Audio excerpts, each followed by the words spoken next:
Hello and welcome in. For everybody tuning in to the 359th episode of the Dean Withers Show, appreciate you so much for being here.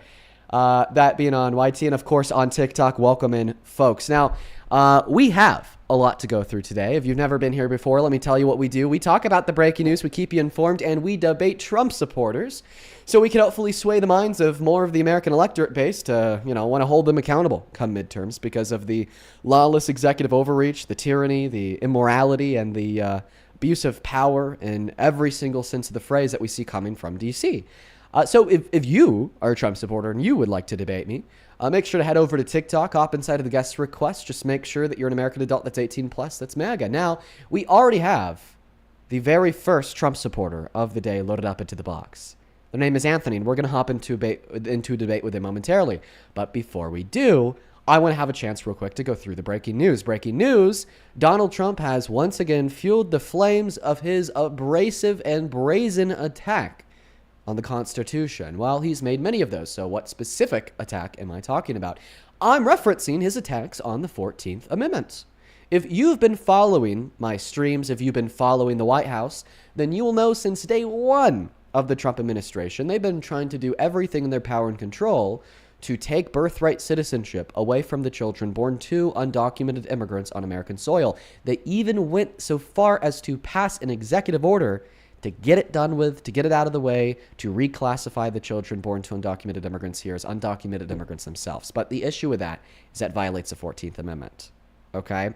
And after they passed their executive order, every single federal judge in America ruled that it violated the 14th Amendment. But the Trump White House did not give up. They kept pressing on and on and on and on. And it has been on the new SCOTUS's docket for the last year or so to rule on the groundings for the claim that the children born to undocumented immigrants do or do not have birthright citizenship. I don't want to be vague here because SCOTUS has already ruled on the subject matter indirectly with the U.S. versus Wong Kim Ark case in 1898, and of course the Plyer v. Doe case in 1989. It is an undisputed historical and legal fact that the children born to undocumented immigrants have birthright citizenship. But today, Donald Trump went on Truth Social and posted this. Birthright citizenship is not about rich people from China and the rest of the world who want their children and hundreds of thousands more for pay to ridiculously become citizens of the United States of America. It is about the babies of slaves. We are the only country in the world that dignifies this subject with even discussion. Look at the dates of this long ago legislation, the exact end of the Civil War. The world is getting rich selling citizenships to other countries while at the same time laughing at how stupid our U.S. court system has become. Dumb judges and justices will not make a great country. So at the end of that statement, he said the dumb judges and justices will not make a great country. And of course, he's calling them dumb and he's standing in their way because they are, once again, checking him and checking the White House on the fact that it is undisputable that the children born to undocumented immigrants are birthright citizens. An undisputable legal and historical fact. But he doesn't care. He says, fuck them. I don't care. This is what I think the 14th Amendment is about. Clearly he's wrong. Okay. The truth is powerful. Okay. More powerful than what Donald Trump has to say in this post on Truth Social. But with that said, let's go ahead and hop into the debates. Anthony, you are on pause, meaning I can't hear you. I would love it if you could come back to TikTok so we could have a conversation. Unless Anthony is actually leaving. No, he's back. Yeah, how's it going? It's going all right, man. Before I pass you the mic to tell us why you support Trump, I'm going to ask something very simple of you. You interjected earlier, I think it was before I started the live stream on YouTube, and you made some offhand comments. And making your offhand comments, I think you used some words like idiot, dumb, or stupid. Okay, I just want to suggest that you be very careful with such language. TikTok doesn't like it at all. They'll take you down for harassment and bullying, so just try your best be kind, or it was just more of insults. Yeah. I mean, it wasn't really an insult. It was just kind of me just pointing out the fact that he was just saying dumb stuff. But. I know. All that I'm saying is, like, just be careful. Okay, like, me personally, I don't care if you say that, but TikTok does. So just be careful. That's all I'm saying. Now, would you be able to disconnect any Bluetooth device that you have connected to your device? Bluetooth headphones, earbuds, AirPods, etc.? Disconnect or connect? Because I Disconnect. actually have my headset connected in. I'll be able to hear you better if you disconnect it. I can hear you fine if you can't disconnect it. But the audio quality will jump by like 1 billion times if you do disconnect it. Yeah. This Bluetooth headset's kind of shitty. Hold on.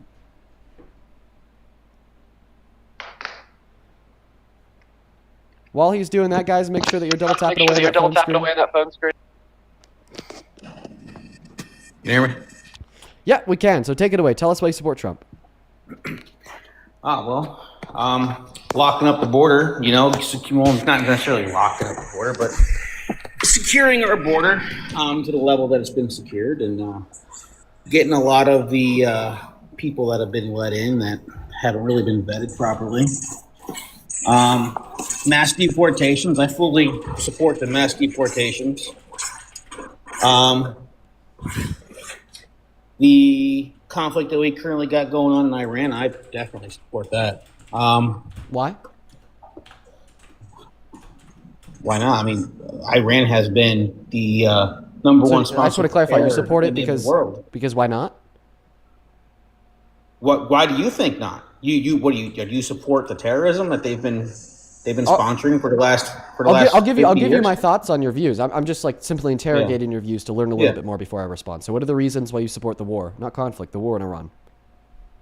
No, it's not a war. It's a conflict right now. Okay, it's been called a war by Donald Trump. It's been called a war by Pete Hegseth. It's called a war by anybody. It's not a war because it hasn't been sanctioned as a war yet, so it's not a war. Oh, so you're saying that Congress hasn't declared war, therefore it's not a war. When was the last time that Congress declared war?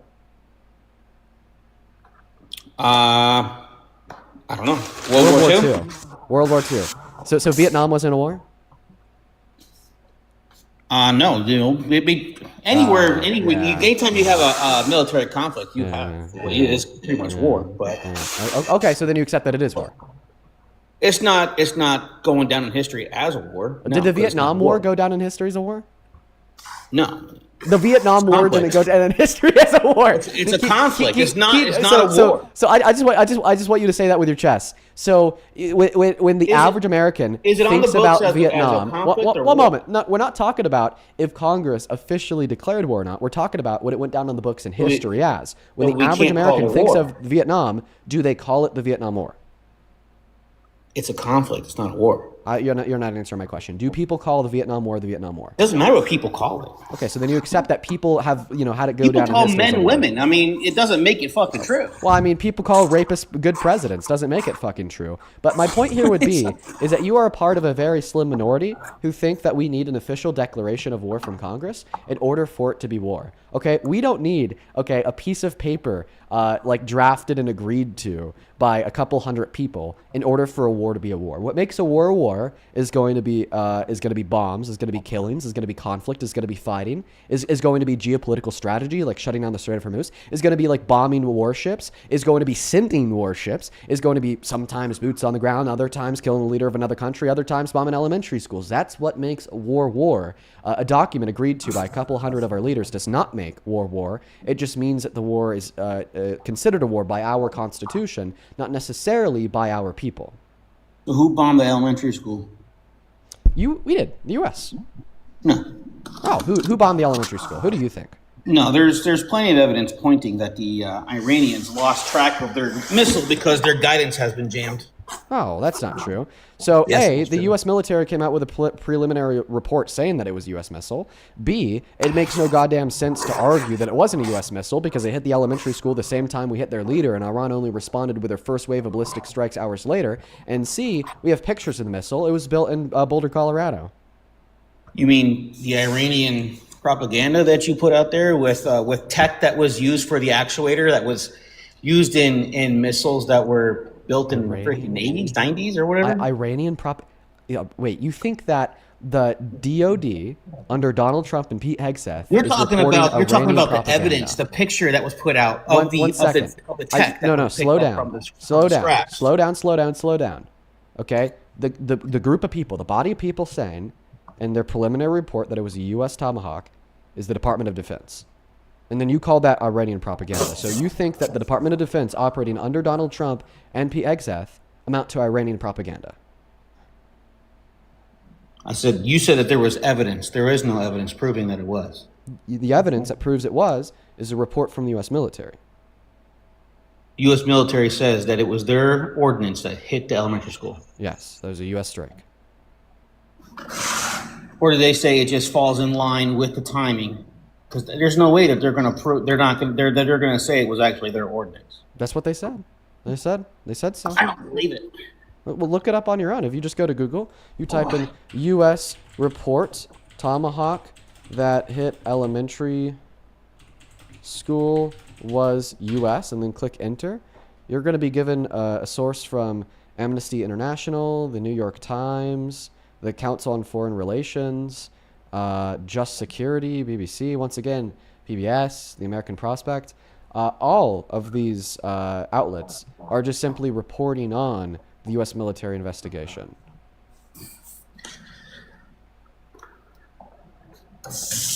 Okay, and so the U.S. military investigation concluded that it was an American missile, and the reason that it struck the elementary school was due to a targeting error involving outdated intelligence that misidentified the school as a military site.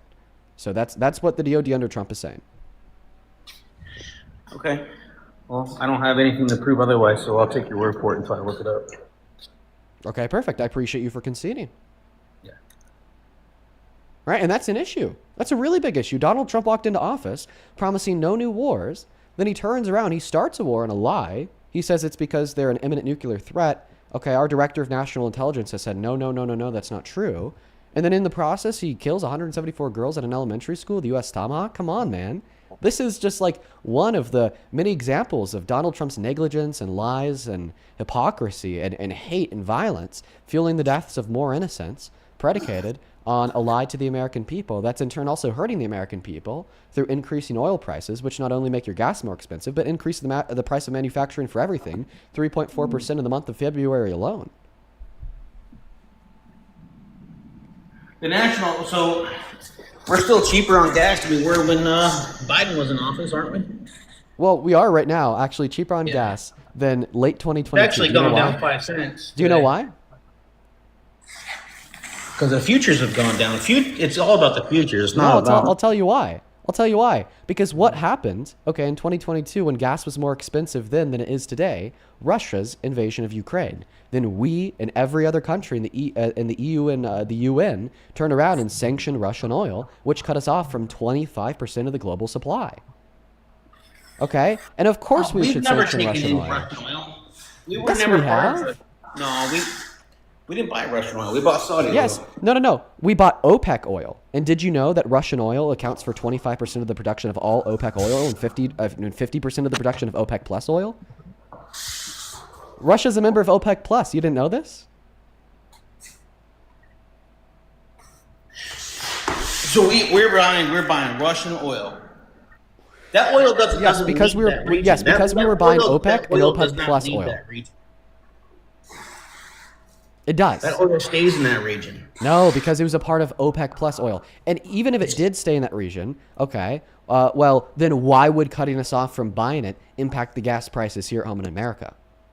That's what disputes that claim. The fact that gas prices rose in America, gas prices rose in Canada, gas prices rose in the UN and the EU is what proves, okay, that Russian oil was circulating through OPEC plus and OPEC back to us in the UN, NATO, and the EU, okay, because our gas prices then rose dramatically.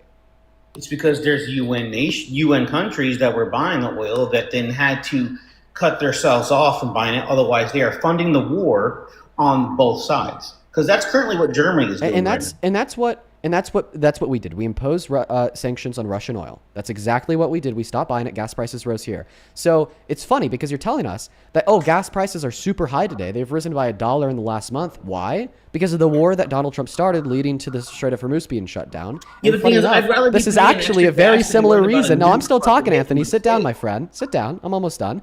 This is a very similar reason to why the price of oil rose under the Biden-Harris administration. But the only difference is that the war that increased the price of oil under Biden was not caused by Biden, yet the war that increased the price of oil under Trump was caused by Trump. So we would blame Trump for this, but we would not blame Biden for this. So your argument saying, Dean, I understand the price of gas is up today under Trump, but it was also up under Biden in 2022, fails to follow due to the fact that we can't attribute those higher prices to Biden, but we can attribute them to Trump today. Yeah, so even Putin said that war was avoidable if America would have done their job had better diplomacy with the region. So let me But get the this first straight. thing You will Kamala did was trust go over Putin's there word of mouth, but you won't trust. So you'll trust Putin's word of mouth, but you won't trust the word of mouth of the 40 women that have credibly accused Donald Trump. Got it. What women have accused Donald Trump? We'll get into that in a moment. But I also want to inform you that clearly Putin would say things bad about Kamala Harris and Joe Biden because Kamala Harris and Joe Biden were a larger threat to him and his terror than Trump is today. The same reason why Putin had bad things to say about Kamala Harris and Joe Biden is the same reason why Putin interfered with the 2016 election, interfered with the 2020 election, and just interfered with the 2024 election a year and a half ago.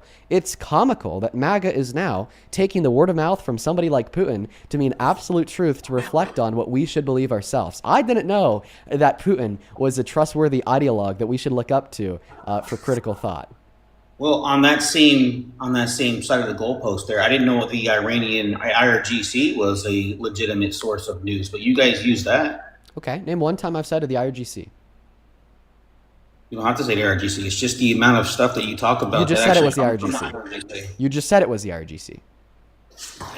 All the bullshit that comes out that ends up not being true is IRGC. Okay, so what's one thing that I've said that came out to not be true that was from the IRGC? That the Tomahawk is what hit the schoolgirls.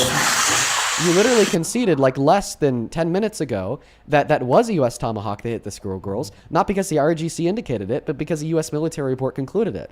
You're either being intentionally dense to annoy me, to rage bait, or you're really just that dumb. Either way, I'm happy that I could help you explore what's true of the world around us, but let's not forget that 10 minutes ago you actually conceded that was a U.S. Tomahawk, not because the RGC indicates it, but because the American military admitted to it. No, I just said I'll just take your word for it and try to look up enough information. Okay, well, clearly you're not taking my word for jack shit because now you're over here trying to tell me that I believe in the IRGC and that they're my source that it was a U.S. Tomahawk that hit the school, but that's not true at all. It was the U.S. military who admitted it was a U.S. Tomahawk. Come on. Because you're going to hyperfixate on it. Can you admit that that's not a claim that I believe in because of the IRGC? All right. What other information do you have to come out of No. Can you admit that is not a claim that I believe in because of the IRGC? You can? Say what again? That is not a claim that I believe in because of the IRGC.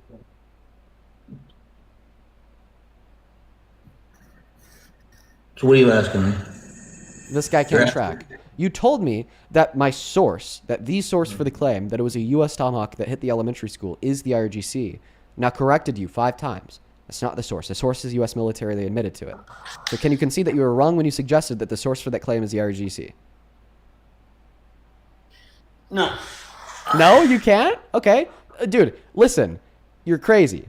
I don't know what else to tell you. If you can't acknowledge what, like, the facts that are presented right in front of your fucking eyes, okay, just because they're contradictory to the narrative that you believe in, you're crazy. Like, you don't build your beliefs off of sound reasoning, logic, and real evidence. You build your belief off of emotion. Like, I could, like, pull up, okay, reporting on the U.S. report that admitted it was a U.S. Tomahawk, and you just, like, won't believe it. You won't believe it. You'll just say, no, Dean, I can't believe what Donald Trump's military admitted to, because if I believe what Donald Trump's military admitted to, then I will take away some negative view on Trump. It will contradict the narrative that I've come to believe. Your profile picture says Donald Trump TDS, Trump derangement syndrome. Sir, I think that you struggle with something called Trump devotion syndrome. No. A little flippy floppy there. You're so clever. Then why can't you admit wrongdoing on behalf of Trump and his military in this new war in Iran when Donald Trump's military admits to it? Because I don't believe the military admitted to it.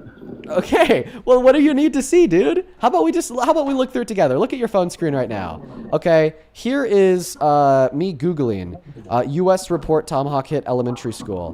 The first thing that we see here, preliminary findings from a U.S. military investigation indicate that it was a U.S. Tomahawk. The strike resulted from a targeting error, outdated intelligence that misidentified the school as a military site. We see a source from, one moment. We see a source from the New York Times talking about that report. We see a source from Amnesty International talking about that report.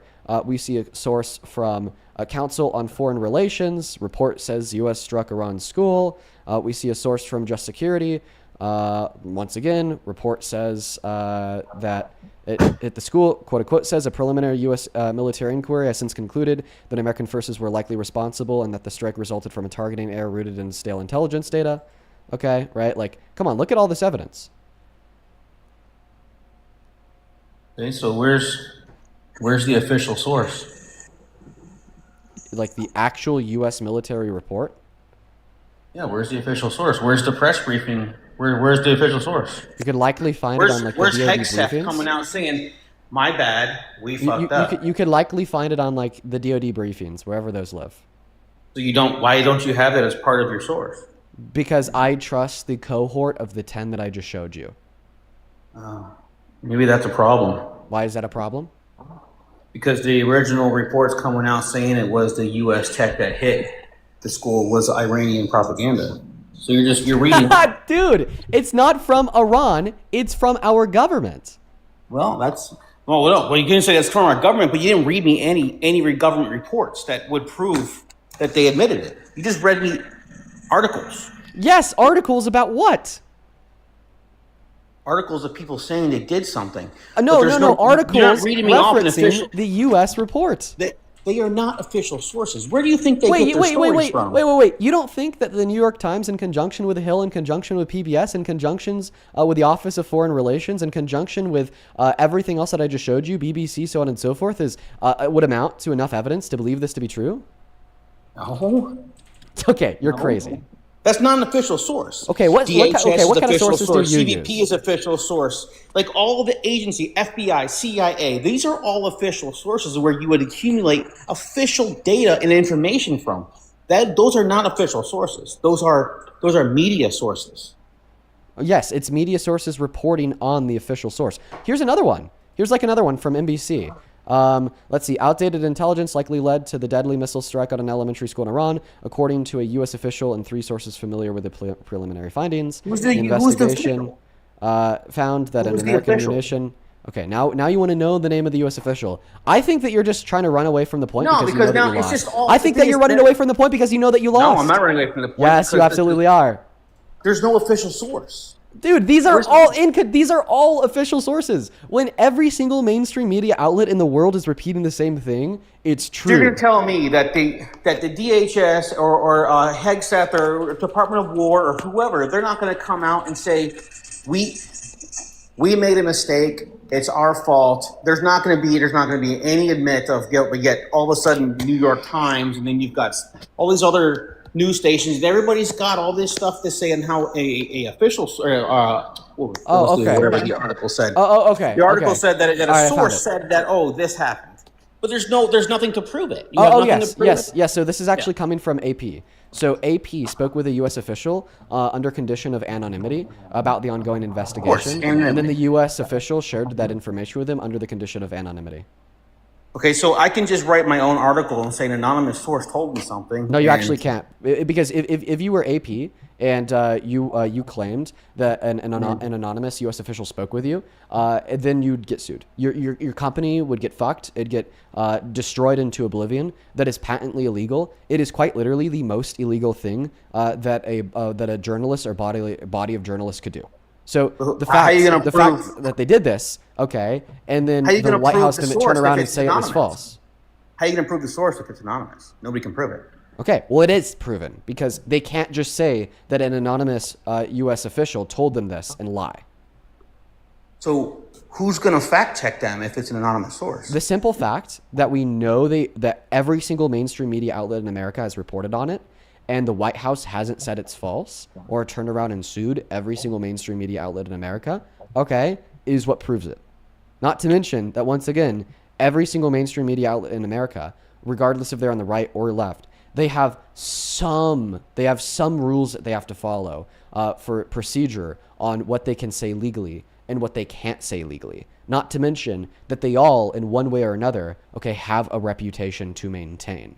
And it is patently illegal to say that you got information from a U.S. official under a condition of anonymity, and then to turn around and lie about that. The company would be shut down. Its reputation would be just destroyed and punished into oblivion. Okay, and we saw this. I'll give you an example. We saw this with Fox News. Remember when Fox News claimed that that the 2020 election was actually rigged? Okay, because that's a lie. Okay, they then lost a lawsuit for $1 billion. If the AP was lying about this, if NBC was lying about this, okay, if anybody was lying about this, like Fox News, they would turn around, A, have their reputation destroyed, and B, lose lawsuits for $1 billion. Be proven to be lying. Now, how do you prove someone lying? The way that they would prove it to be lying, the way that they'd prove it to be lying is that the DoD does not actually have a preliminary report that states that it was a U.S. Tomahawk missile. So if they can't prove yes or no, that's still zero data. Wait, they can. I'm trying to tell you that they can. This would be a slam dunk for the Trump administration. Literally, think about it. This is the Trump administration's wet dream. Okay? He has spent like the last 10 years of his life shitting on journalists that report negatively against him literally every single fucking day. He calls them the enemy of the people. He got ABC and Jimmy Kimmel kicked off air. He got that other guy kicked off. He got that other guy kicked off air. Oh, then we even have Brendan Carr at the FCC saying that if you report negatively on Trump's war in Iran, then we're not going to renew your media license. You're cooked, buddy. You're fucked. Okay? And this is like Donald Trump's whole shtick. Like, how many times have you heard Donald Trump say fake news? Well, how many times? Don't be. They've been. Answer my question. How many times have you heard Donald Trump say fake news? How many times? And no. I actually want you to answer my question. How many times have you heard Donald Trump talk about fake news? Oh, I don't know. Probably too many to count. I know, so much, because his whole shtick is everything they say in the media about me is fake. They're all liars. If AP was lying, if PBS was lying, if ABC was lying, if the BBC was lying, this would be Donald Trump's wet fucking dream to turn around, sue them all for $1 billion plus, and be able to do so very easily in less than a day. Because if this report genuinely did not exist, he'd just be able to point towards the fact that it genuinely does not exist, because he would have access to the fact that it existed or not as the commander-in-chief and with his cabinet people, with people like Pete Hegseth, so on and so forth. And then he'd win like a bunch of fucking money and be able to discredit all of the journalism institutions that report negatively in his favor forever. So like clearly, it's not because about the White House hasn't said a peep on this, negatively. clearly because Trump hasn't said anything about this, clearly because nobody has launched a lawsuit over this, and clearly because all of these companies have a reputation to uphold and ethics codes that they have to abide by, this reporting is true. So you're basing your truth, what you consider to be true, on the inaction of the opposition. That makes no sense. It's a conjunction of the inaction of the opposition, given that we know they'd take action if it was false, and that's proven by the last 10 years, and the reputational guidelines and the ethic guidelines that we know that AP and every other mainstream media source would have to abide by, and the fact that if they were lying, they could get sued out of business. Okay, basically what I'm saying is there's so much incentive for AP and all these other sources to not tell this bold-faced lie. And there's so much incentive.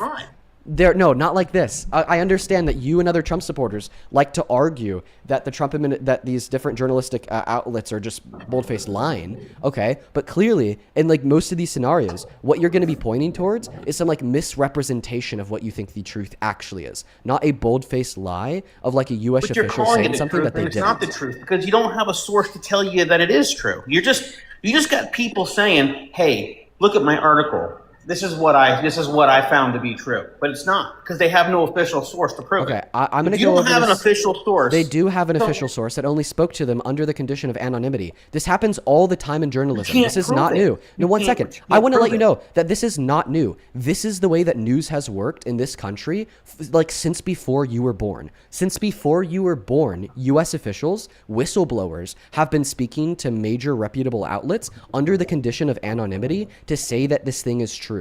And the reason why we trust whistleblowers because listen, just one moment, I'm almost done. The reason that we trust these whistleblowers is because they whistleblow on things that, if they were not true, would be able to get fact-checked by the government, by the administration, and by the courts in the snap of a finger. Yeah, but they're not whistleblowers. Because whistleblowers have protected status. That's why he spoke to them under a condition of anonymity. So you can't prove anonymity. You can't prove what they say to be true or false. Listen, we are proving it to be true. First, in order for AP to report on it, they're going to require proof. At this point, and it's not true. Oh my God, this guy's like seriously stupid. I'm gonna try to describe this to you one last time. I just don't think that you get it. Okay, listen to every point that I'm about to say without interrupting me. Okay? No. You're interrupting me, Anthony. No, because you don't stop I want you to talking. listen. You barely give me any time to even interject. Oh my God, I'm gonna try one last time. I don't want you to interrupt me a single time, and I'm gonna lay out these points to you as clear as day. Okay? Yeah. Go ahead. Okay. The first reason why you should be doing this is because whistleblowers have been telling things to major reputable outlets since before we were both born. And the reason that we believe them is because the major reputable outlets have a reputation that they care about in ethics codes and legal codes that they must follow. And they have to verify that what the person is saying is actually true. And this is why from the AP article, it doesn't just say that this is what they heard from the whistleblower, but they were also able to cross-verify it from 3 other sources as well. Okay, the second reason why you should believe it to be true is because they have no incentive to tell such a bold-faced lie, because if they were to tell such a bold-faced lie, that could be easily fact-checked, certainly by the Trump administration in less than an hour, by picking up the phone, ringing Pete Hegseth, saying, does this report exist or not? And then they'd get sued into oblivion if they were lying. The third point is that Donald Trump would have the most incentive ever to call it a bold-faced lie, given that it was a bold-faced lie, because he has spent the last 10 years of his life blasting the media that does not report on him in his favor in every way that he can, getting people kicked off air, having Brendan Carr scare media companies into reporting favorably on the war in Iran, calling journalists the enemy of the people, so on and so forth. So if the reporting was false, we know that the White House would have come out and called it false within like an hour of all these articles going live, yet they haven't said a single damn thing about it after every single mainstream media source in America has reported on it. These are the reasons why you should absolutely believe that this report exists. So I should absolutely believe it just because we have zero source and just because you say we should believe it. Oh my God. Yeah. Okay. That's all you're telling me. You're telling me. How about you give me an argument because for why I you said support so. Trump?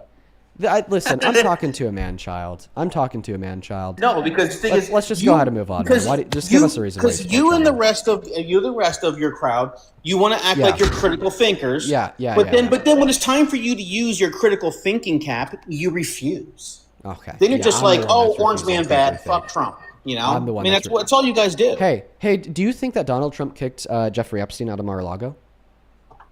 Yeah. What's the evidence for that claim? There's FBI reports. He's been working hand in hand with the FBI. He was the one of the sole people as part of the FBI investigations back in the 80s. Can you show me the FBI reports? Can you show me the FBI reports? Didn't the FBI just release all these reports? Then show me it. Then show me the FBI report that proves that he kicked Jeffrey Epstein out of Mar-a-Lago. Didn't the FBI release all of that with the Epstein files? Not to my knowledge. Show me the report. The FBI, even under Biden's administration, said that was true. So you're going to tell me now? Okay, then show me Biden's that. administration, FBI is lying. Show me that. Okay, well, I'm just gonna. All right, I'll tab out. Let me go look. Good. And guys, he's gonna come back with nothing. Okay. The only source that he has that Donald Trump kicked Jeffrey Epstein out of Mar-a-Lago is Donald Trump. So the point that I'm inevitably going to prove here is that when I could give a 5-pronged argument for why you should believe the reporting that it was a U.S. Tomahawk missile that hit the elementary school, and then he just dismisses it, says that you can't critically think, says that you have no evidence, even though, like, clearly I'm justifying this position with the most evidence possible, all right? But then he turns around and then believes that Donald Trump kicked Epstein out of Mar-a-Lago, not because any evidence suggests that. In fact, the evidence suggests otherwise. Okay, the most recent rounds of Epstein files releases actually include what was a classified deposition from Epstein's lawyer saying that Epstein was never kicked out. So no evidence whatsoever. The evidence indicates the contrary. But I think I'm just really going to prove the point here that Trump supporters will not believe anything that is contradictory to the narrative that Trump is a good president, regardless of the level of evidence that exists. But they will believe anything, okay, that is beneficial to the narrative that Donald Trump is a good president, regardless of the amount of evidence that exists. And while he's actually looking for that, I'm going to show you guys a prime example of what I'm referring to here, because I responded to one on Twitter actually today. So let's take a look at that now. I'll also throw this up on YouTube so you guys can see it as well. I'm sure that you're all familiar with this account, Libs of TikTok. And Libs of TikTok posted, man claims that he was paid $50 to hold a sign at a No Kings protest. Follow the money. Okay. And then it's an anonymous account saying homeless guys were given $50. Fact, because I'm one of them. Okay. Some anonymous fucking account on Facebook. And then I respond to this by saying that you won't believe that Trump raped E. Jean Carroll even after she proved it in court. But you will believe an anonymous Facebook account claiming that they were paid to protest. Weird and irrational. Okay. And this same sentiment that we're getting from Libs of TikTok here, I'm not going to believe E. Jean Carroll after she proved the fact that Trump raped her in court, but I will believe a random anonymous Facebook account, okay, is the same sentiment that we're getting from this guy. I'm not going to believe that a preliminary U.S. report indicated that it was a U.S. missile, regardless of the vast amount of evidence that we have on it. But I will believe that Donald Trump kicked Epstein out of Mar-a-Lago, even though no evidence exists to suggest that it's true. And in fact, the available evidence that we do have from the most recent release of Epstein files says otherwise. That's MAGA. That's MAGA, folks. While he's looking for that, I'm actually just going to thank a couple people. Thank you so much, T, for the $20 over on Super Chat. Thank you so much for the love. Let's get 200 TWs. Appreciate it. Thank you so much, T. T with the $20 says, didn't agree with much at all with her in the past, but shout out to Marjorie Taylor Greene yesterday for saying Fox News is now fake news, brainwashing boomers to support what we voted against. Well, I mean, MTG only woke up once it started negatively impacting her personally, but I mean, I think it is good to have more voices on the right that are speaking out against the Trump admin. Thank you for the $20, T, as well as Chronically Weebus. Thank you so much for the $20 as well on Super Chat. Let's get 200 T and 200 Chronically W's down below. Chronically says, my dad was a Vietnam vet. He had more guts than this color could ever hope to have. He was a pararescue in the Air Force and saved the lives of others. The proudest he made me was voting Democrat for the first time against Trump. I love to hear that so much. Shout out to you. Shout out to your dad. That is a fantastic and phenomenal story, and I'm very grateful that you shared that with me. Please show some love to her down below. Thank you so much for the love. You are awesome, awesome, awesome. A couple other people that I do want to thank here,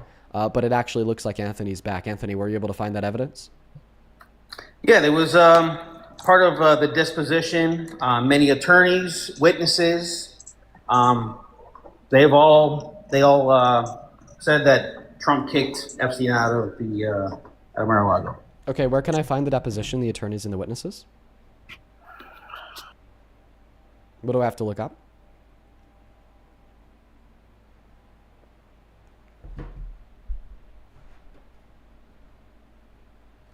Okay, he's going back on pause to find it. Did he say disposition? Do you mean deposition? I'm sorry, I just started using the word that he was using without really thinking. I think that he meant deposition. Lol. Deposition W. Deposition W's in that chat. Holy shit. He's back on pause. He's back on pause. Dude, how much? I will bet my bottom fucking dollar that he just asked Grok. That he just asked ChatGPT. And like probably the first thing that he asked ChatGPT was, is there any evidence that Donald Trump kicked Jeffrey Epstein out of Mar-a-Lago? And then they said, no, not really. And then he probably responded by saying, no, there is evidence. What is it? And then he just continued to like amalgamate this prompt that he was inputting into ChatGPT until he was able to manipulate ChatGPT into spitting something out that would vaguely represent the notion that there may be evidence. So the reason why he's like back on pause now for like over a fucking minute at this point is because he never actually found the evidence. He never actually found the sources. Well, you're the one that asked me to look, so I'm looking.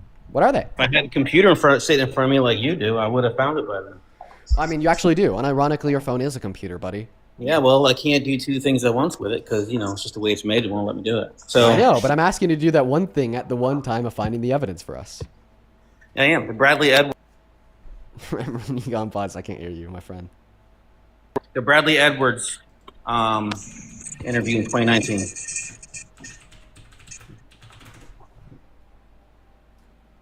Okay, it looks like Bradley Edwards gave a lot of interviews. Which one specifically? Man, you keep asking me all this, then you're gonna bitch because I keep tabbing out. Give me a second. Dude, he gave an interview to Forbes. He gave an interview to Roya. He gave an interview to Hook, Global, whatever the fuck that is. He gave an interview for like about 1 billion of these things. Okay, come on. Come on. You're just skimming titles. You should, okay. And for the future reference, because I know that you could hear me. All right, it's going to be important for you to like find the source from the get-go. While he's looking for that, still a couple people to thank. Nicole, thank you for the $10 on Venmo. Let's get 100 Nicole W's down below in that chat, who says, my son is 14 years old and very into politics and wants to get involved. We are in New York. What is the best way he could do this? Ooh, man, I don't know. I don't think I'm qualified to give advice about how a 14-year-old could get involved in politics. And I'm just going to be honest with you, Nicole. Thank you for the $10, and that's my honest answer. I don't think I'm qualified to give one.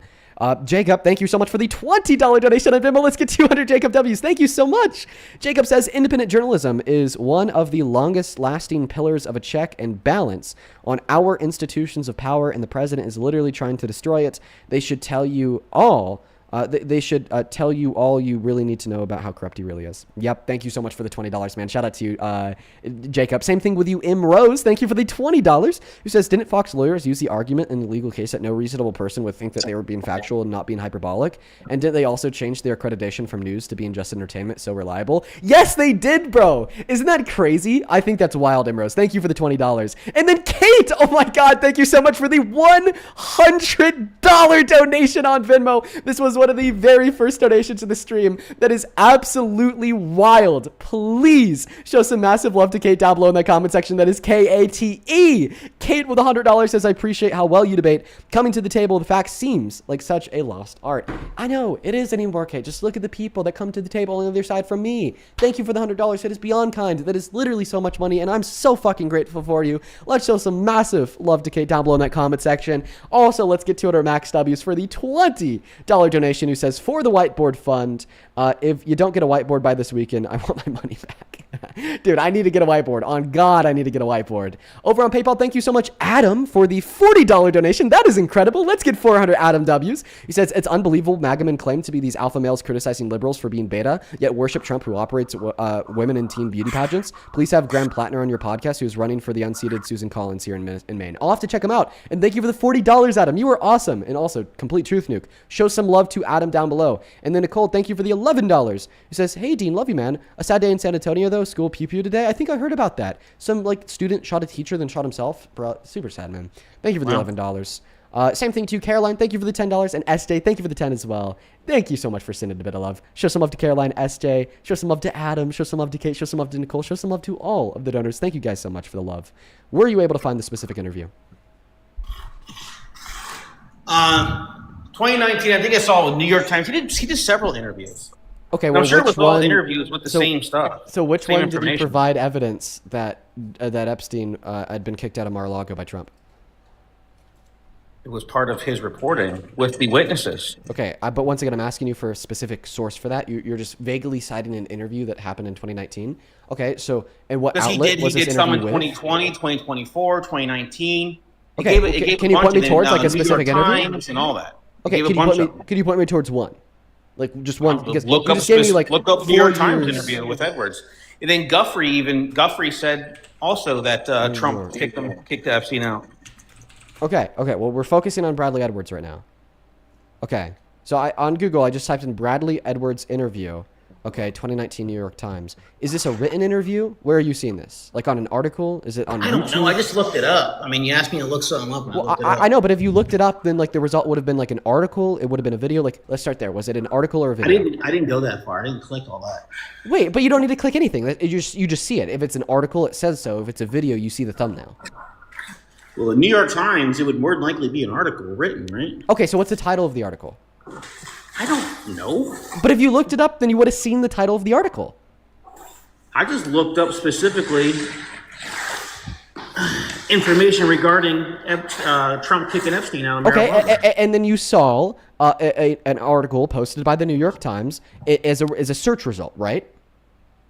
You're killing me, Smalls. Right? Did you see an article posted by? I just want a yes or no. Did you see an article posted by the New York Times as a search result? Because like I'll just show you, for instance. I'm looking up the same thing. Bradley Edwards interview, 2019 New York Times. Okay, we get one result with a title: Sheriff to investigate Epstein work release. Another result with the title: Epstein estate includes books said to have note. Another title: Jeffrey Epstein blackmail and a lucrative hot list. So like we're gonna need the very specific article title here in order for us to like validate your claim. Not to mention that I think that you're just bullshitting me and wasting all of our times, because if you actually looked it up, then you would see the specific article title. Like on my screen right now, I made a query to Google and then it returns search results with the specific article names. Come on, bro. Miss Mary, oh my goodness. Thank you so much, Mary, for the $100 super chat over on YouTube. Mary, that is incredibly kind of you. Thank you so much for the love. I really appreciate you so much for your kindness. Please do show some love to Mary down below in that comment section right now. I appreciate you so much, Mary. Let's get 1,000 Mary W's down below in that comment section. And Mary, as I'm saying this, I just read your message. Just know that I'm so sorry. I'm so sorry, Mary. Thank you so much. Please, show some love to Mary down below in that chat, everybody. Show some love to Mary, you guys.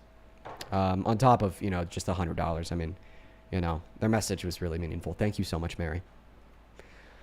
Holy cow. All right. Also, wait. This guy's giving me an article from the New York Times. Wait. I gave him an article from the New York Times earlier, and he disputed it because it was the New York Times. Yeah, well, your article from the New York Times came from an anonymous source. This is coming from actual people. Yeah. So what's the article title? I don't know. I had to tab out because I heard you talking shit. Hold on. Buddy, you're still looking for it? Oh my god. What a dude. What MAGA is such a... All right, calm down. Washington Post 2019. So not the New York Times. So we've already changed our source. The Guardian. Wait, The Guardian is... Whoa! Now we're getting in the mud.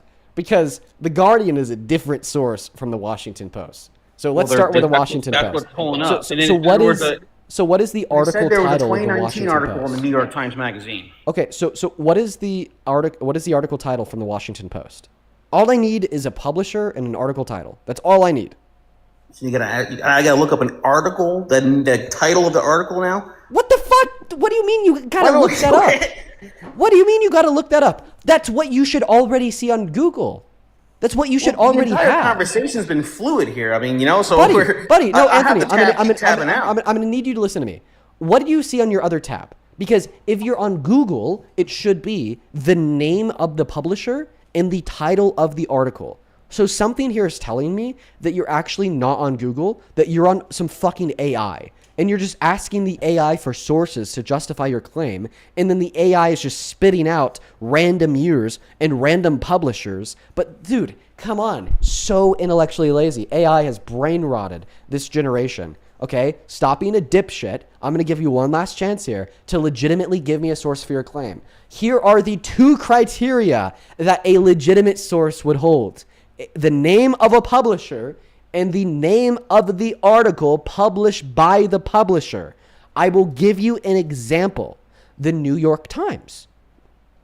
Article title, Sheriff to investigate Jeffrey Epstein's work release. I'll give you another example. Okay, I'll even put it on the screen. New York Times. Jeffrey Epstein, blackmail and a lucrative hot list. See, this is the article title. This is the publisher. And I'll show you why I need these things. Okay, I'll show you why I need these things. Because if you give me the article title, like imagine this right here is the source that you're trying to give me. And then I just go in the search bar, I paste that article title, and then behind it I put the New York Times, and then I hit enter.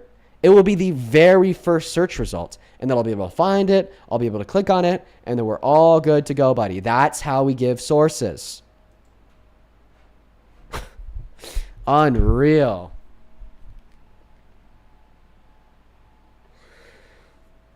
This is MAGA, dude. This is MAGA. This is MAGA, man. Like, these full-grown adults don't even know how to do research. Hey, thank you so much, Jupiter, for the $50 over on Super Chat. Jupiter, that is so kind of you. That is so much money. I'm so grateful for you. Thank you for your generosity. Let's get 500 Jupiter W's down below in the comment section. That's outstanding. Thank you. Jupiter with the 50 says, bro, I'm 60 years old, and I'm so glad that you are reaching the young folks. Thank you for all that you do. Well, thank you so much, Jupiter, for being tuned in, enjoying what we do, and supporting the stream. Thank you, Jupiter. Let's get 500 Jupiter W. Same thing from you, Elizabeth. Thank you for the $10.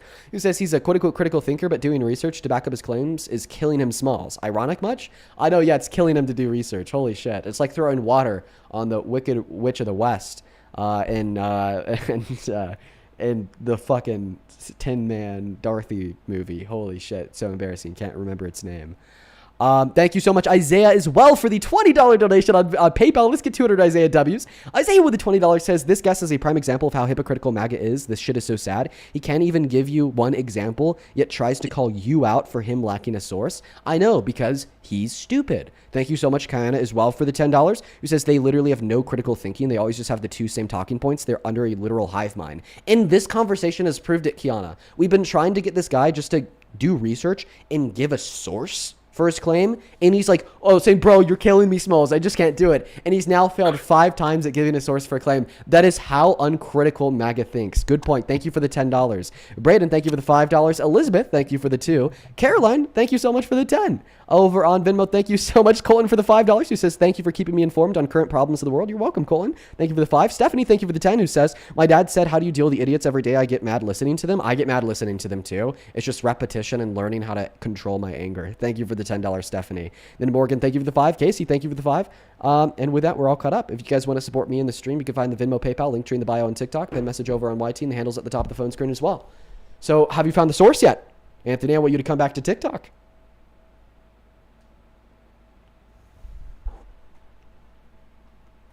I'll usually take this as an opportunity to thank donors, but this guy's been gone for so long. I'm out of donors to thank. I don't even know what to say. We've been just sitting in dead silence for so long because this guy's been trying his hardest to do research. And now I've ran out of things to say. Your center. You need to calm down. You're so energetic and over the top. You just gotta chill, bro. Okay, if projection helps you cope, I'm fine with it. How is that projection? I'm not the one freaking the fuck out. All right. I think that you are on the inside because you can't give a source for the claim. No, I'm really not. I mean, I'm just trying to give you what you're asking for. Okay, then what is the source for the claim? All right, hold on. Bro, Anthony, you have 60 seconds. Look, you want me to memorize it? I have to tab out so I can read you the title. Hold on. Trump, CNBC, Trump banned Jeffrey Epstein. That's one I found, and that was back in 2020, I think.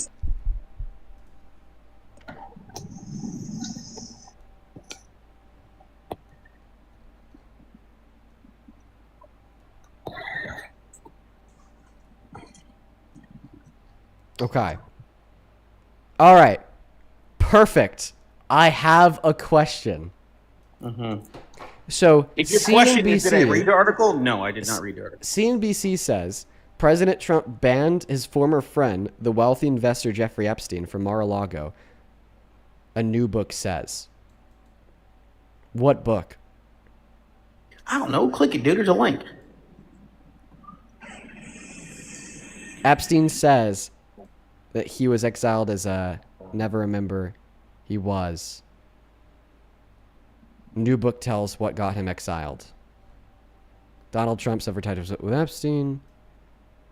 Okay, then it looks like you have to subscribe to read more. So just to clarify, as it stands, A, CNBC is just making this claim, citing a new book.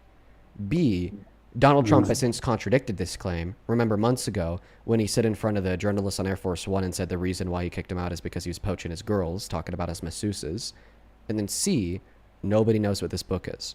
So I'm now going to wrap this back into the conversation that we were having earlier about the preliminary U.S. report. Okay? Because you were telling me that I cannot believe, okay, that the U.S. actually has this preliminary report taking the blame for the strike on Iran. Okay? And then I went through all the reasons why I can have this opinion, talking about the reputation of these companies, talking about, okay, the ethics codes in which they have to follow, talking about how this is a really easy thing to fact check, talking about how Donald Trump has been speaking negatively on the media for years now. This would be a prime example that he'd be able to call them liars and then prove it in less than an hour. And then you said, Dean, because we do not know who that U.S. official is, and because we cannot independently verify their claims being true, then we can't believe it. Okay, so Anthony, because you do not know what that book is, and you cannot independently verify its claims as being true, and Donald Trump has yet, in a sense, contradicted that book, you cannot believe it. So therefore, you cannot believe that Donald Trump kicked Jeffrey Epstein out of Mar-a-Lago. But is there an actual name, a person making those claims behind that saying, or is it just anonymous? Well, as it stands, it's completely anonymous because we don't even know the name of the book. There's actual names. Then what's the name? That are behind the claims. How could we possibly know who the name was behind the claim? Wait, you have yet to show me. You have yet to show me a single reference that proves that that Jeffrey or Edwards said that. Guthrie, that's the one of the girls. That's one of the most show me where Guthrie said that in the Epstein case. Show me where Guthrie said that. You got the computer in front of you. You look it up. No, you're the one that has to give evidence for your claim, buddy. This is not a preschool. The teacher doesn't do the work for the student. Okay? You have to provide evidence for your claim. Listen, just take it as I'm here so everybody can give you lots of money because they hate Trump. So why don't you do the gotcha and just capitalize on it, bro? This is the gotcha, you idiot. I gotcha red-handed. You were shitting on me for giving you like 10 billion corroborated sources and deductive/inductive arguments to conclude that a U.S. military report concluded that it was a U.S. strike at Iran. You discredited it all, and now I'm proving how you believe in things with no evidence whatsoever. What is the evidence that Donald Trump banned Jeffrey Epstein from Mar-a-Lago? What is the evidence that Virginia G said that Donald Trump banned Jeffrey Epstein from Mar-a-Lago? What is the evidence that Epstein's old lawyer, Edwards or whatever the fuck, said that Donald Trump banned Jeffrey Epstein from Mar-a-Lago? Where is the evidence? I want to see it. Give it to me now, or else you are admitting that you're a hypocrite, because on one hand, if I want to believe something that goes against and contradicts Trump's narrative, it doesn't matter how much evidence I have, it'll always be false. But if you want to believe in something that's beneficial to Donald Trump's narrative, you don't even need to have fucking evidence. You could even be so pathetic to the extent of begging me to try to find it for you, and you'll believe in it anyways. Well, your thing is you're trying to correlate the two because there's one key factor in the two that I'm telling you, because there are names backing what has been said. There's no evidence for that claim. There's no evidence. 1 second. There's no evidence for the claim that there's been any names that have backed Donald Trump exiled him from Mar-a-Lago. You just said that there was names. You haven't proved that there was names. So you got the computer to look it up. Once again, this is not preschool. The teacher doesn't do the work for the student. You are an adult. You have to prove your claim. Listen, do you know what a burden of proof is? Anthony, let me ask you. Do you know what a burden of proof is? Yeah, the guy that has 13,000 people on his TikTok. Answer my question. What is a burden of proof? Look it up. You're telling me I have the burden of proof? I have zero. Listen, I'm asking you, what is a burden of proof? Use your platform. Listen, I'm just asking you if you know what it is. Do you know what a burden of proof is? Yes, I do. Okay, what is a burden of proof? So he makes a claim, has to show evidence to prove it. Okay, so burden of proof is when somebody makes a claim, they have to show evidence to prove it. I have a question. Was it me or was it you who made the claim that there were certain particular names, like Virginia G, that have corroborated Donald Trump's claim that he exiled Jeffrey Epstein from Mar-a-Lago? Was it me or you who made that claim?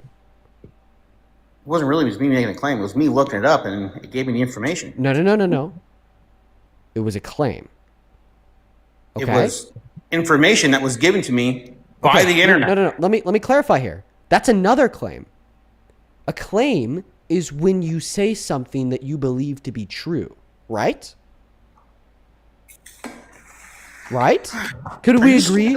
Listen, can we agree? Listen, Anthony, can we agree that a claim is when you say something that you believe to be true? Yes or no? I mean, I guess you can believe it, but it doesn't necessarily have to be something I believe to be true. It's just something I say. Okay. Well, I mean, hopefully. So we'll revise the definition. A claim is something that you say that is hopefully true. Okay, perfect.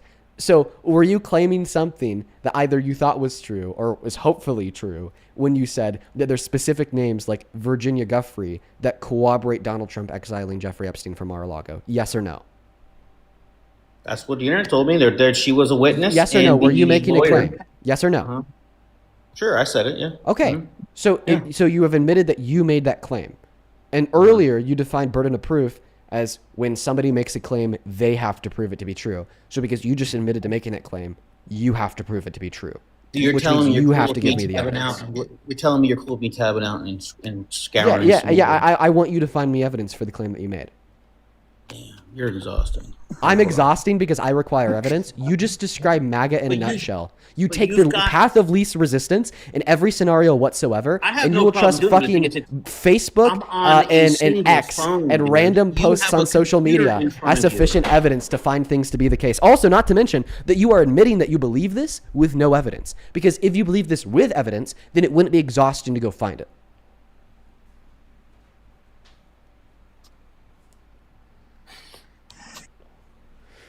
Good boy. You know what? Just because it's already been 20 minutes of waiting on this guy to find the source, we're going to get another Trump supporter up here to debate while he's on pause. Let's go ahead and do that now. But I just want to clarify, Anthony, I just took a screenshot of your TikTok profile. And if you leave, I'm going to clown the shit out of you. Cypress, what's up? Do you support Trump? No, I don't. All right, right now we're just looking for Trump supporters. For everybody watching, please only join that box if you happen to be a Trump supporter, please, and thank you. We are only looking to talk to MAGA, ladies and gentlemen. We are only looking to talk to MAGA, ladies and gentlemen. Welcome, and Valerie, do you support Trump? I did not hit that button. I am so sorry. I have no idea how that happened. It is completely okay, Valerie. You are completely good. Let's go to move on to the next guest. Annie left. And there it goes. There it goes. Okay, there it goes. And he left. Yeah, as we expected. That's a kid. As we expected. There it goes. There it goes, everybody. And Mr. Anthony ran away. Like, dude, right on time, too. Right on time, too. It's, it's almost like he was following a script or something. The same script that every single person who joins my life every single day follows. That's funny. That's funny. That's really funny. We clowned that guy's ass. Whoa, we clowned him. Welcome in, Danny. Do you support Trump? Yes, I do. How old are you? 18. What year were you born in? 2007. I'm born late. Okay. What month? December. Okay. Danny, why do you support the worst president of your life, Mr. Trump? Why do you do that? Okay, can I ask you something? Yeah. So who is your favorite, president in recent history? Oh. Well, that question is completely irrelevant to why you support Trump, so I'm not going to answer it. Maybe if it comes up later. I just want to ask you because I want to see their policies. Okay. Okay, well, the point of the live is to talk about Trump, so we're going to stick on topic with that point. Why do you support Trump? Okay. I'm not gonna lie. I'm not 18. I am 12. Okay, well, you have a good rest of your day. Please don't lie about your age in the future. For your own safety. For your own safety, it is important. Hi, welcome in. Do you That support was Trump? pretty funny. Sure, yes. Okay. How What's old are going you? on, man? 35. Okay, can you disconnect me from any type of Bluetooth device that has connected? It sounds like you're in a car. Are you driving? No, actually, I'll get out of my car. I was about to go work out. But yeah, I'm out of it now. What's up? Okay. Do you have AirPods in? I have my Bose. You want me to disconnect from those? If possible, you don't have to because we could hear you. We'd just be able to simply hear you better if you did disconnect them. Okay, maybe I'll just have my mouth closer to the microphone on my phone. Does that work? Are you Well, able to hear me? The microphone that your phone is using right now would be the microphone on the boat. Is my headphones? Yeah. Like I said, if you can't take That's the always a Bose, is that- confusing one, right? Because it doesn't actually have a microphone. It's like it's embedded in the actual earmuffs or whatever. But yeah, I feel see, you. Audio sounds 10 out of 10. So much better. Okay. Is it better? Yeah, Okay, before we cool. hop into the debate, I actually just want to ask you a question. So, your account is just like really confusing. What does your profile picture mean? It looks like there's a picture of a wolf. Wait, not a wolf. What the hell? A lion, a sheep, a rainbow, Yeah. some weird signet, some weird like emblem, and then God. Yeah, I mean AI generated it. I'm not exactly sure what it generated. To be honest with you, Okay, so you just like asked AI to generate something that resembles like God, and I didn't even ask AI. I basically just like it read my mind and put something together for me. No, I'm kidding. Yeah, it's called the Spear People. It's kind of What's like the Jesus Spear on the People? cross. Just Jesus on the cross, right? When John, right, blood and water coming out of his side, out of the heart of God, and the bride of Christ being formed from that. Washing, the cleansing, and Okay. the purification, right, Yeah. and the blood, the justification. Yeah. I mean, you can continue doing that. It's fine, but I mean, No, if you absolutely. understood religion, if you had your own religion, like you'd understand. No, I do. Okay, Amen, cool. brother. Then we're Spear good. people. Yeah, we're good. So All right, why do I'm you? not.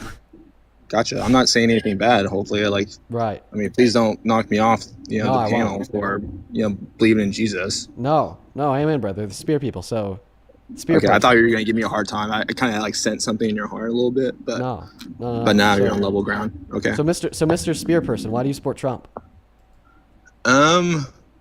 Well, I guess I support like the government that he leads, right? So like that makes me a Trump supporter. I try to support anyone who's in presidential office, right? I mean, it's democracy. You kind of had to align with whoever we vote into the system. Oh no, we certainly do not. It is Well, I know, anti-American for example, to if its core. Kamala, to if she got support the elected, that would have been president, extremely tough. whomever it is. Okay, can I talk? It would have been extremely tough to like get behind Kamala, but if she was elected over Trump, then I would kind of had to like bite the bullet, if you will, and If the election was follow held her. tomorrow between Kamala Harris and Trump, who do you vote for? I'd probably just do the same thing as last time and not vote for anyone. I mean, truthfully, right? Like, do you want me to be honest, or do you want me to say, Right. you the know? spear people. But truthfully, no one. Yeah, the spear people. Okay, goodbye, the spear person. Let's go to move on to the next guest, guys. Only hop inside of the queue if you happen to be MAGA. I'd really appreciate it if you guys would follow the rules, please, and thank you. Let's go to get that next guest loaded up into the box and connected right now. This is a very special guest, quite frankly. You already know what I'm about to say, right? Mr. Scientist, you know what I'm about to say? Oh, come on. Where is he? This guy owes me a band. He owes me $1,000. Is he just like gone? Is he AFK? No way, because he accepted the invitation to join the live. Is he just not saying anything? I don't know. I don't know if this is a tactic or he's just away from the phone. We're going to leave him on the panel, see if he comes back. Project Reclaim, do you support Trump? I don't, but here's the thing that I want to bring out and I want to make light I'm up. so sorry, man. I do have to remove you, Project Reclaim, because you are driving. It's for your safety and to make sure that the live is in obedience with TOS. So, like I said, I do apologize for abruptly interrupting you and kicking you off, but we got to uphold TOS and uphold safety. Welcome in. Do you support Trump? Yeah, absolutely. Okay, how old are you? 50. You're 50 and you support Trump? Come on, dude. You have had enough years to gain intelligence and wisdom to reason your way to the conclusion that somebody like Trump should never be president. Well, you know, when I was a teenager, I did not support Trump. You want to know why? Well, when you were a teen, 50 now, 30 years ago, the 90s? You didn't support Trump in the 90s? Well, I mean, I hope that you wouldn't support Trump in the 90s. That's when he was like boasting about sexually exploiting women and girls. Well, he was talking about about- running for president back then. He actually did run for president as a independent. He in never 2000. did run for president. He talked about it. No, he did in 2000. He actually did. Fun fact. Well, in the 90s, he never did run for president, but he talked about it. And I didn't support him then because he was a staunch Democrat. Oh, yeah. So he really Yeah, changed his right. views. Yeah, as soon as you like heard him, I don't know, talking about how we could just grab women by the P words and hanging out with Epstein, hosting his little parties with a bunch of women saying that he Yeah, loves but everyone, just he was never like, with that's- Epstein. Clinton was. He was never with Epstein? Then why do we have like 500 pictures of the two of them together? Those are all AI. No, you're trolling. And the ones that aren't AI No. were ones that were taken when they were together. No. But that doesn't mean that there was any No. illegal activities going on between them. Trump Okay, was so you accept that he informing was against with Epstein, and that's what you're trying to hide. Oh, You wait, know wait. that that's true, and you want to ignore that. What's the evidence of that? The FBI is the evidence. Show me it.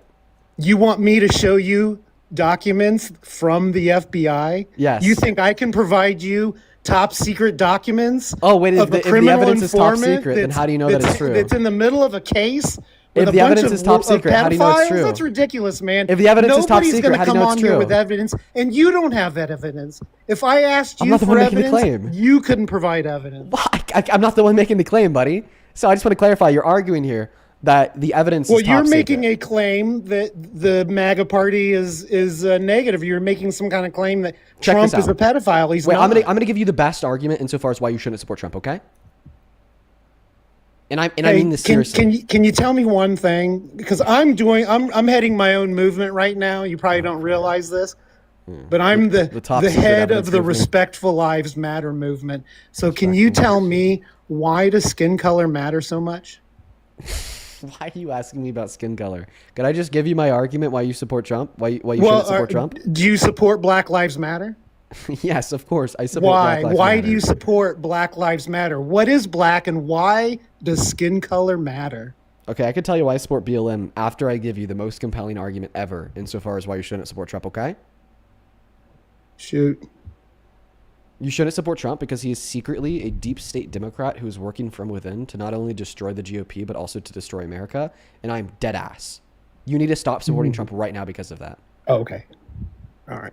I'll do that. Thanks. Ask for my evidence. Okay, what's your evidence? It's top fucking secret, buddy. See, right? Exactly. You have none. Okay, While so saying that there your is evidence is top copious secret. amounts of evidence Wait, I want to clarify. of You just argued. Democrat corruption I just want to all clarify. over the place, and you just can't acknowledge it. Oh my You gosh, think I that can't get rid of my because someone can't provide you proof on a podcast that I don't have proof or that there is no proof. Just because I don't know and you don't know what's truly going on doesn't mean it's not really going on. Okay. Well, to clarify, I just told you that the evidence for my claim was top secret, and then you responded to that by saying, okay, therefore you have none. You know where I'm going with That's this, right? your philosophy that you No, used that's your on philosophy. me. You're That's the one your that philosophy. said, You okay, used don't it have first. any. The Wait, so then we only agree on the lives philosophy that if you matter argue your are evidence those is who wait. respect So I just the want. lives of Are others. we agreeing on a mutually shared philosophy that if somebody claims their evidence, We is top just don't secret, they agree therefore with don't have who's any? lying. Wait, one second. We both One second. agree I'm asking a someone's question lying. here. I'm we very just don't clearly. agree with who's lying. I'm very clearly trying to ask you a question here. Is this you and me like agreeing on a mutually shared philosophy that if somebody claims their evidence is top secret, that they don't have any evidence? Yes or no? Don't pivot. No, that's not at all proof of anything. Perfect. It's just to say that I don't have that proof. I have a claim. I have a lot of claims. That doesn't mean I have proof of it. MAGA is dead. Where's your proof? Where's your proof? MAGA is You dead, keep bro. saying that Trump is a pedophile, yet you Whoa, have no proof. I don't even say that on the live because it'll get the live stream taken down. But I'd argue here that Donald Trump is a sexual predator. Because he admitted to it. Where's and your how it's- proof? Sure. So the first item of evidence that I have for the claim that Donald Trump is a sexual predator was a 2005 Howard Stern interview where he admitted to Howard Stern that he'd barge into the dressing rooms of naked women and girls to look at their bodies while they were naked. That's sexual exploitation that makes him a sexual predator. The second line item of evidence I would have would be the Access Hollywood tapes from 2005 as well. Funny enough, where he's like, "Oh, you could just grab women by the p words. You don't even need to ask first. He just kisses What them. he He can't hold admitted himself was back." that they And then the allowed third him to do that. item of proof that I'd have would be a court determination where a unanimous jury of 9 determined that he raped a woman by the name of E. Jean Carroll. The fourth No, and fifth they and sixth determined line item, that they determined that they believed that he lied about that. That had nothing to do with sexual assault. Really? That charge was defamation of character. Really? That's all. That's How all much- it was. How much do you want to bet? What Trump said in that recording How in much that do you wanna bet? bus was How that much do you they wanna bet? allowed him to do that. How much do you want to bet? Women allowed him to do that. Do you know why? Because he's rich. Those women are gold diggers. They allowed him to do that, and he Yeah. was acknowledging that. And that is disgusting. And I didn't support him then, and I didn't support him now for that reason. That's a disgusting thing to say. But that doesn't mean that what he's doing overall as a president hasn't been positive. No one on this planet is 100% perfect. Nobody. We're going to go through those claims one by one. Your first claim is that the court did not determine that she was sexually abused. They only determined that she was defamed. How much money do you want to bet on that claim? Well, I'm not going to make any bets with anybody because I don't believe that you would be honest in anything that you have to say about it. And so where's your proof? Can you provide me proof right now that you can show me? Because you can't show that. Show it to me. Given that I was able to provide you Show it to proof me. right now that I could show you, would Show you it. be willing to make a bet? No, because I don't make bets. Whatever you're going to find is going to be a lie. This is Do you see jury how that's verdict form. text on a paper? So let me explain to Do you see how that's text on a paper? So usually It's not jury proof verdict of it. It's forms not proof what are Donald text Trump on did. It's papers. only proof that you're willing to lie about it. Okay. And somebody's willing to lie about it. So, sir, you made the claim that the jury did not determine that he sexually abused her. The reason why this quote-unquote text on paper matters is because it's like literally the jury verdict form that proves the jury did determine that he sexually abused her. Come on. Fucking hell. God damn it. Anything can be fabricated. So you want evidence that that's not These fabricated. people lie. These people probably lied So to get that piece of paper. There were lies okay, created. so that piece of paper comes from Just like the NYCourts.gov. lies of the allegations of Trump and the Epstein files. They're all Okay. allegations. It's not proof of anything. Okay. So You're not that paper- providing any proof. All you showed was a piece of paper with text on it. Can I tell you where that piece of paper comes from? Yeah, Some because I guess that's official also source. relevant. It comes Is from- there an official source? Yeah, it comes from NYCourts.gov. Yeah, a deeply corrupted organization. So I just want to clarify, your argument is still that the court did not find he sexually abused her. And even though the court does say they found him to have sexually abused her, you don't think that they actually found him to have sexually abused her. Keep in mind that we're not even debating if They he found him actually- guilty of I'm almost something they done. never proved. I'm almost. Oh, thank you for the concession. Because earlier So it's you said- not. He never sexually the abused concession. anybody. Thank you for the concession. Because earlier you argued that they didn't even find him guilty of this. They only found him guilty for defamation, and you just conceded. They that did find him guilty of this. defamation of character. They've never found him guilty of anything else. It's all a lie. So I'm giving you the courts saying that he's guilty of sexual abuse. And yet he's not. It's a lie. No, buddy. This is from Anything can be- NewYorkCourts.gov. Anything can be fabricated. Okay. Anyone can say anything So- about anything. So, but when the courts are Anyone saying, can provide. The courts can provide a piece of paper that says anything they want. Okay, so you think that the courts are providing a piece of paper that said they found him guilty of it, but in all reality, they didn't actually find him guilty of it, right? Sure. So what is your evidence that they did not actually find him guilty of it? There is no evidence. That's just what I believe. Sorry, kidding. Oh my god. Oh my god. Dude, Am I- get you- real. you really Get think I can real. provide Get something to fucking you in a- real. in a- in Get a- real. in a Listen, talk? listen. I need to make this point so clear, okay? The world is not your sandbox to like just do whatever you want with. There are rules here. Primarily, the That's rules what we that we keep have to saying to follow. No, Democrats. one moment. Primarily, the rules that we have to follow concerning believing in things with reason. The reason is what matters here. Clearly, if you're saying, "Oh, dude, I just believe in things because of the feelings in my tum-tum. I don't have any evidence." And then I'm like, okay, the feelings inside of your stomach are wrong. Here's the evidence that proves them to be wrong. Let's take a look at newyorkcourts.gov. Let's take a look at this jury verdict form. Okay, and then you're like, no, it's fabricated. Then I'm like, okay, what is the evidence that it's fabricated? And you're like, oh, the feelings in my tum-tum. Like, okay, you're reminding me of a guest that I had on the live a couple days ago. He told us that the earth was hollow, humans photosynthesize, the transatlantic slave trade wasn't a thing, and that George Washington is black. So the reason why this guy believed that humans photosynthesize, transatlantic slave trade didn't happen, earth was hollow, and George Washington was black was because he's a lot like you, where you don't give any concern or credibility to reason and evidence in building the things that you believe. Two peas in a pod. You and the guy that thinks humans photosynthesize and that George Washington was black and that the earth is hollow. Two peas in a pod. In fact, where's my tinfoil hat? It's around here somewhere. Go ahead, though. Go ahead.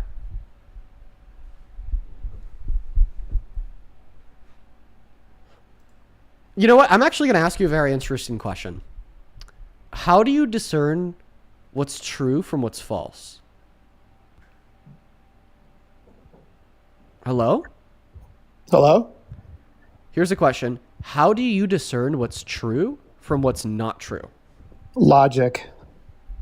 What does that mean to you?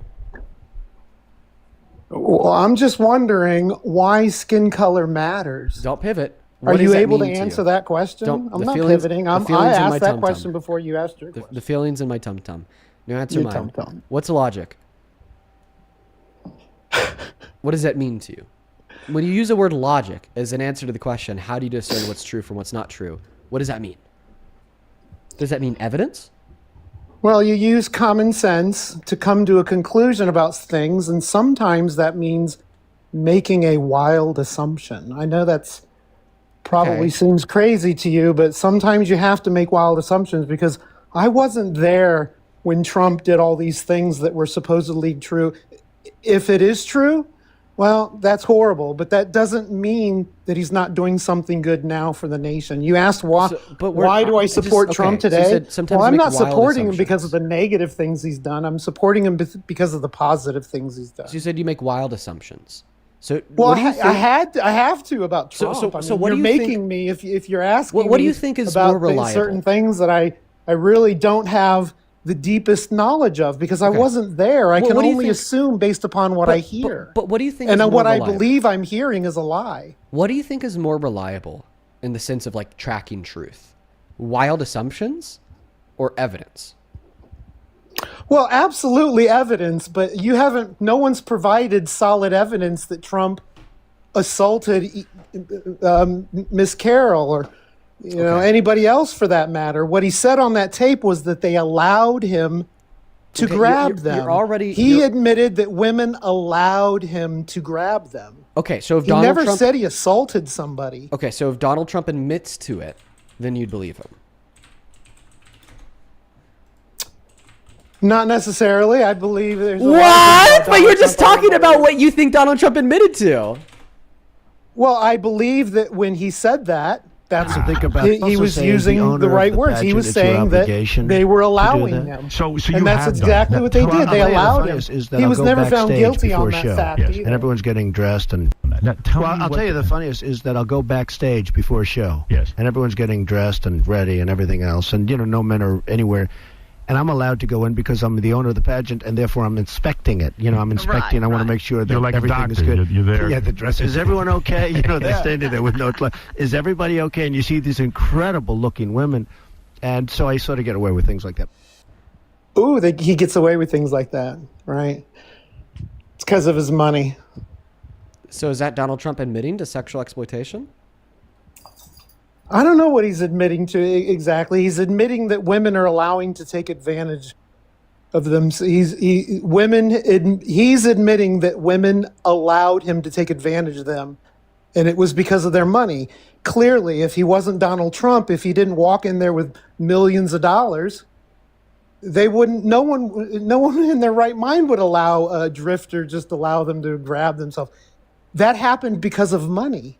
And they allowed it, and none of those women tried to charge him with assault. It's because they allowed it to happen. Do you think that because they quote unquote allowed it to happen? And I don't agree with that. And that's part of the Donald Trump that I don't like. I don't like that part of him. We're going to go down this rabbit hole about what you mean by allowed. But before we do, I just want to ask you a very simple surface level question. Do you think the fact that they quote unquote allowed him to do it means that it wasn't sexual violence? I don't believe it was violence at all. I believe it was sexual, but I don't believe it was violent because they allowed it. There we go. So you are arguing that because they allowed it, it was not sexual violence. So it wasn't let me ask you a question. violence. Let me ask you a question. It was disgusting. So let me ask you a question. If you're walking on the street at night and somebody walks up to you, they're much bigger than you, much more powerful than you, okay? And you know that. And they say, give me your wallet and give me your watch. And because, like, you don't want to get hurt and you realize that your life is more valuable than your possessions, you just give them your wallet and your watch. Are you allowing them to rob you? I wouldn't allow myself to be robbed, but yeah, I guess you are allowing yourself to be robbed if you give someone something once they demand that you give it to them. Yeah, so is that still robbery? If someone demands that you give them something and you willingly give it away under threat of violence, yes, that's robbery. I don't think Trump violently threatened anybody. He used his money, and he used his money just as the image. He didn't hold money in front of anybody. We're told to comply. When somebody tries to rob us, we're told just to give them what they want. When somebody wants to steal our car, but why would you do that? Why would you do that, though? Because our life is more valuable than the car, and we don't know if they might hurt us or kill us if we weren't to give them their car. You're right. You don't know if they're going to hurt you or kill you regardless of what you do. Can you stop talking? So you always Can you fight stop back. talking? Are you usually like this? Do you always act like a petulant man-child when the real man in the room is trying to teach you something? Oh, Just right. Just sit down. Okay. And hang on. So we're taught to comply when somebody robs us, when somebody does violent things to us. But then for whatever reason, when it's about sexual violence, if the woman doesn't just like not comply, but doesn't actively fight back, then in the minds of you and many other shitty men around this world, they're not true victims of sexual violence. And I know that you're smart enough to comprehend the fact that clearly many victims of sexual violence will not actively fight back because of A, the psychological effect of, flight or fight or freeze, and how there could be an induction of this experience of fawning and freezing, okay? Because you don't know if you were to do something that you'd get hurt more or they'd kill you. You don't know if you were to do something that there would be more negative repercussions in your life. Or you just physically can't do something because the psychological effect of being exploited is so overwhelming, okay, that the mental effects are then communicated downstream to your bodily actions. But then you and other members that promote rape, you're a promoter of rape, by the way, will observe that effect. Your takeaway as well, because they didn't actively fight back, they weren't really taken advantage of. They weren't really raped. They weren't really exploited. They weren't really made a victim of sexual violence. But then when it's about anything else, robbery, carjacking, or any other crime in the book, not only does society argue that if you don't actively fight back, you're still a victim of that crime, but society actively argues that you shouldn't fight back because your life is more valuable than your possessions. I think that you are a disgusting, grotesque depiction of a quote-unquote man because you're more similar to a devilish little boy who does not understand the meaningful impact of sexual violence on the life of those around you and actively promotes beliefs that will only cause there to be more. It is Have you ever been the the victim of a sexual crime? Yes. It is not the responsibility. Are you able to explain of the victim? No, not to you. It is not the responsibility of the victim of a sexual crime to act in any particular way. And it is the sole and 100% responsibility of the perpetuator of a violent sexual crime. The victim of a crime is absolutely responsible for reporting the person who victimized them in that crime. If they don't say a thing, then it didn't happen. If they're not willing to step forward and say that it happened when it happened, then who's going to believe them after the fact? And why should we believe you if you didn't say something in the moment? I was the victim of a sexual crime, and I didn't say anything right away either. But you didn't ask me that, did you? You just said that if you don't say anything in the moment of, then it didn't happen. But then you told me that this has happened to you and you didn't say anything in the moment. It did, and I wasn't strong enough to say something in the moment. If you don't say something in the moment, then it didn't happen. So why should anyone believe you? So you wouldn't only be okay with people delegitimizing the sexual crime that you experienced, but you're actively okay with others. I'm not okay with it. I'm saying that's what happens. That's the reality of the situation. So if somebody else were to tell you, not willing to say something in the moment. Okay, if somebody else were to tell you that you are not a crime, and not a victim of a sexual crime, you'd be okay with that. Well, I have to be okay with whatever you believe because I'm not trying to change anyone's mind. And it doesn't matter to me what you think about it. It doesn't matter to me what anyone thinks about it. The fact is that it happened. Let me ask. And I didn't have the strength to say something in the moment. So let's clarify here. We can agree that it did happen, right? Well, something happened to me, and I'm sure a lot of things probably happened between Trump and other people, but they didn't say it because they were more interested in money. Can we agree that it did happen to you, even though you didn't speak up? I'm sorry? Can we agree that it did happen to you, even though you didn't speak up? Sure, and I'm sure it happens to a lot of people. Okay, so then stop fucking saying that if they don't report it in the moment of, it didn't happen. Dude, if listen, you don't say anything about it, then why should I don't care. Shut up. You imbecile. That is about one of the most damn worst things that you could say outside of actually doing it yourself. There is a pyramid of rape culture. Clearly, sexual violence and rape are at the top of that pyramid. But the immediate next step under sexual violence and rape in of itself is saying that if you don't report it in the moment of, it didn't happen. If you don't actively fight back, it didn't happen. If the person that did it admits to it, I don't believe in it, didn't happen. It is so disgusting. It is so grotesque. And you're sharing with me here that maybe this has some relation to an experience that you had. And that I'm probably not the best person to be talking to here. And that a therapist would be much better. Okay? Because a therapist is going to be able to better understand the complexities of the trauma and repression that you have. Meanwhile, I'm just going to get pissed off that you're saying that if you didn't report it in the moment of, it didn't happen. All right? So I'm kind of checking myself. I'm stepping back here a little bit. I'm stepping back. I think it's a good idea for you to go talk to a therapist instead of me. All right? I think that you need help. Okay? I think that this is a good thing for you.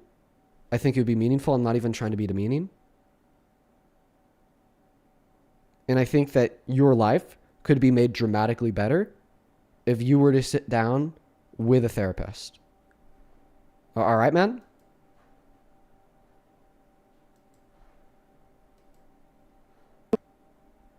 Anyone? Hello? Do you know anyone that reported rape and it didn't happen? I'm not continuing this conversation with you. I'll make it's because you're not able to. You're not intelligent enough to. Go ahead and kick you. Your life would be made significantly better if you were to sit down with a therapist. Because before I think you'll find yourself in a place to address this within others, you first need to address it within yourself. And that this is some variant of complex regression and trauma. So let's go to get that next guest loaded up into the box right now. That is just a very complex regress trauma. Very complex regress trauma right there. Seems to be the case that he, in part, blames himself for what happened to him. Because he started off by saying that if you don't actively fight back, then you allowed it. If you don't automatically report it, then it never happened. And that was what he was describing, that he didn't actively fight back and that he didn't report it.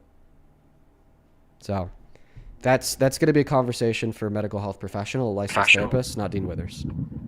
Please go get help, man. Talik G, do you support Trump? No, I don't.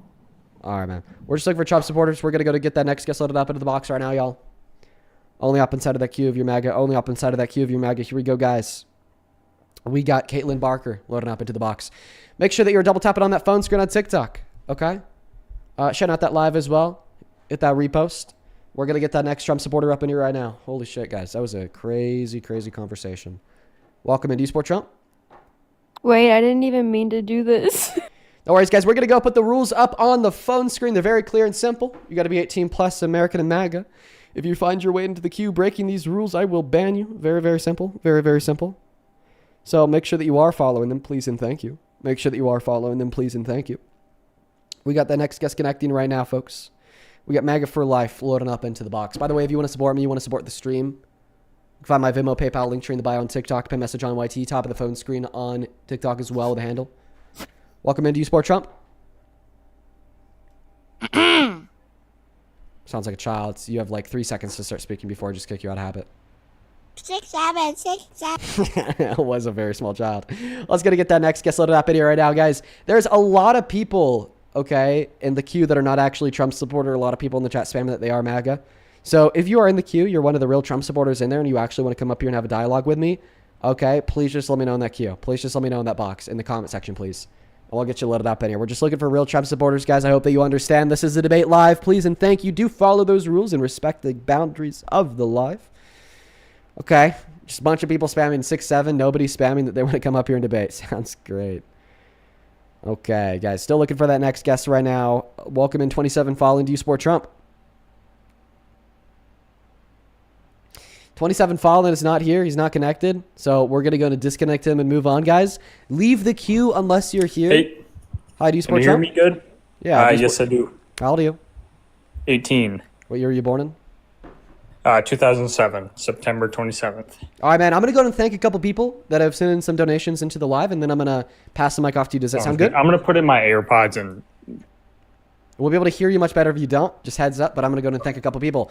Thank you so much, Yoga. Thank you for the $50 over on YouTube, over on Super Chat. Thank you so much for that love. Let's get 500 Yoga W's down below. I appreciate you so much, Yoga. That is so incredibly kind of you. I'm so grateful for your kindness. That's a shit ton of money. It goes a long way here in a small town. Let's get 500 Yoga W's. Yoga with a 50 says, reasons why people don't report. Shame, fear of the predator, too young to understand what happened. People ought to be believed regardless of how many years it takes for them to come out. Yes! By the way, 60% of women who get raped in their life never report it to the authorities. Why are we victim blaming and shaming people that come out years later? Right? Thank you for the $50, Yoga. I really, really, really appreciate you. There's a couple other people that I do want to thank here real quick over on Venmo and PayPal. Let's go ahead and thank them now. Thank you so much, Kaylee, for the $5. Okay. Who says therapist here? Thank you for that direction to the last guest. And thank you so much, Kaylee, for the 5. Bridget, thank you for the $5 as well. No worries, Bridget. Emily, thank you for the 10, who says your body keeps a score whether you report SA or not. My body knew it happened because I developed autoimmune diseases because of my trauma. Wow. Yeah, man, I'm sorry to hear that, Emily. Thank you for the $10. Ivy, thank you for the $6. Molly, thank you for the 5. Emily, thank you for the 5. Griffin, thank you for the 10, who says, I learned how to research and find/give sources in college. Fuck yeah, you do, Griffin. Thank you for the 10. And then Mary, thank you for the $5, who says, thank you. Love you, Dean. I love you too, Mary. Thank you, thank you, thank you. We are all caught up, okay, on Venmo for now. Let's go to thank a couple people over on PayPal real quick before we pass the mic off to the guest. On PayPal, thank you so much for the $20. Amy, who says, F that rape apologist. Didn't report mine in 93, but it definitely did happen. I'm 51 now and it still affects me. Yeah, thank you so much for the $20, Amy. Yeah, that was fucked up, man. Let's get 200 Amy W's down below, and I'm sorry to hear that, Amy. Cody, thank you for the $10. Who says, you have me in tears today, Dean. Fun memories and traumatic memories. Thank you, Dean. Thank you so much for what you do. Well, thank you for the support, Cody. Man. As well as Wendy. Thank you so much for the $20 on PayPal. Let's get 200 Wendy W's. Thank you so much, Wendy. Wendy with the 20 says, a donation towards the Momo Cam, our favorite sugar kitty, deserves her own camera. Well, we might just need to get one because she's always hanging out with us in the office. Same thing to you, Matthew. Thank you for the $13, who says, keep up the amazing work. Thanks, man. 100 Matthew W's. As well as last one here from Skylar. Thank you for the $20 donation on PayPal, who says, hey, Dean, there's so much violence against women and a lot of MAGA supporters. It's just really scary walking outside sometimes. I understand. But I think that you're generally a good guy. So thank you for being you. Well, I appreciate you so much, Skyly. I thank you so much for the $20. And you're right. There's a hell of a lot of violence being directed towards women in America today. Now, folks, if you want to ask me a question about anything, it could be about Trump's war in Iran, about Trump's economic policy, about the Trump administration in general, about anything. Feel free to do so. We did that on MSNBC when I was co-hosting on one of their live streams for 30 minutes last week. There's a lot of questions from the viewers. Okay, and if you want to ask me that question, you could attach it to a donation, Venmo, PayPal, link tree in the bio once again. And I'd love to read it off. So thank you guys so much for the questions, for the support. On top of that, it's just a good way to support me and what we do here. So, Aiden, everybody in the chat is saying you were 16 years old. Is this true? I don't understand that. You can look up my thing, September 27th, 2007. I am 18. A lot of people are saying 16 or 19 or even 20. I don't know how you're getting those numbers. Yeah, come on, guys. What are we doing? He has no posts, no reposts, no bio, no nothing. Yeah, sorry. I keep a private account. I go to a small school. That's completely fine. But I guess my point here is there'd be literally no evidence here to suggest that he's not the age he says he is. Take it away. Why do you support Trump? Well, I would like you to start it. I will talk about anything. Yeah, you can start it off. Well, I don't even want to choose a topic. I want you to choose the topic. That's why I invite you to tell me why you support Trump. What's the biggest reason here? Why is he your go-to guy? I like borders the most about him. Okay, well he hasn't done anything for border policy or security. I would like to disagree about that. I would like to think that just even in airports having ICE there, a lot of people are mad about that, saying that they can't do TSA's job. Okay, because I think. All right, sorry. Well, our airport in Minneapolis is doing actually really good. The 4-hour waits are not actual 4-hour waits. It takes about 15 minutes to get through security. So when did you go through security? When? Yeah. 2 days ago. Okay, yeah, because TSA started getting funding 3 days ago, so people started showing up back to work. Okay, that's my ICE bad. Was there. And ICE agents, by the way, okay, the reason why they can't do TSA's job is fucking clear, super duper clear. Okay, it's because they're not trained for X-ray machines. There's particular training that's required to do the job of a TSA agent that ICE agents don't have. On top of that, that has nothing to do with the border. You told me that Donald Trump made the border more secure, not random municipal and regional airports across the country. So what has he done to make the border more secure? Well, the wall. Well, the wall that he built less than 3% of at one? Yeah. That hasn't really done much because he built less than 3% of it before the Biden-Harris administration. You'd love to say it was wide open then. I like to think it's more of a metaphorical wall that they're actually keeping. Tina, I appreciate you for the wolf. That is very, very kind of you. Show some up to Tina down below in the chat. Holy moly. Go ahead, man. Sorry, got thrown off by that. So just to clarify where we're at, you think that Donald Trump's border security is a metaphor? Sorry, the wall is a metaphor. I know, but that was the first thing that you said when I asked you, what has Donald Trump done to increase border security? You said the wall. So the biggest thing that Donald Trump has done to increase border security is metaphoric? Metaphorically, as in we're increasing. It's not an actual wall. It's increased security on the border. Through what means? More troops? But we know that doesn't work because Biden deployed 15,000 troops against the southern border and got Mexico to deploy 20,000. And we had a lot of undocumented entry. I mean, you guys, once again, were saying that the border was wide unopen when we had the most troops at the southern border that we've ever had at the southern border. All right. I did not know that. I will give you that. Can I give you my hypothesis? Yeah. It's that the border is actually not more secure. It's that people are more scared to try to come in because of what's happening to the people who are already in. Undocumented immigrants in America today are having their human rights violated, their constitutional rights ignored and infringed, their natural rights thrown out the window. We're getting reports all across this country and from the White House, Trump saying that the poison in the blood of the country, Trump saying that the DHS is authorized to racially profile black and brown people, Trump saying that Alex Pretty, Keith Porter, Renee Good got what they deserved, they're terrorists, and the people who killed them are patriots. Trump's saying that we're not going far and hard enough when we're already hearing reports of naked children being ripped out of their homes, thrown into the backs of U-Haul vans, and illegally shipped to detention centers outside of the withholding order from judges that they've issued.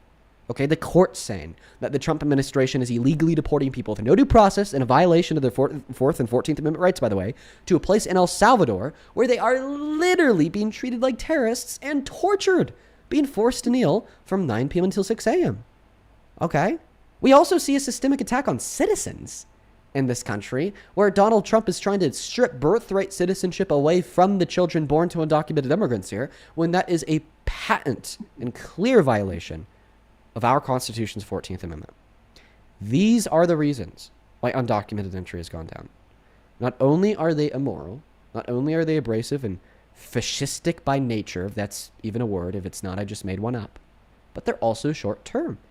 Because the moment we have a president that's not below the Oval Office, respects law and order, respects the Constitution, respects human rights, that incentive structure will just vanish out of thin air. I do agree with that. That is a good point. I don't believe all of what ICE is doing is good. I really don't like the racial profiling of them. I think there should be more investigation into these people and a lawful way of removing them.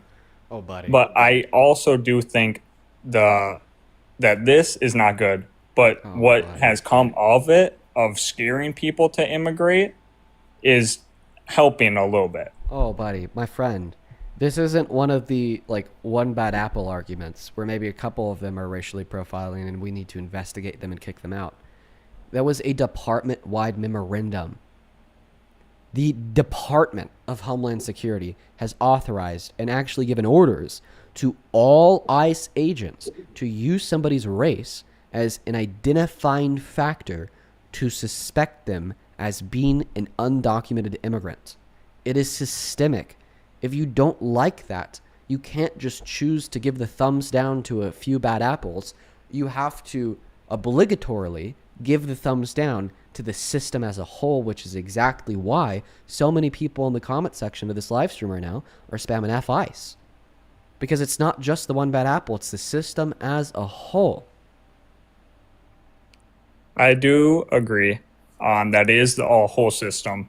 But how do you do ICE's job without it seeming like racial profiling? Even if they got rid of the thing where it's just, arrest someone or, detain them because of their skin color. How do you make it seem like it's not because of that? Because oh my God, if wait, it's not making it seem like it's not. It's actually doing it without. Okay, and how do you do it without it being racial profiling? Okay, so I just want to clarify. Are you arguing that the only way for ICE to do their job is to racially profile? No, I'm not saying that. I'm saying that most people that come in happen to be a race that is not white. Oh my God. Okay. So it seems like you're giving quasi-justification for racial profiling is what I hear. Do you think that people should be judged off the contents of their character or the color of their skin? Contents of their character. So it's wrong to judge people because of the color of their skin, right? Yes. So racial profiling is wrong. I shouldn't do it. We should condemn them because they do. Full stop. Yes. But you also... So you just agree that we should condemn ICE? We shouldn't stop ICE. Wait, so we should let them continue to do something that we could acknowledge is super bad? No. What kind of precedent does this set for what the American identity even is? I thought that the American identity was built on a striving for excellence. I thought that the American identity was, forming the systems in which practice ethical policing and everything in between. I thought that's what we're all about. That's what the GOP has been shouting and screaming in my ears since the day I was born. The American propaganda, we're the best, no one's better, and we always do it the right way every time. And that's what the American identity is. But now the GOP has just thrown that propaganda out the window. Now the GOP, apparently, according to you, is saying, we're not the best. We do bad things. We racially profile. We kill. We murder. We deport with no due process. We torture. But we need to. We don't need to. I'm sorry. But don't do it. then don't support it. You're on the wrong side of history. How many authoritarian regimes could we point towards throughout human history that have justified such heinous human rights abuse in the name of a necessity, in the name of a national emergency, in the name of justice? So many. How do you say we fix that then? Because you can't just get rid of that department. Okay. Well, we start to fix it by holding the Trump administration accountable. How do we do that? By voting for the Democrats in the midterms. Because ultimately, we do live under a two-party system. All right? We will only vote for candidates who run on holding the administration accountable for their illegal, heinous, and immoral actions. Okay? And right now, the GOP is under the same wing of the bird as Trump. He has all of their minds under this mass crowd control. Who does that leave? That leaves the left. That leaves the Democrats. Go vote for progressive candidates. The most important thing we can do, regardless of if you agree with Democratic policy or not, is to hold what we all disagree with accountable, which is what we see downstream from the White House, like human rights abuse, racial profiling, war in the Middle East, dead children, dead soldiers, tortured immigrants, people deported with no due process. We hold them accountable by the people running on holding them accountable, which would be the progressive politicians. Yes. And I do believe that ICE has been a thing, though, longer than just Trump. So are you going to vote for progressive politicians in the midterms?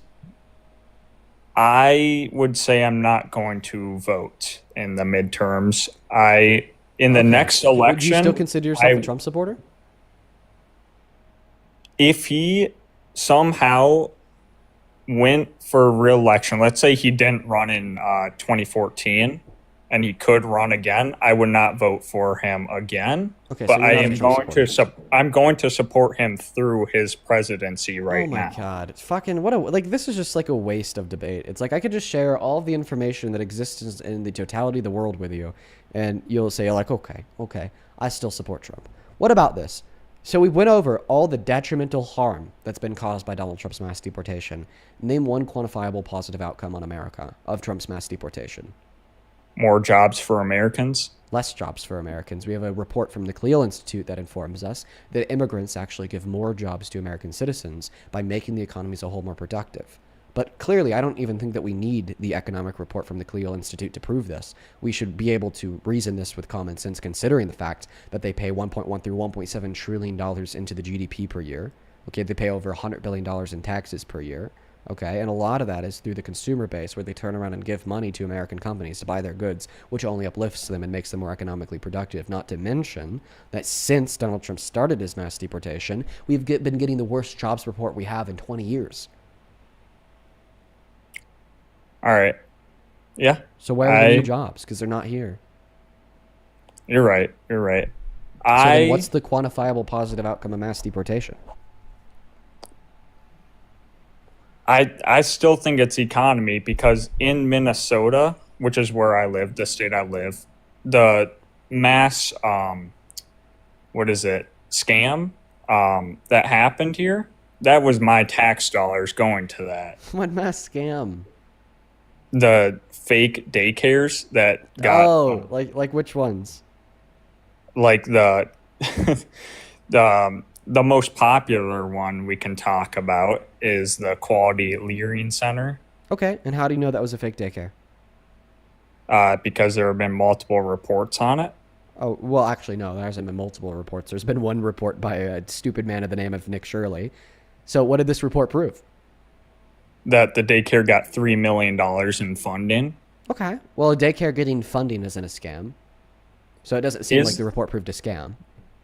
But a daycare is not like a public thing. People pay to go send their kids to daycare, so why should they get government support? Well, actually, daycares getting government subsidies either reduce the burden that is true of parents or just eliminate it completely so they don't have to pay, like particularly for low-income parents. Are you telling me that it's a scam for low-income parents to have free daycare for their children so they could go work? That's what the GOP is running on. You're telling me that we need to violate human rights, we need to deport immigrants, we need to racially profile, we need to destroy the economy so low-income parents can't have free daycare for their children while they work for 8 hours, because that's communism. I never said that. What's the scam in subsidizing daycares so the parents sending their kids there, if low income, don't have to pay a dime? I think we should have a government ran facility that are daycares. A daycare shouldn't be ran by a single person or a single corporate entity and get money from. They work in both ways. So there will, like, for instance, right now Zoran Mamdani is starting strictly government-run daycares in New York City. That's great. Okay, but in the absence of government-run daycares, because we don't have the infrastructure built out in every city across America in order to do so, there will be privately run daycares that are then subsidized by the government to offer free services under the condition that they offer free or discounted services to low-income Americans. So that's not money that's just going into their bank account on top of whatever the parents pay. That's actually money that's given to them under the condition that they turn around and use that money to subsidize the payment from low-income adults. Okay. So there's still... Okay, I understand now. Yep. All right. It's a good thing. It is. It's a good thing. Because daycare is, like, such a necessity for, like, new parents that need to work. You know? Like, look at, like, the rising cost of living. We don't live in a country where a single person's income could support a family anymore. We don't. We just don't. Wages have not kept up with costs, especially of housing. So many families across this country, especially the average American family, both parents will be working. What the hell do you do with the kids? You send them to the daycare. Well, if you send them to the daycare, you got to pay for the daycare. Then all of a sudden, instead of making $20 an hour because they're paying for daycare, they're effectively making $12. Wait, so now we have a family that's making $12 an hour? And we're expecting them to be able to provide a sustainable lifestyle to their child, food so they don't starve, water so they don't go thirsty, to turn around and go to school to get good grades? No. We need to do something about that. What's the path of least resistance to do something about that? Free fucking daycare. All right. Yeah, that does sound good. But I see it as maybe we should be taxing people that make less income less. And I'm not saying tax the rich, obviously. I don't think they should be getting as many breaks as they do. But as my dad does own his own business, we use these tax breaks that Trump has to get loopholes, obviously. Any company will do that. And do I think it's wrong? Yes. But I also don't think of it as I'm stripping some child's daycare away from them. Well, no, just what you're ensuring is that more of that taxable burden is picked up by the average American. Say that again, sorry. You're just ensuring that more of that taxable burden is picked up by the average American? I would like to see that big businesses, corporate businesses that are like, you know, Elon Musk, Google, like Do you giant. think it's fair that the top 1% pays an effective tax rate of 17.5%? I do not, but also if you put that in perspective with their earnings, that is a lot of money. Okay, but the reason why we don't necessarily put it in perspective of their earnings and then just look at the nominal amount of money is because what's relevant here is, well, what proportion of their total income is that, and what value does that proportion of their total income hold because of the law of the diminishing returns of the value of the dollar. 20% of the income of somebody who makes $50,000 a year is significantly more meaningful and significantly more valuable than 20% of the income of somebody that makes $1 billion per year, because each individual unit of the dollar is significantly less valuable to the person that makes $1 billion per year compared to the person that makes $50,000 per year. Not to mention that the average savings rate of the average American is 0%. Meanwhile, the average saving rates of the average American millionaire is closer to 20 to 30%. So the average American needs that money to live. Meanwhile, the average American millionaire doesn't necessarily need that money to live, because we know that they'll likely just end up throwing it into their savings account if we didn't tax them for it. So because of these concerns and more, this is why we need to shift the taxable burden away from the average American into the richer among us. I actually agree with that a lot. I think there should be a rule that if you hit a certain amount of money, the rest of the money you can keep earning and, you know, pay with stuff. But you hit a certain amount, let's just say $1 billion for this, and now you're just getting taxed. Anything above that $1 billion, you're getting taxed. That's like 50 or 70%. That's like the most like progressive thing ever. Listen, man, I don't even think that you're really a Trump supporter, because like let me clarify this for you. You know, like the conversation that we're having about taxation right now, this is not what Trump supports. Like, for instance, let me give you a key into this.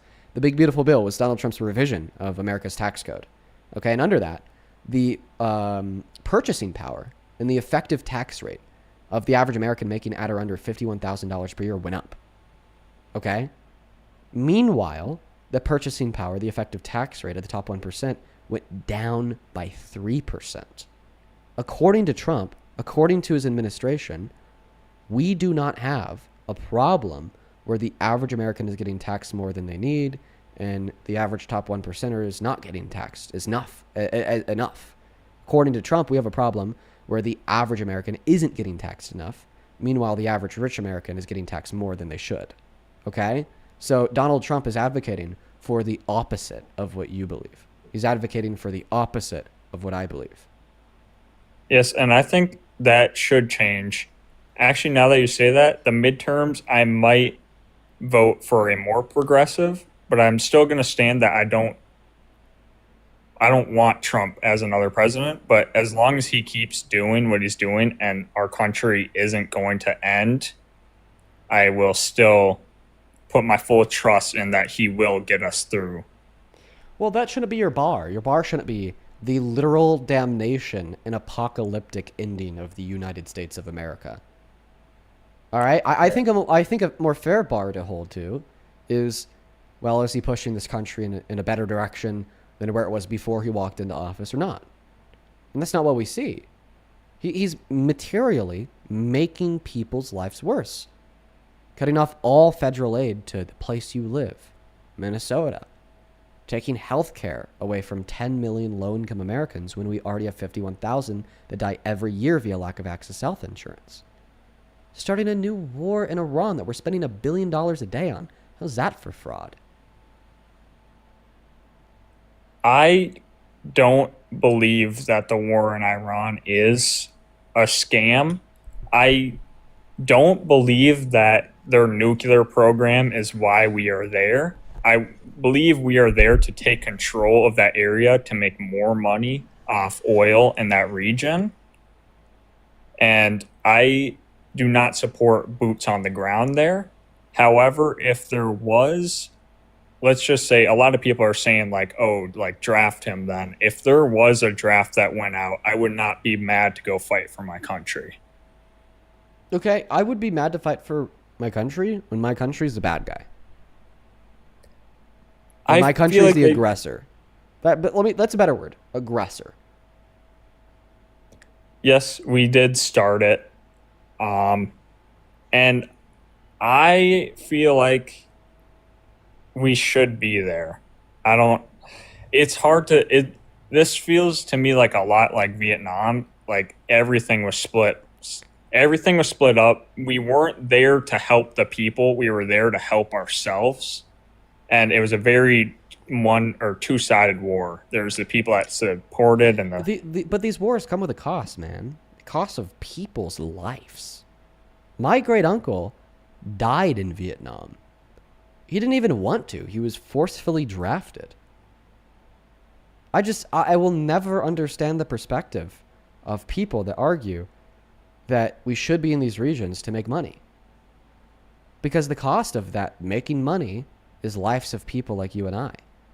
And we're not even just going to be looking at the servicemen and women that die forcefully because they were drafted, like my great uncle in Vietnam, but also the children and the innocents in these countries, like the 174 girls in the elementary school and in Iran.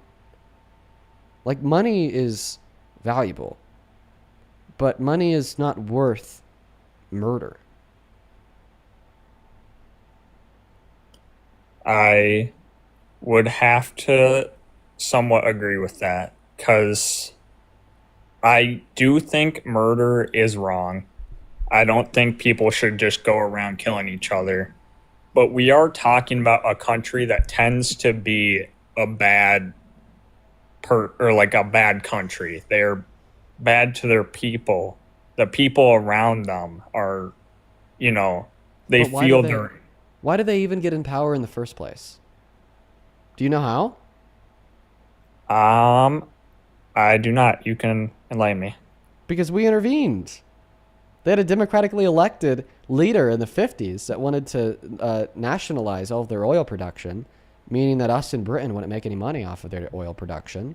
So we went and we couped their leader, replaced him with our own, Then that later led to a revolution in the violent overthrow of the current Islamic regime. Okay? Same thing in Afghanistan, and by the way. Okay, we went in there. We took out Saddam Hussein. He was a really bad guy. He murdered 400,000 people. What did that lead to? Years of violent, bloody war with America and violent, bloody civil wars in the countries. Over 1 million Iraqis and Afghanis died. And then once we left, 20 years later, the Afghanistan government that had started to rebuild itself following Saddam Hussein's dictatorial rule, okay, then got overthrown by the Taliban literally the same fucking day we left. Unreal. Okay, like the neocons in Congress that are making these foreign policy decisions to go into other countries. Okay, I've been wrong about every single foreign policy decision that they've made in the last 70 years. And we also have to consider the sponsored terrorism from countries that we're allied with. Like, this is a donation that actually just came in that just gave me a really good thing to talk about. Camp, I'm actually going to thank you right now. Thank you so much for the $100 donation over on YouTube with like such a great point. Let's get 1,000 Camp W's down below in that chat. Seriously, man, thank you so much for the support, Camp. Let's get 1,000 Camp W's from the bottom of my heart. You know it. I'm so very grateful for you. That is so much fucking money. Thank you so much. Let's get 1,000 Camp W's. Holy fucking cow, first and foremost.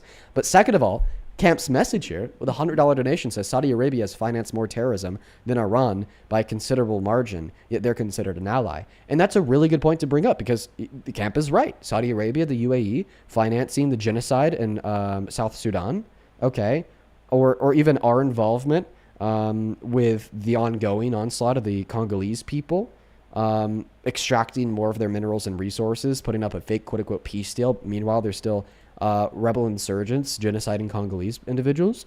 Or what's the most obvious example? Israel. Okay, it was the blood of, hundreds of thousands on their hands. Palestinians. So, like, I think that we need to realize here that you're making a correct assessment by pointing out that the IRGC is really bad and are marginalizing and harming their people. You are right. But so did Saddam Hussein in Iraq. Okay? And so do many of our allies. And every single time that we get involved to fight these dictatorial regimes, it makes things worse off. It leads to more death, power vacuums, more destabilization, and then worse outcomes for the people in the future. And we have allies who are doing the same fucking things, okay, if not worse in many scenarios, than these other countries like Israel, like the funding from the UAE and Saudi Arabia. You done? Sorry. Yeah. I'm just... Yeah, all right.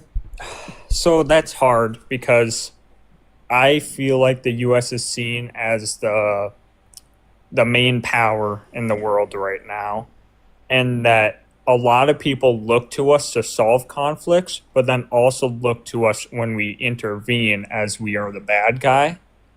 But there are people in Iran that were asking for us to come there. And should we just not, because they want to change, they want us to help change them. How do we do that without destabilizing everything? Bro, and making them... but the destabilizing them, it kills them, dude. Like I said, 1 million Iraqis and Afghanis died as a result of the original war in the Middle East. Did that help them? No, it did not.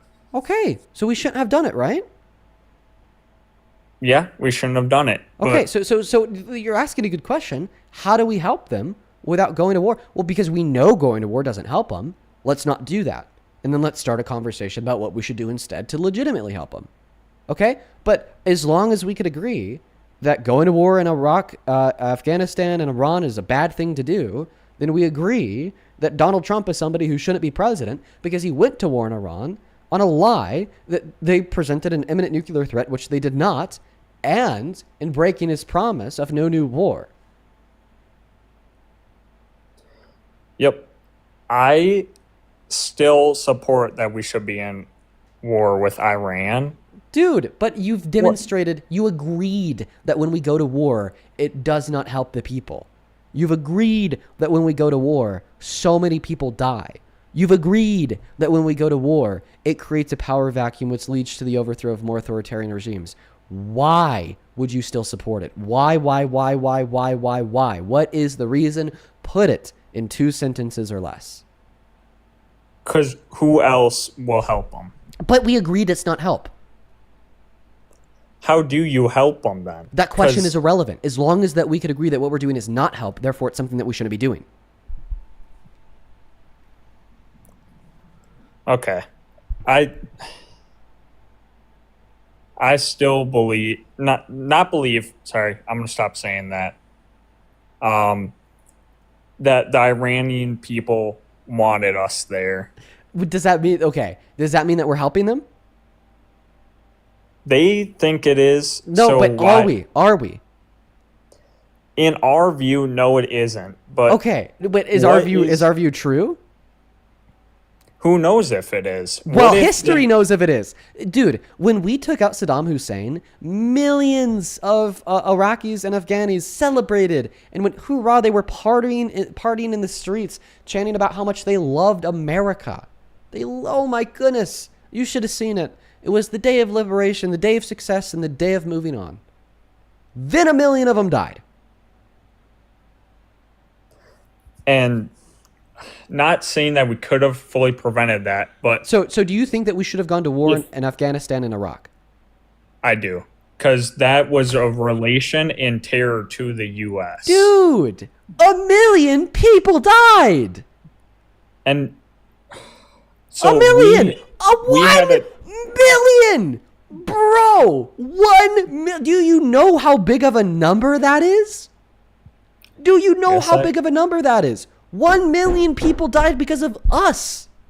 The Taliban, today, an oppressive, legitimately terroristic regime, is in control of Afghanistan because of that.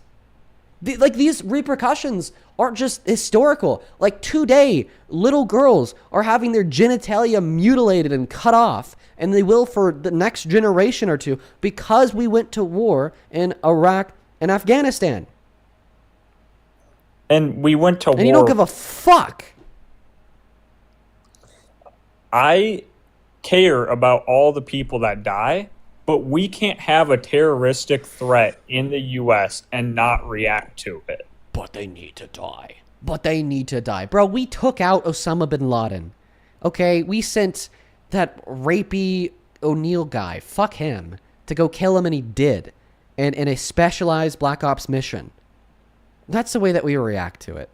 Yeah, I don't care that we fucking took out Osama bin Laden in response to 9/11. Okay.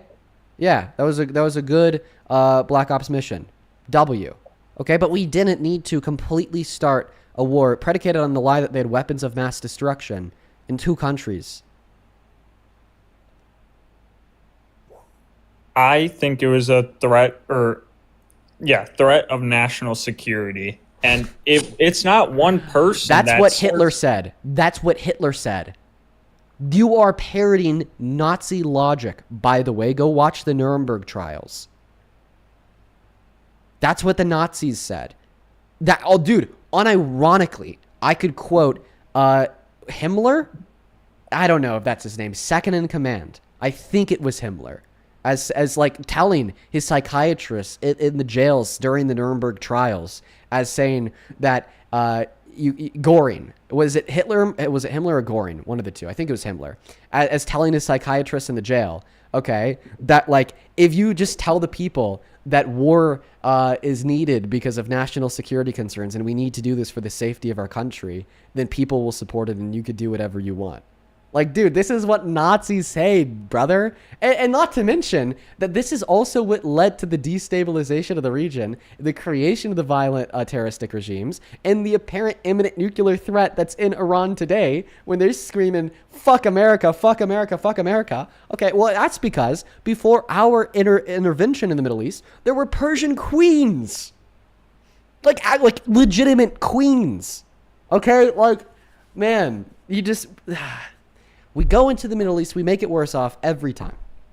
And you're telling, you know what? How about, I'm going to need you to go ahead and call your local army recruiter. Tell them that you want to enlist.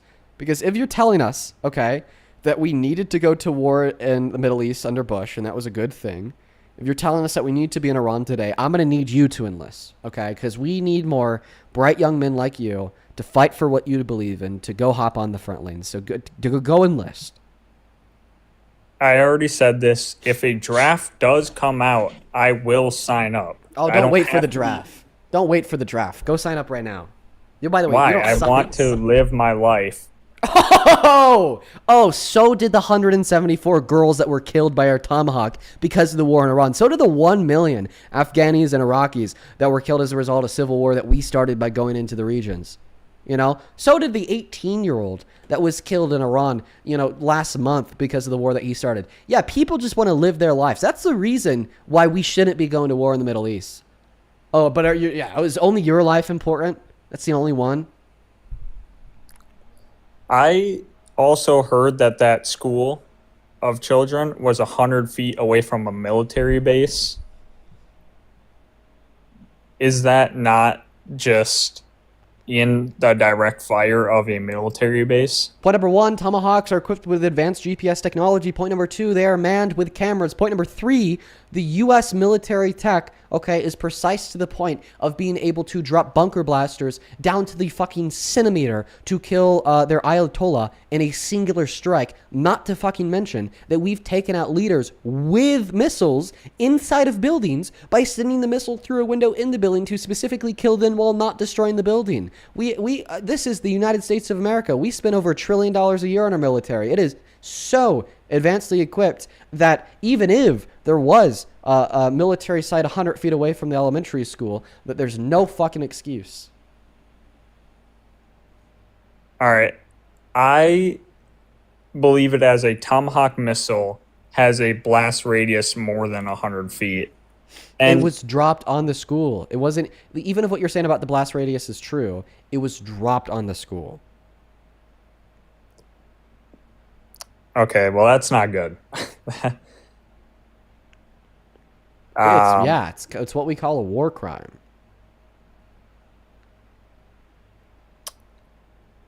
Well, I don't know what to say to that. That's bad. You shouldn't support war crimes. I don't.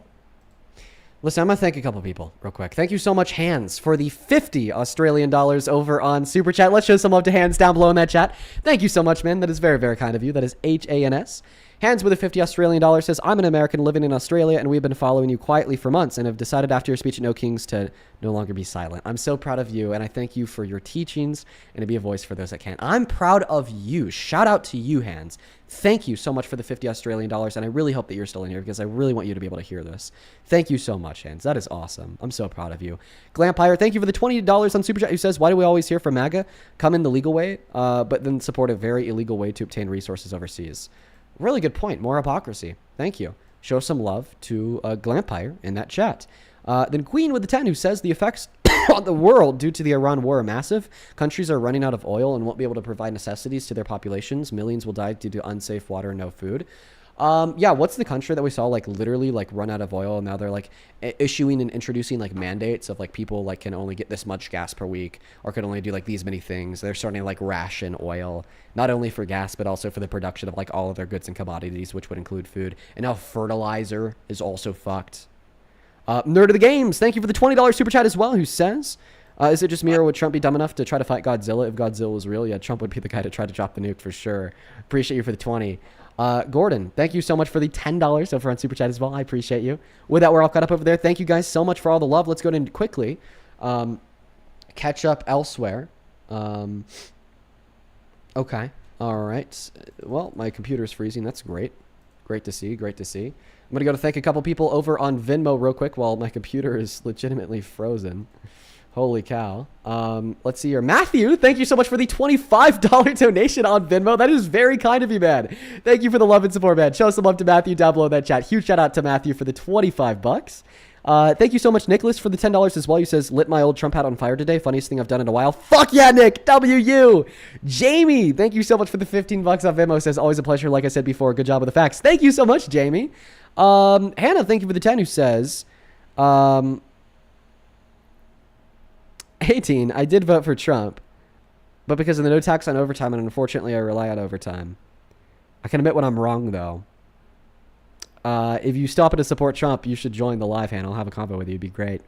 KW, thank you so much for the $10. Who says, question, why did nobody bring up the interview in which Trump talks about his 1-year-old daughter's future chest size? It's not talked about enough. Thank you for all that you do. Can you link that to me, KW? And then Audrey and Derek, thank you guys for the $5. And Casey, thank you so much for the $10. And with that, we're all caught up over there. Let's quickly get caught up on PayPal. Super duper quickly. Thank you so much for the $50. Elizabeth, thank you so much. Let's get 500 Elizabeth W's down below that chat. Holy fuck. Thank you so much for supporting me and what we do here. That is craziness. Elizabeth with a $50 says, I can't figure out Super Chat on YT. I keep on sending you 1 cent. And I think that you're worth way more than that. Anyways, I've shared before about my essay from a Nevada politician at 14 and never reported it because of fear. But now I want to say that I feel for that caller, but he could fuck off. Talking about that last crazy guy.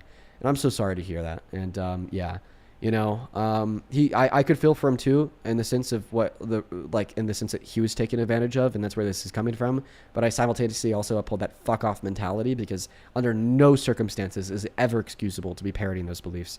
I'm sorry that happened to you, Elizabeth, and one last time, thank you for the $50. Same thing to you, Harold. Thank you for the $20. Let's get 200 Harold W's.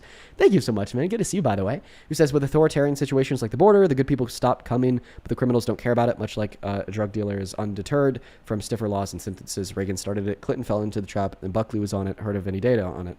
I would love to look at the data, because I bet what you're saying here is right. Thank you for the $20. Same thing to you, Lexington. Thank you so much for the $50 over on PayPal. This came in a while ago, right after we were done talking to that last madman. Thank you so much for the support, Lexington. That is legit insane. Thank you so much. Lexington with the $50 says, this is for the last conversation. Your EQ will always astound me. You're one of the few people I trust speaking on this. As a victim, I've learned to expect dismissal, so thank you as always for using your voice for those of us who can't. And that's what we want to change here, Lexington. You should not expect dismissal. And I won't stop fighting until that changes. Thank you so much for the $50.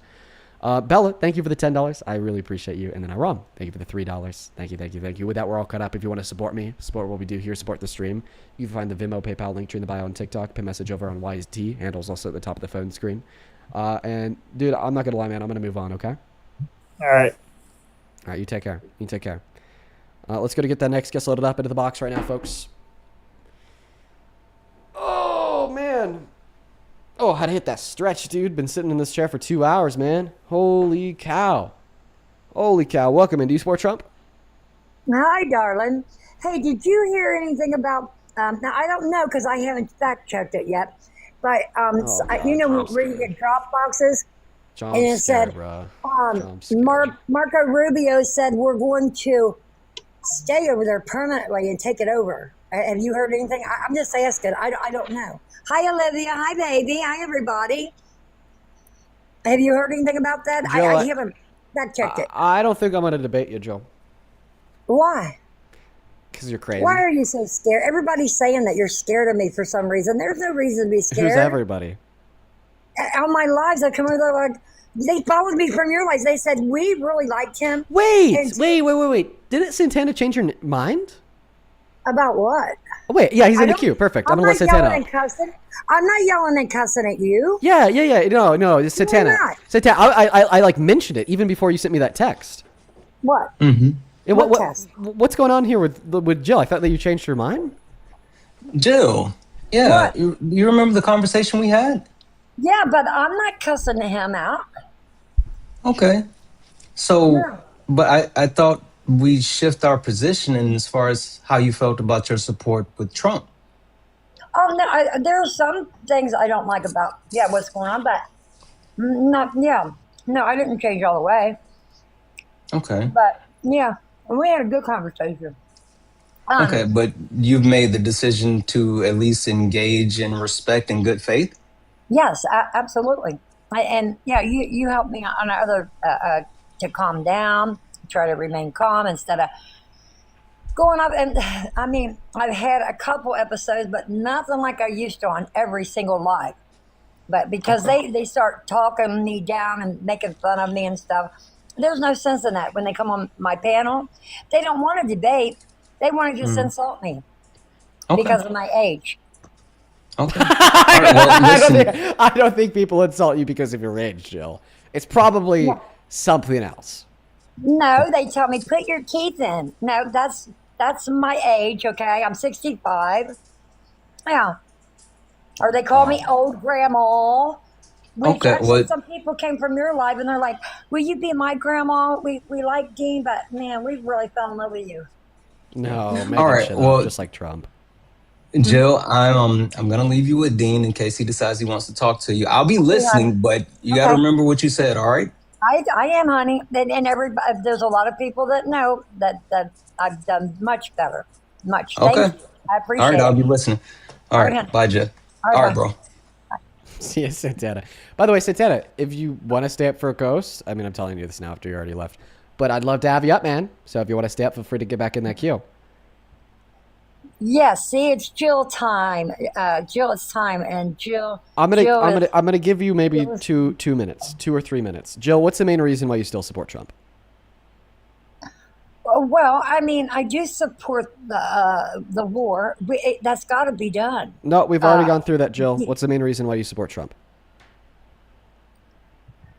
Well, because he loves America. He didn't Okay. listen. Listen, he didn't have to step down from his beautiful, beautiful billionaire life, playing golf every day, just going everywhere, doing his bit, taking care of his business, to step down to be attacked the way he is. For goodness sakes, dude, he didn't have to step down into this mess. All right. So I'm going to debate you on this one topic and this one topic only, and it's not going to be for too long.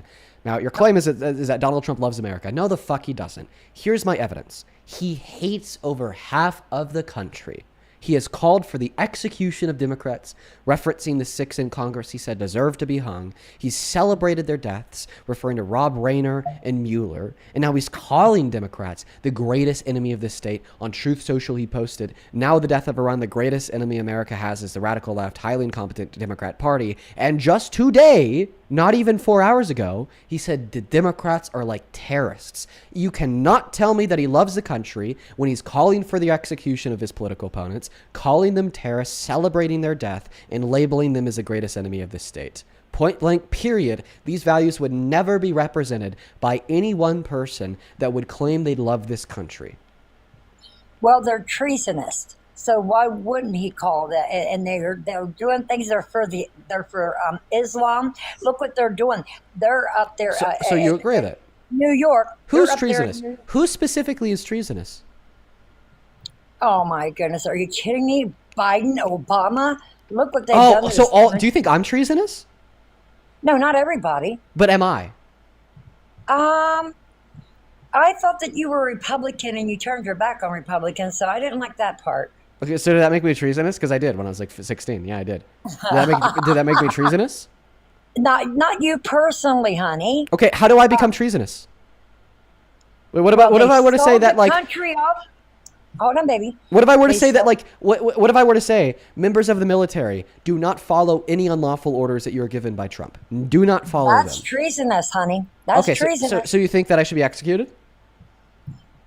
Well, I don't know how the military law goes. No. Just tell me. Do you think I should be executed? As a civilian, no. But if you were in military, that's I don't know, bud. If you Why is were it treason? military, Well- other military folks don't pay attention to the commander in chief. Go against him on everything. And Wait, no, that's not what I said. I said if he gives you an illegal order, don't fucking follow it. Like, don't follow it. Go against him. If he gives you an illegal order, don't follow it. Why is that treasonous? Who is That's- to say it's illegal, honey? Who is it? Them or the yeah? Him or Okay. So you actually think that Commander-in-Chief. the UCMJ, okay, the Code of Conduct and military law is treasonous because that's exactly what the UCMJ tells our service members.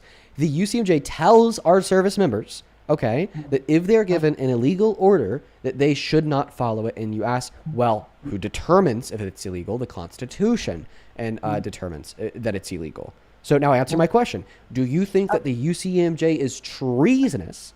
That the oath that members of our military take is treasonous because it tells members of our military to disobey unlawful orders from the commander-in-chief?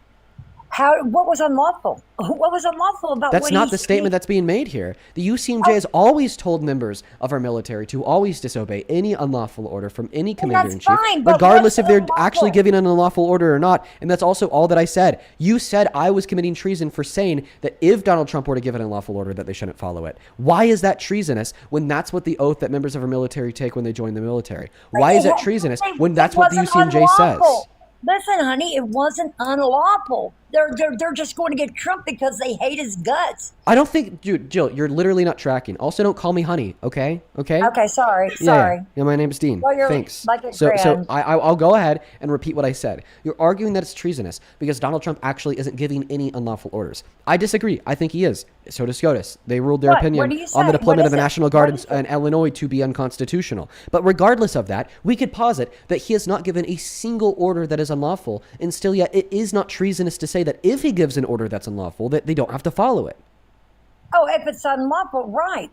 Absolutely, I go along with that. Yes. No, But he's you're not. never You're not given- listening to me. I'm saying that we could posit that he hasn't given a single order that is unlawful. Yet, if we were to say that you shouldn't follow any unlawful orders that he were to give you, that would not be treasonous, because that's reminding members of our military of their oath. That happens Right. in the military every single time, every single day. Every time somebody joins the military, they have to say that if the president gives them an unlawful order, they will not follow So it. if When he they didn't agree give to an the unlawful UCMJ, order- they have to agree that Honey, if the president gives I'm them an sorry, unlawful order, they Dean. don't have to follow it. So why is it that's treasonous fine. to I tell believe members of that. our military that if Trump gives them an unlawful order, they don't have to follow it, even if Donald Trump had not given them a single unlawful order?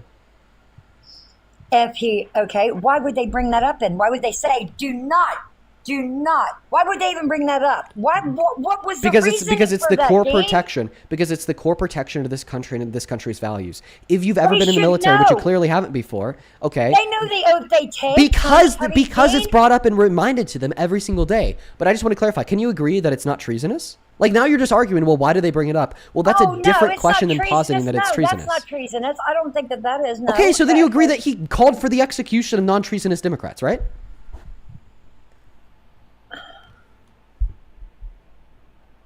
Oh, unlawful. No, he shouldn't have did that. Okay, No, he all right, and shouldn't this have is exactly why he hates his country, because he calls for the execution of people baselessly. We should never support somebody like that as president, ever. Just use common sense, Jill.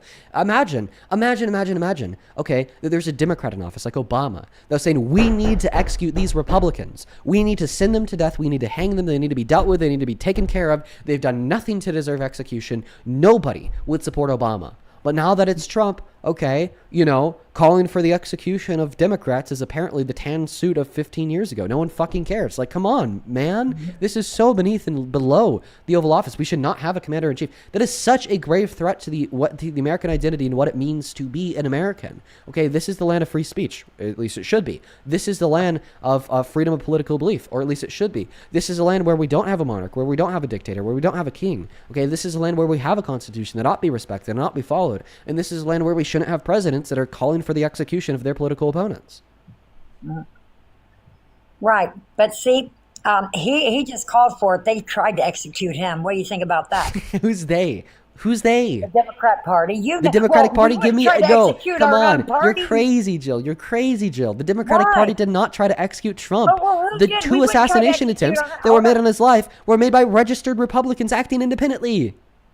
Oh my goodness, buddy, who? And that's the 3 minutes for today. That's all I could put up with.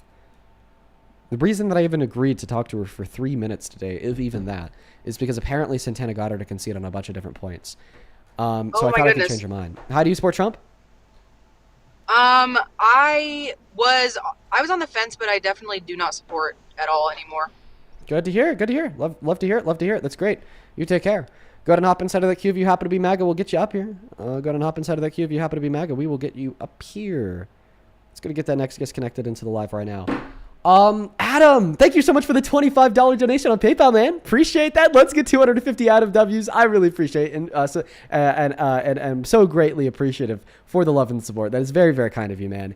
Adam says, when will MAGA get it from saying that he loves the poorly educated to calling his supporters weaklings and stupid for questioning his handling of the Epstein files to saying that he hangs with losers because it makes him feel better? The lack of self-respect that MAGA has for themselves is astonishing. I know, no fucking self-respect, dude.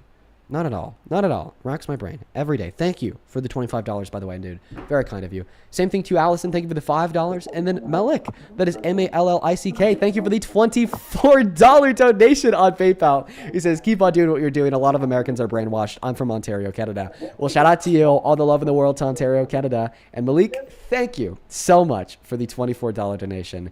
Hella based. Show some love to Malik down below. Seriously, very appreciative. Welcome in, DeMuffin Man. Do you support Trump?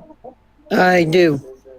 Okay. There's a bit of noise in the background. Do you think there's anything that you could do to get away from that? Oh, yeah, give me one. Okay, while you're doing that, I'm going to thank a couple people here. Caroline, thank you so much for the $20 donation over on Venmo. That is CAROLANNE. Thank you so much for the support. He says, you are on fire tonight. I'm trying my best, Caroline. Thank you so much for all the love and support. Show some love to Caroline down below. Same thing to Abby, ABI. Thank you for the $20, who says, Joe makes me wish that you'd release an action figure merch line on your biggest ops right now. Thank you for the $20, Abby. I appreciate you so much. Same thing to KW. Thank you for the $10, and I'll look that up right now. Thank you. Thank you.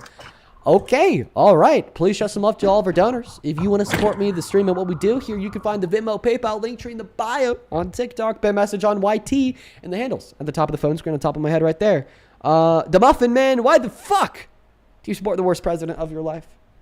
I don't believe he is the worst president of my life.